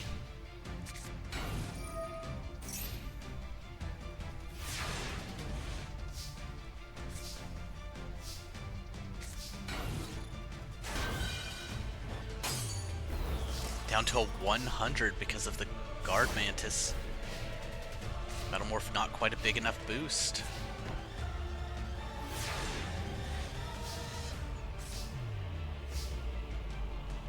Dekoichi draws a card. There's the Zoa. But the TT, okay. Gives Baru the search of the Kuwagata. Swords and the set. And yeah, if you're at 100 life points, I think Solemn is a great card for you.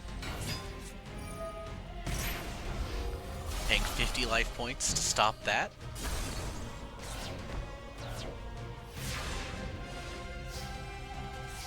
both players barely hanging on.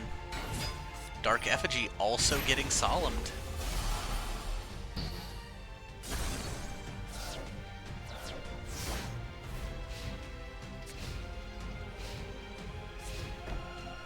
Okay, just a face down. Reborn for the Zoa. Does this do it?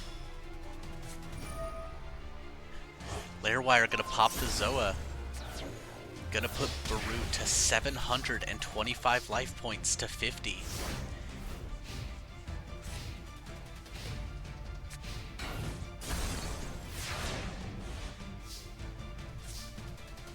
Alright.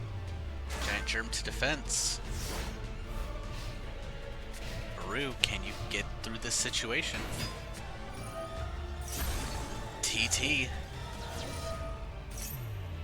That puts the Garochin in hand. But does Panay get a monster in time? He doesn't. It was so close. He almost pulled that back. Feather Duster. Gonna pop the Verdant Sanctuary here. But that's it. Kept it so close, but Panay will be falling to the loser's bracket. Very hard-fought game, but Baru has locked in top 4. With the 2-0, Baru securing her spot in Worlds, her potential hope for a new future. Next up, we need to see which 2 members of the loser's side are making it to the top 4. We have Tay versus Mark. We have Panay versus Yuna. Let's hop into the first game. If you asked me, Isolda, who do you want to make top 4? I think I would have put both of these in the list. So it sucks to see someone's going to be eliminating the other here. It's going to be very interesting. Tay gets to go first, but Mark gets to go second. They're both kind of getting what they want here. Let's just see whose strategy is going to work out better.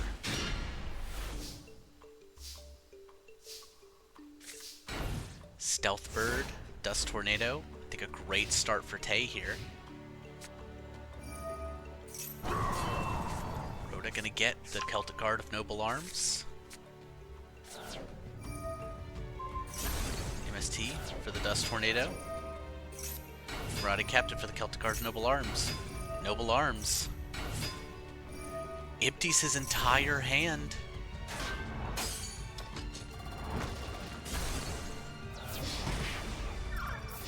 What a series of plays.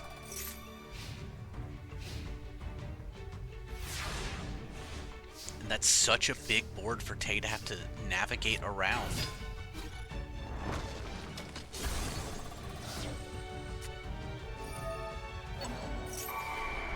She's just gonna have to hope that he can't empty his hand out for that Noble Arms anymore. We'll have to see though. Another Invigoration.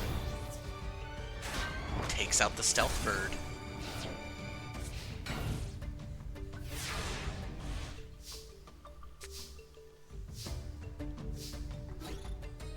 Gravoja runs over the Lady Warrior.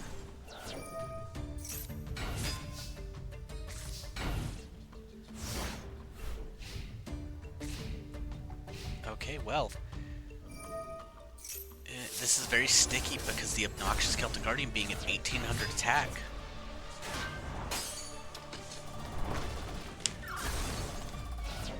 Unfortunately, cards in hand mean those obnoxious can't really go anywhere at the moment.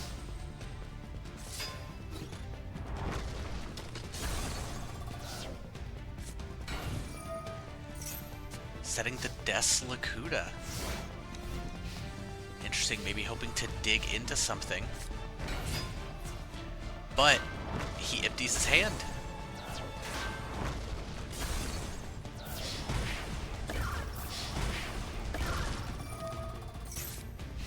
Draws 4 cards, so definitely not attacking with those 3 anymore.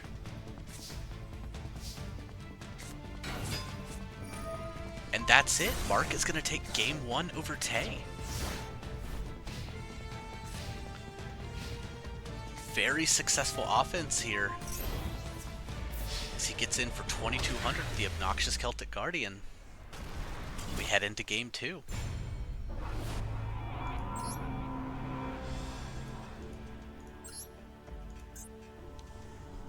Can Tay make it back, or is this the end?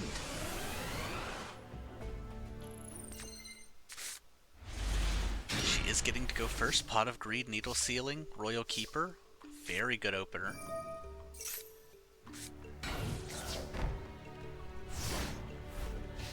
If he does manage to outpower this time. Ooh, also with the Pot of Greed turn 1.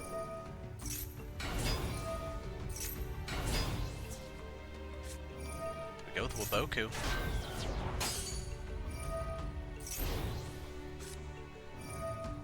Choosing to Dark Hole here. I actually don't hate that. Ooh, especially, well, the Royal Keeper's defense is going to be lower. So he keeps it in attack mode. Actually, just a great play.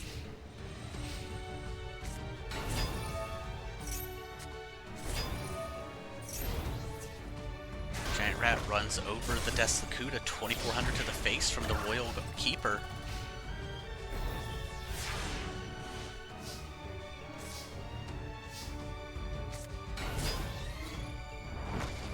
Here running over the Giant Rat. Gets it to Obnoxious. And the Swords is coming down. Alright, Tay has just definitely stabilized, because all he has to do is play a single monster. Or he exterminates all of her Needle Sealings instead. Wow.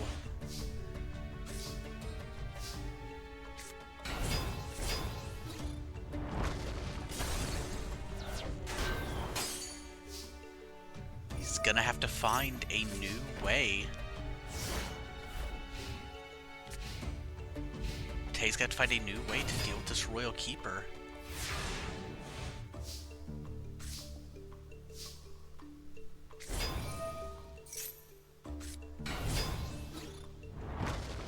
That's trading off the Grave Oja. I like it. The obnoxious Celtic Guardian being at 1,900 attack. Very, very awkward. And the return swords. Unfortunately, Deslicuda only works on a flip summon.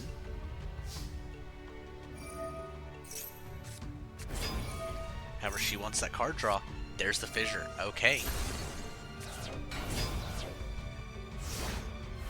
I think that ends up being worth it. You may take a little damage here, but take a decent amount of damage.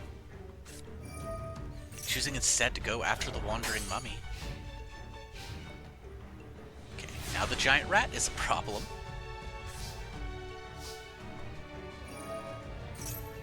Gonna continue to dig with the Advantage Camel.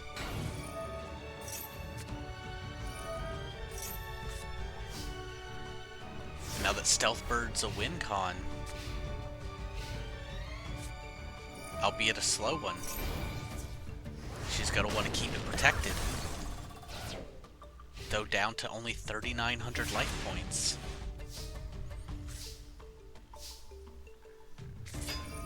Second Stealth Bird hypothetically speeds that up.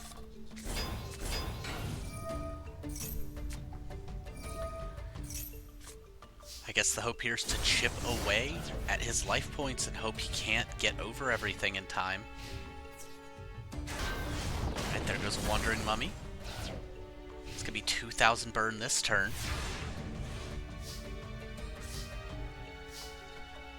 Oh, Swarm of Locusts, huge. If the AI sees that, it could deal with one of the Invigorations. Okay, yes, does go with the Swarm of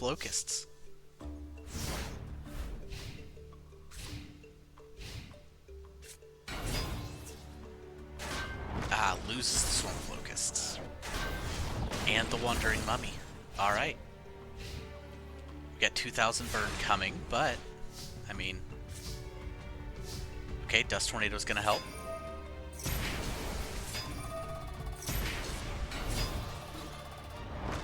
$400 damage there.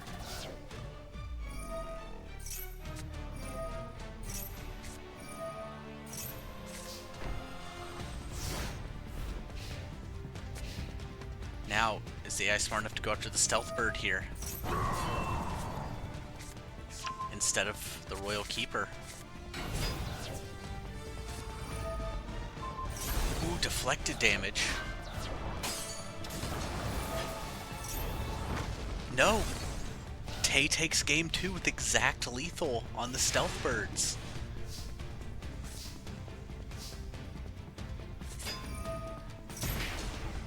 Just like with everyone else, one slight misplay is all it's gonna take.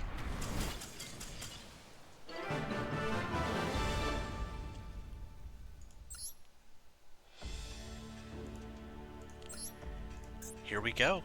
A game 3 situation once again on the loser's side. The winner goes to top 4. The loser is eliminated. Mark choosing to go first this time. Choosing to mix it up.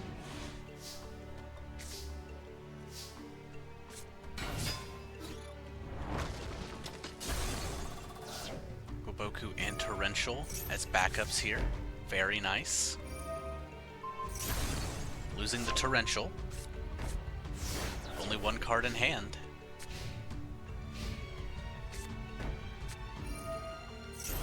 Alright.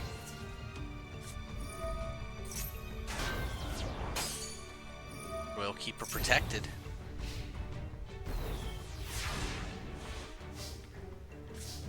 I'd love to see a Swarm of Scarabs face down here. Ooh, but yeah, that's, well... No, that's still not going to help her very much.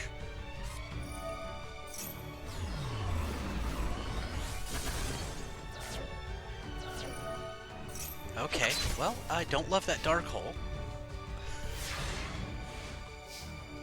This Gaia Power has been doing a lot to affect how Tay can play the game. Her more defensive deck forced to go more on offense than usual. Mark with nothing to play.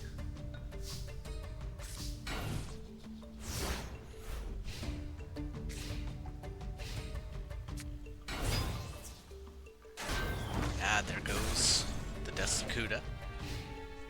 It was a good attempt to try and get some card draw done.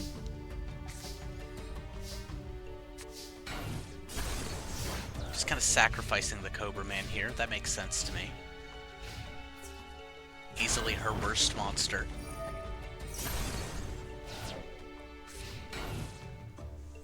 Well, these will be a couple of Wandering Mummies. I assume we're getting another Wandering Mummy here. Yep. Chipping away, getting rid of giant rats. What? Obnoxious Celtic Guard here? No, Marauding Captain.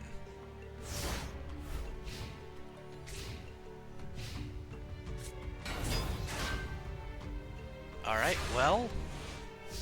Not sure that worked out how he hoped.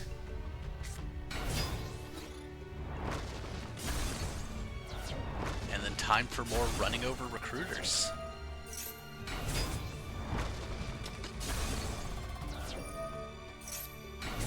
To a vanilla Celtic Guardian. So the question is, does he stay in attack mode and take out the Deslakuda, or are we playing more defense? The answer is there's an Invigoration, so gonna actually be able to deal with the Wandering Mummy.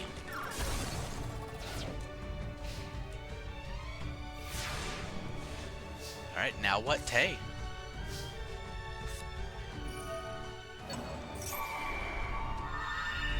Reborning the Royal Keeper.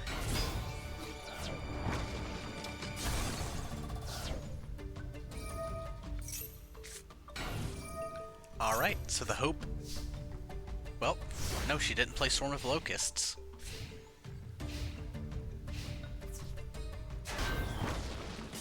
goes the Wandering Mummy. Oh no, this will be enough attack. That's why she did that. Oh, even better with the Harpies.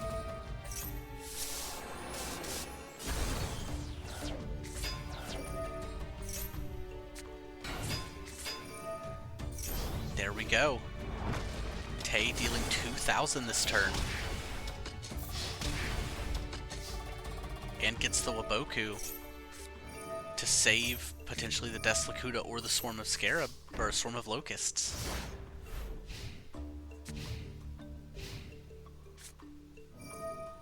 Alright. Sets up the Waboku. One of the few cards the AI will chain.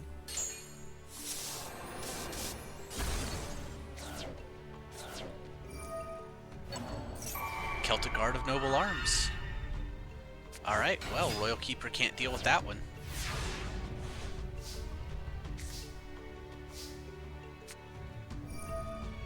Dark Hole, okay. It's gonna be 700 from Stealth then to defense. Tay, like, I didn't love that play, but actually I think Tay's in very good position here. She's only a couple of turns away from taking it. Well, except the Rhoda into Noble Arms. And there was no card drawn. So now she's forced to top deck against a 2100 attack point monster.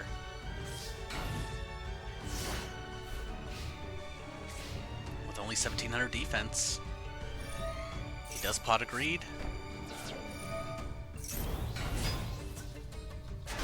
Lady Warrior is enough after the Gaia power.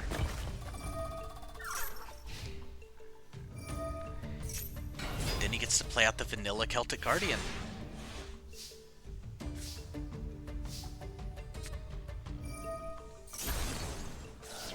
Okay, if Mark gets a single monster, Tay is eliminated. That's it. Draws 3 cards. Mark is taking the first of the top 4 slots from the loser's side. Tay, unfortunately, not able to move on to see Magnus once again. There we have it with the 2-1. Tay fought hard. But in the end, it wasn't enough. And now, for the last top 4 spot, is it going to be Panay really coming all the way up as the kid who's been fighting? Or is it going to be Yuna maintaining as the number 1 seed? You would expect her to win it. I guess we'll find out. Panay's big numbers trying to seal it. Yuna, can she get the run back?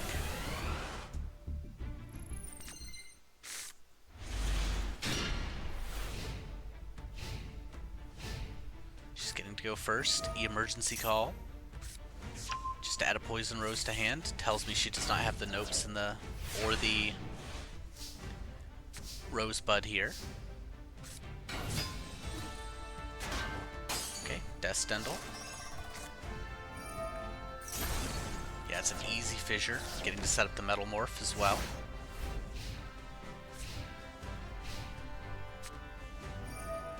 But it gets popped. Vampiric Orcus. Turns out that was great for Yuna to do. Mystic Tomato being bait to crash here.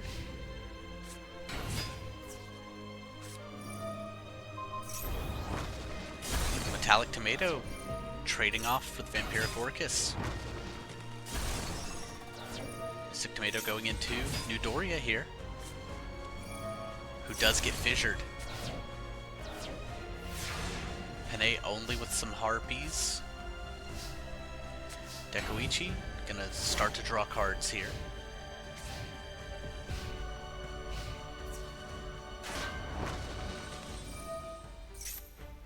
Draws a Red Eyes.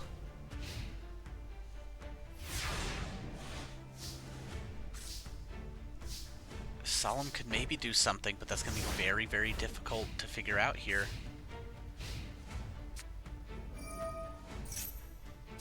for the nopes.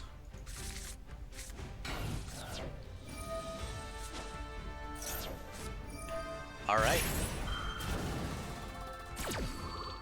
Cost gets paid.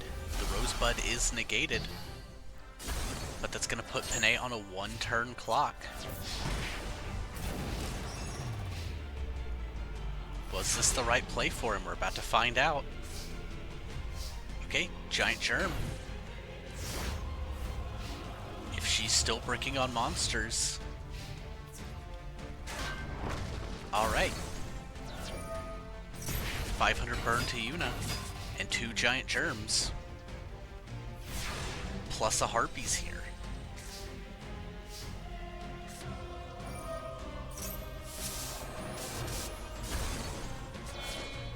Getting rid of the Wall of Thorns is huge as Red Eyes comes down, beating the Vampiric Orcus by 700.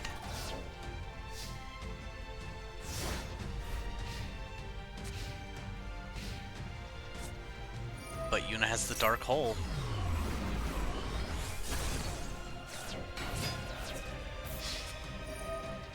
However, the return of Red Eyes with the Soul Resurrection.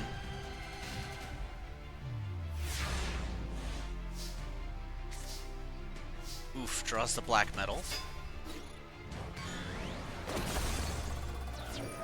Lord Poison, bringing back Descendal, who is not easily baited to attack mode at the very least.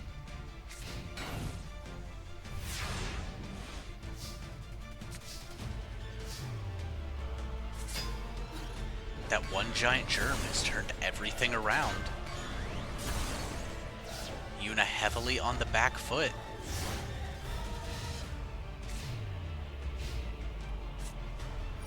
Pot of Greed. Trading off Lord Poison for the Dark Effigy. Vampiric Orcus just to have something on the board.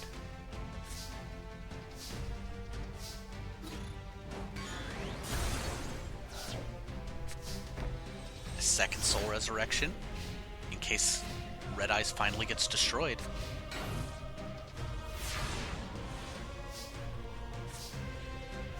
Ooh, and a Reborn. Getting Yuna's Vampiric Orcus.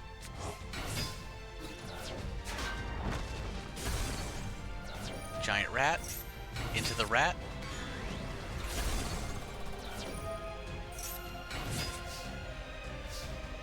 A wise call there. Yuna getting to thin out her deck just a little bit. Fairy King Truesdale. And a face down. It gets Dust Tornadoed. What was it? Plant Food Chain would have protected the king. Well, no, it wouldn't have, because there's a fissure. Well, yeah, I wouldn't have played the fissure there. Panay hanging in. Yuna with just a back row. 2,400 to the face. Yuna has 1 turn. That's it. Panay is taking game 1 from Yuna.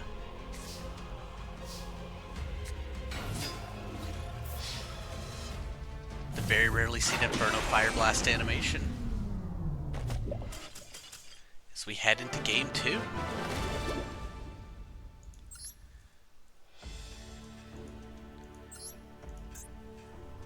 Panay going first this time.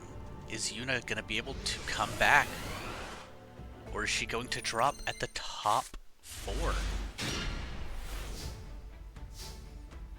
Or just outside of the top 4? Dark Effigy pass. Yuna definitely can deal with this. Emergency call. The Poison Rose. Alright, but she didn't. And even though he's got the Black Metal Dragon in hand, chooses to go for more damage. Don't need Red Eyes when you've got 2,900 damage and a fissure. I think that was a great play. poison, just gonna run over the tomato. Into the new Doria.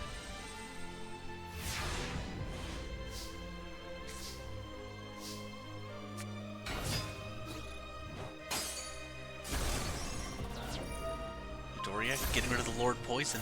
3,000 more to the face. Yuna, is it over? Dark Hole's gonna clear up the 2 effigies.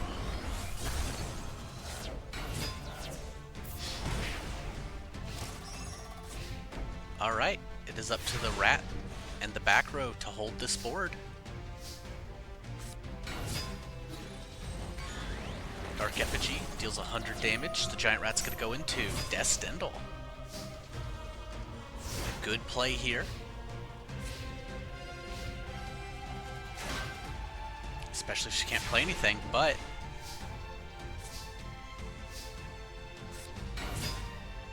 oh, just building up his board instead of going for the red eyes.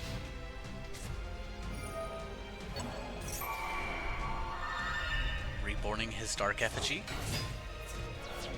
and running over the tomato to go to a new Doria. Ooh.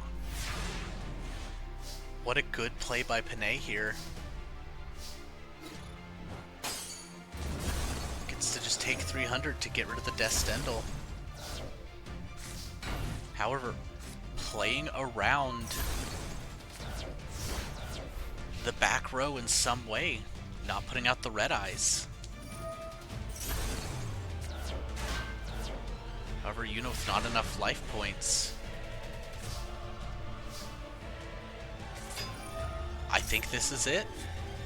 MST for the back row. Giant Germ, Fissure, Panay is going to be the one to eliminate Yuna. 2-0 fashion, nonetheless. Well fought, Yuna. You almost made it. Maybe letting your brother put in heroes just wasn't going to do it for you. And with Panay's victory, the top 4 is set. But they still fight for seeds. They still fight for that gold, silver, and bronze medal. Let's see who can go all the way. Mark, Panay, Lacey, Baru. 4 competitors who've done fantastic. The 7th, 8th, 14th, and 15th seeds are the ones moving on. Just a very rare combination of numbers. Let's keep on the loser's bracket here, where Mark is going to take on Panay. This is going to be the next elimination game. 2 of our most aggressive decks. 1 low to the ground. 1 much higher.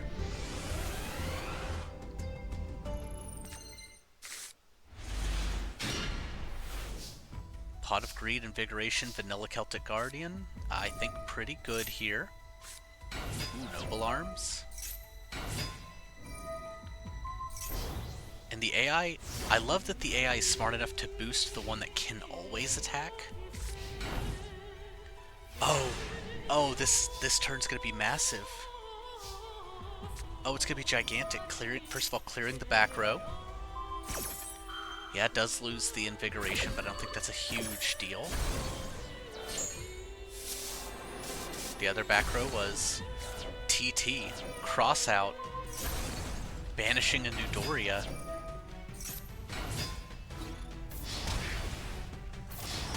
Alright, 4,900 damage this turn, draws 4 cards, and gets to set an MST. Yeah, these Noble Arms aren't going to get to do, well,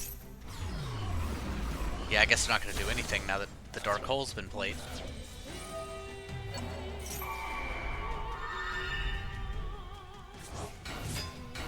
Giant Germ, Celtic Guardian. And Ace just not gonna let this guy beat him like that. His sister cheering him on.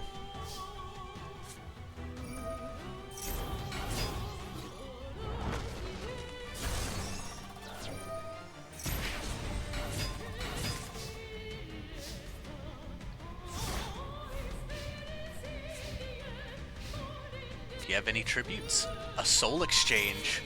Oh, very smartly here. Unfortunately, Mark does have the dark hole.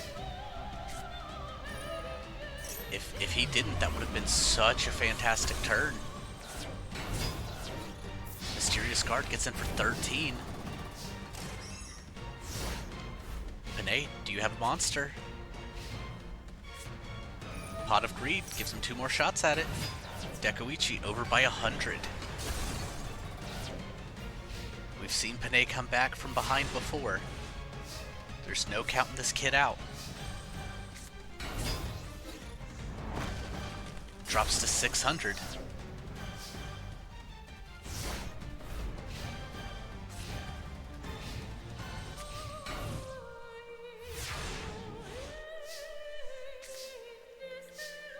Oh, the Celtic Guard Noble Arms.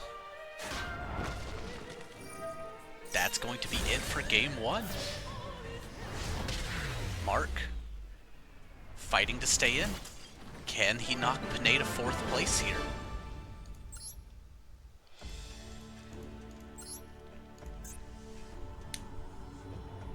He's going first.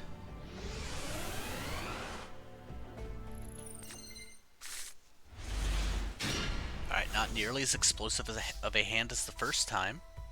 I think Warrior Lady Pass is pretty good. Dark Effigy could be a problem. 1500 attack is a lot for Mark to deal with.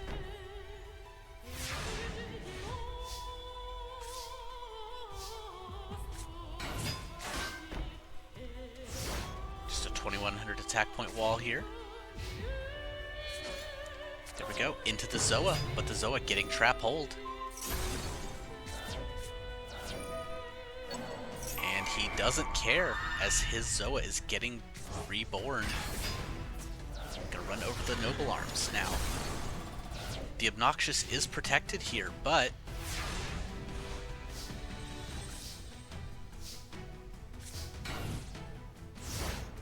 and luckily, Mysterious Guard.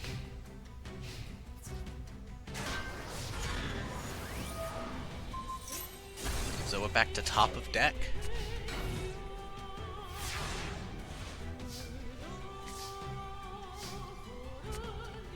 And here we go. Gaia Power, Marauding Captain. Lady Warrior, Reborn, the Noble Arms.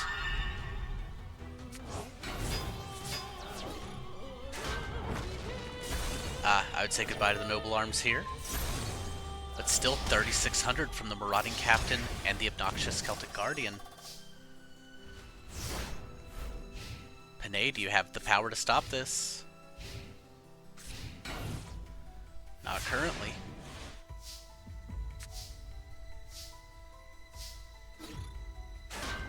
Giant Germ.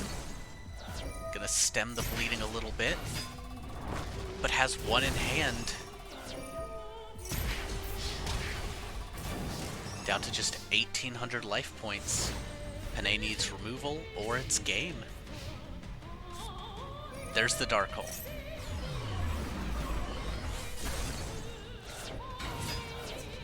The last Giant Germ getting in for 1,000.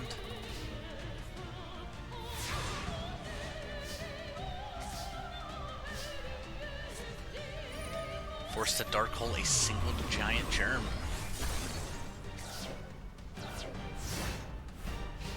See if Panay can start to run away with it here. Mystic Tomato.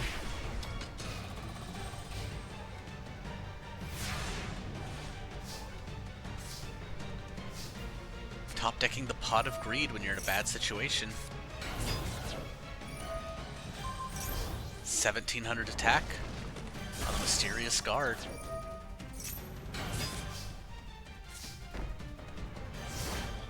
Yeah, Nudoria's gonna just go to defense mode. Not willing to crash just yet. So Mark very wisely setting. Okay, I think this is it. He's gonna get to flip and bounce the Nudoria.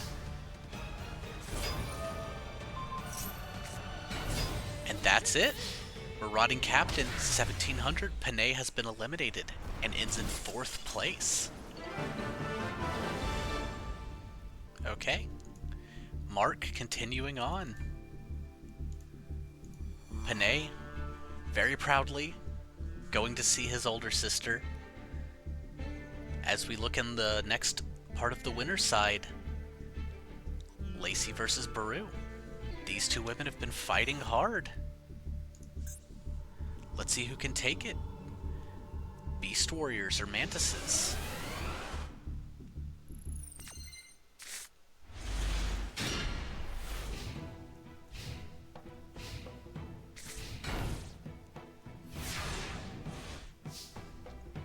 Pretty simple set here for Baru. Losing the Solemn. But the Guard Mantis with 2400 defense is so massive. Doesn't matter what deck you are, you're going to have trouble with that.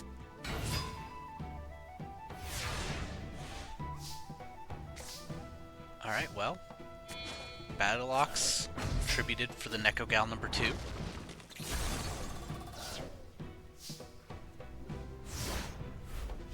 These two feeling around, seeing where they're going with this. Ooh, but the Lair Wire. And then getting in for 27.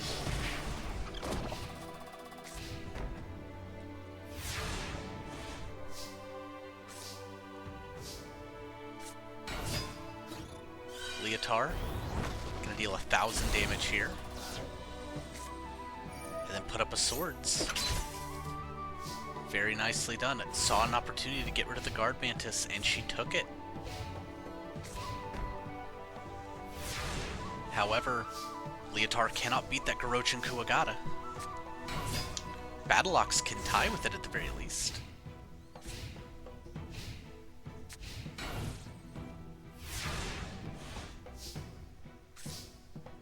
Sogen means she can actually beat it. But the TT. Baru just has this last turn of Swords to figure out how to get through. Has nothing to play. Meanwhile, Lacey has Wolf Axe Wielder. Banishing Praying Mantis to pop that.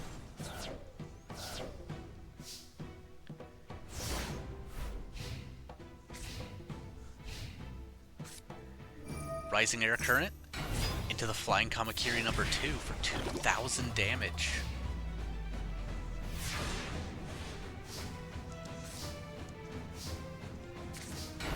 The Abare plus a Trap Hole. That should give Lacey another turn here.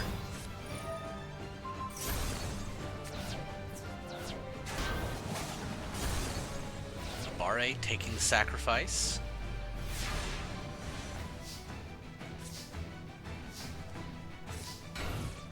Lacey with just a Beaver Warrior in hand.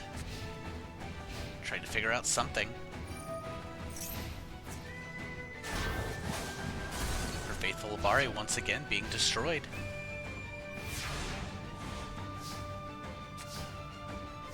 And there's the answer. Beaver Warrior. Louise stands ready. As Horn of the Phantom Beast comes into play. Not only destroys the Flying Kamakiri, but draws her a card. Garochin Kuwagata for Baru. And Lacey going to draw the Torrential.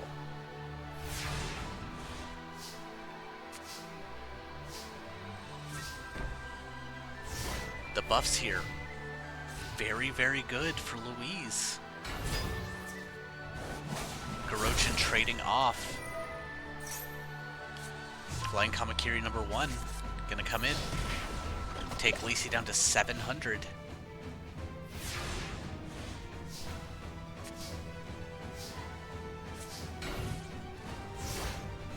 Yeah, the Wolf Axe Wielder just shy of the number it needs. And the huge Harpies here. That's gonna be it for game 1. Baru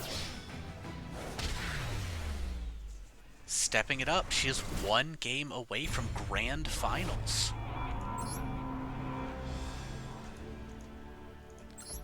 Can Lacey avoid the loser's bracket? She needs 2 more games to do it.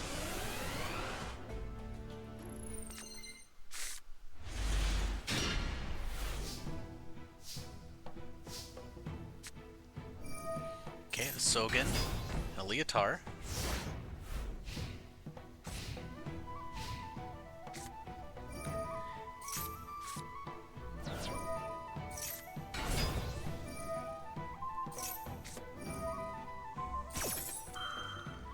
Alright.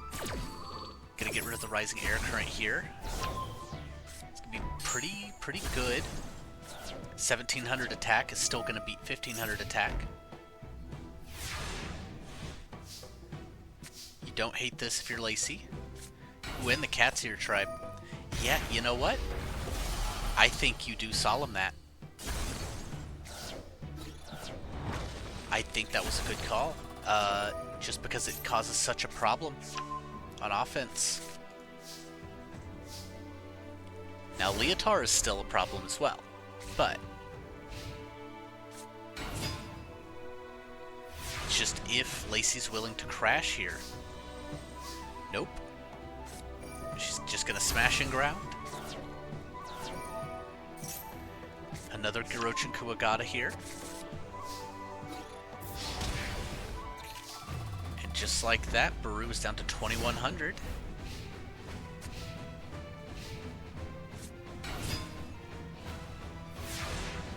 Any monster here from Lacey? Yes, a second Leotar. That gets Trap Hold. Attacks in, gains Horn of the Phantom Beast.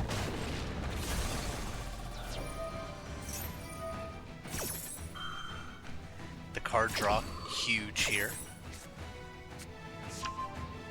Girochin Kuwagata. Alright, Baru. Are we going to game 3? The answer is potentially. Not quite.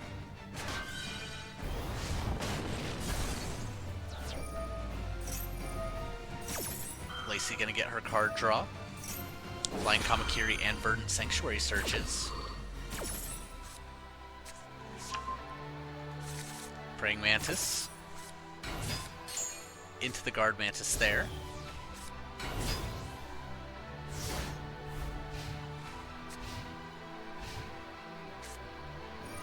Ooh, the Reborn on the Cat Ear Tribe.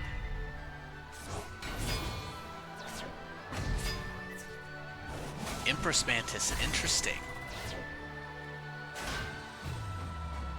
But I think, if my math is correct, this is game.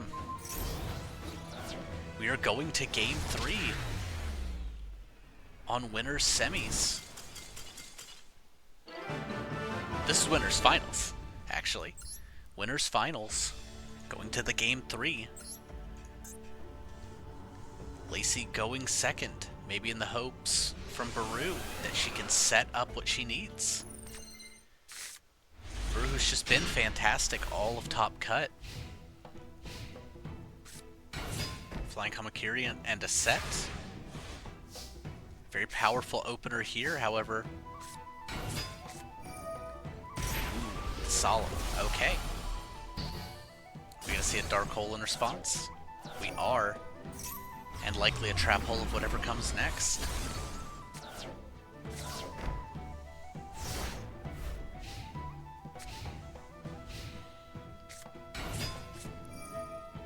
And into the hole.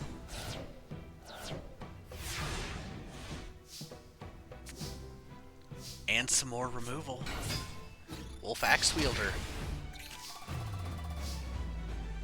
Pulling Baru. So close to loss. Horn of the Phantom Beast. Card draw. Forced to Dark Hole. But I think this might be over. It is Beaver Warrior Wild Nature's release. Lacey is going to Grand Finals.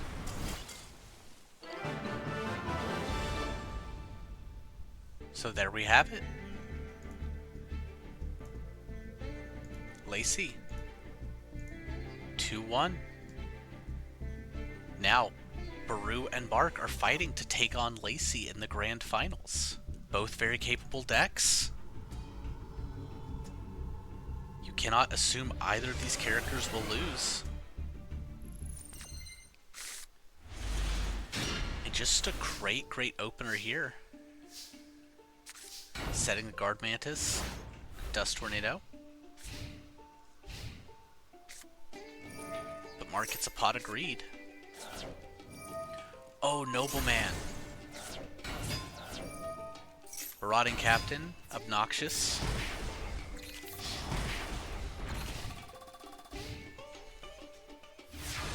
Picrew, I mean, in okay shape here. Gonna clear up the Marauding Captain.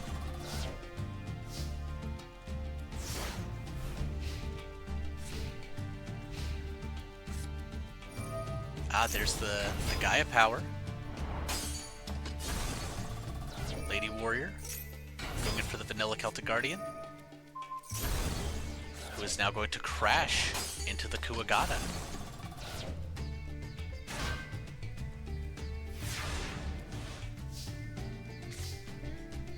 Don't play the Rising Air Current.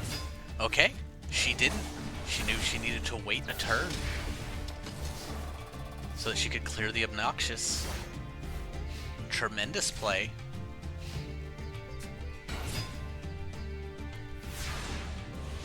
And is this just gonna be game here?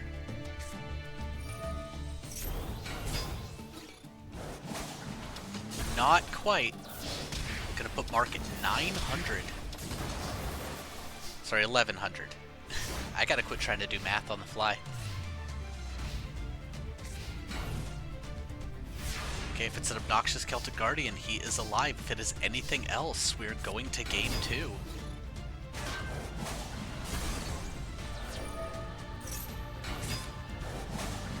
$600. That's it. Mark down a game.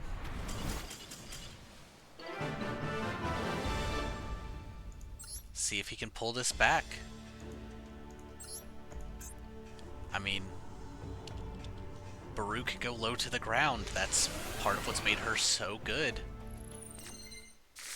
Mark choosing to go first this time. Celtic Guardian, back row pass. Ooh. What was his plan? Unfortunately, it doesn't seem there was much of one. Rising Air Current, Praying Mantis.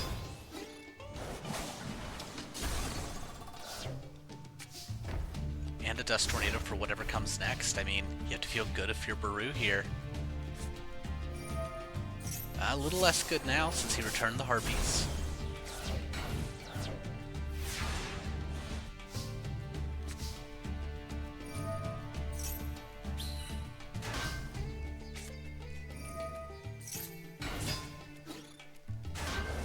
Okay, there goes the Mysterious Guard. Putting the Praying Mantis back. Guard Mantis gets in for 1,000. Mysterious Guard, now that he's actually been playing it defense mode, has been very good. Alright, and it got a very quick board established here.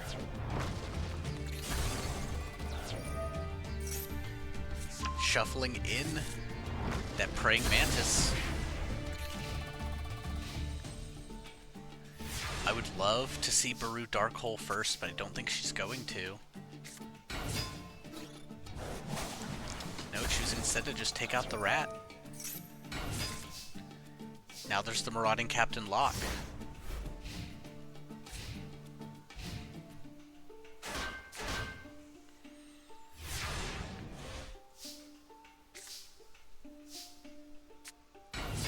Instead choosing to just play another Kuwagata instead of Dark Holing.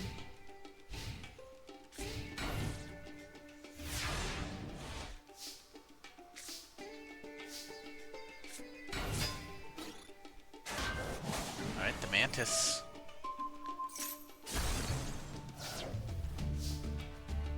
Still not willing to Dark Hole.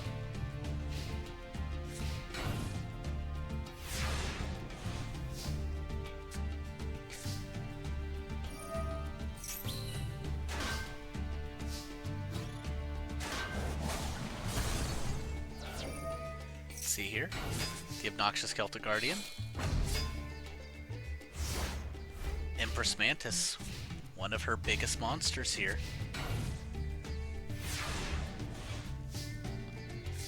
Both players kind of set in their ways at the moment.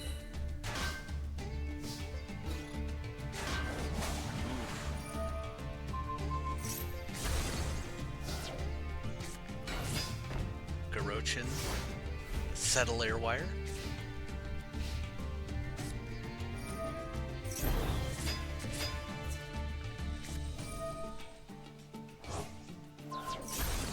Popping that. Now I think we're finally going to see that Dark Hole come in. Shuffles away the Empress Mantis. Honestly, very good for Picrew here.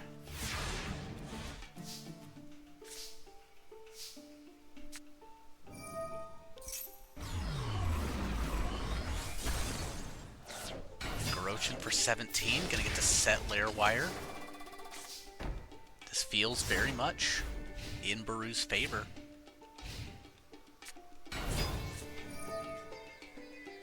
Not even letting it get the opportunity to activate its effect.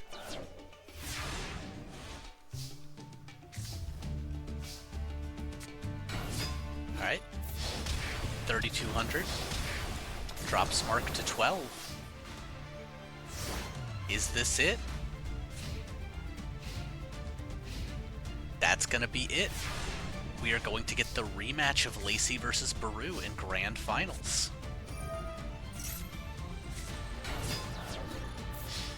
Well played by Mark, though, still getting 3rd place.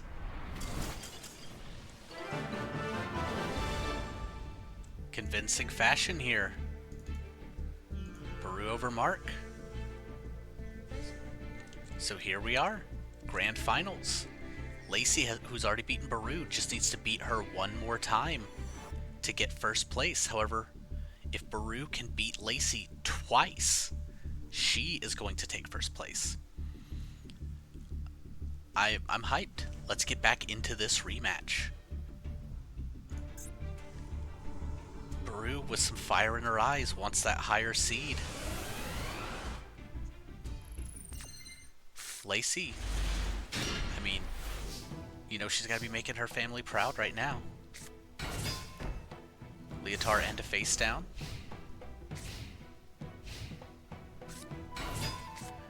TT, stop the Garochin Kuwagata. Alright.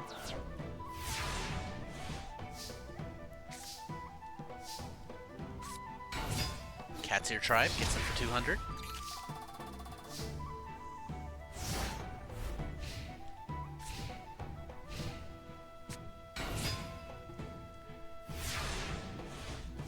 Okay, this is going to be a good Neko Gal here, especially with the Sogen.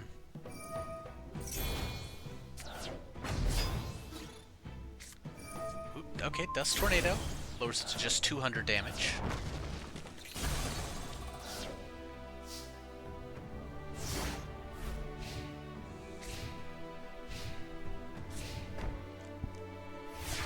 And Picrew with no plays whatsoever.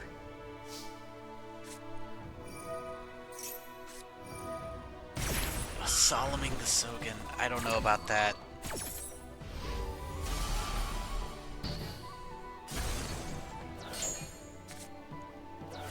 And that's game. Game 1 to Lacey. Lacey 1 win from taking the whole tournament. Picrew needs to win 3 games. Picrew needs to win 2 games before Lacey wins 1 just to reset the bracket. where she'll still need to win 2 more games.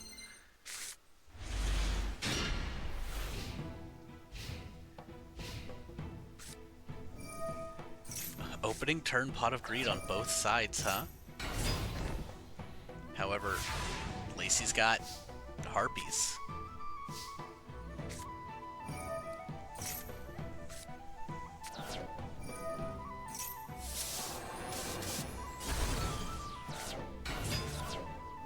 Alright.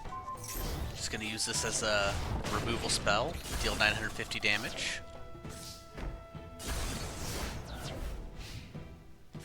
With Leotard and Cat's Ear Tribe, doesn't feel too bad. Going for the Wolf Axe Wielder, huh?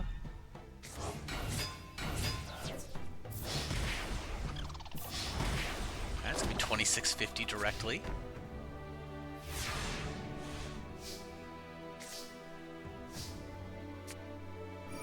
What's this pop? A second Lair Wire. And with the face, and with the face down Horde of the Phantom Beast, this is such juicy bait here.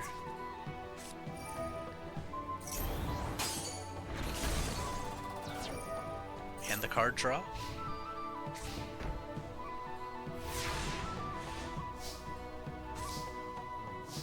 The Sogan, yep, really needs to pull through here. And the 1000 burn.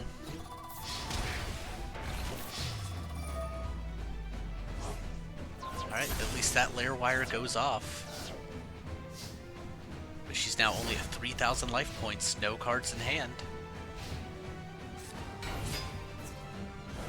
Flying Kamakiri just enough to deal with the Abare. But we know there's lots of ways for Lacey to beat a 1500 attack point monster. Alright. Unfortunately not able to, has to set up the swords.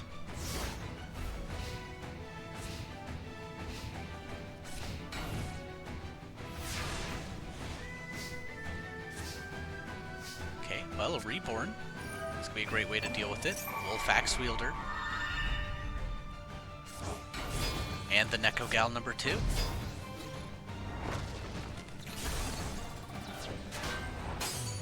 Alright, 2400 defense. It's going to take some working to get around.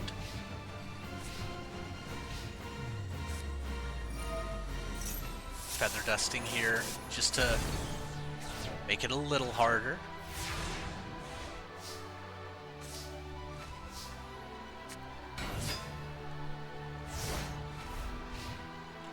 Baru really needs... Okay, swords is good. About to say really needs Empress Mantis, but with swords up, potentially she can get a second monster into the Dread Scythe. It's a hefty board.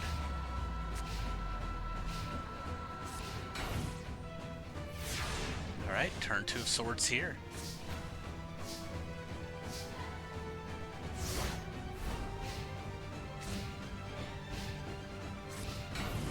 Alright, just a few face downs. The last turn of swords. With the Sogan boost.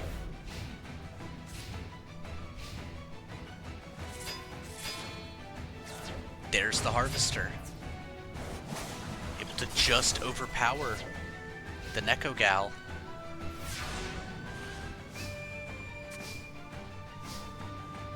Forces the Dark Hole.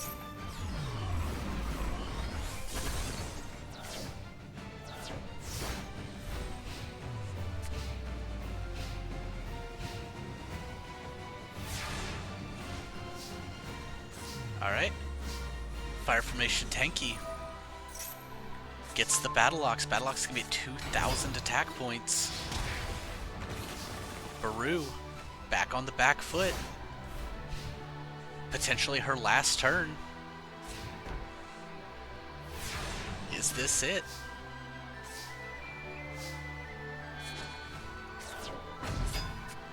Neko Gal getting solemned. So Baru barely still in.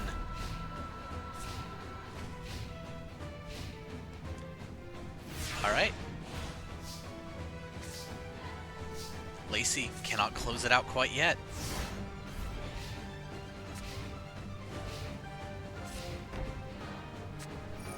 Dust Tornado, popping the TT. And that's it. Cat's Ear Tribe taking the final attack. Lacey is the champion. What a series.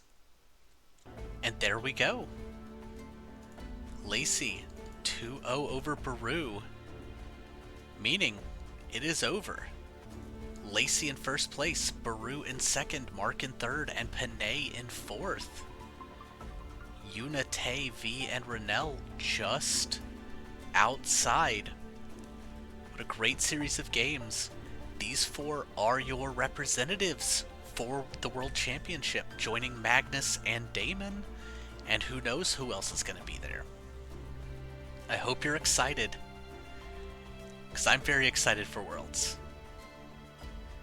But that's not where we're going next time. Stick with me. We're going to see what else is going on. Check you out on the next video.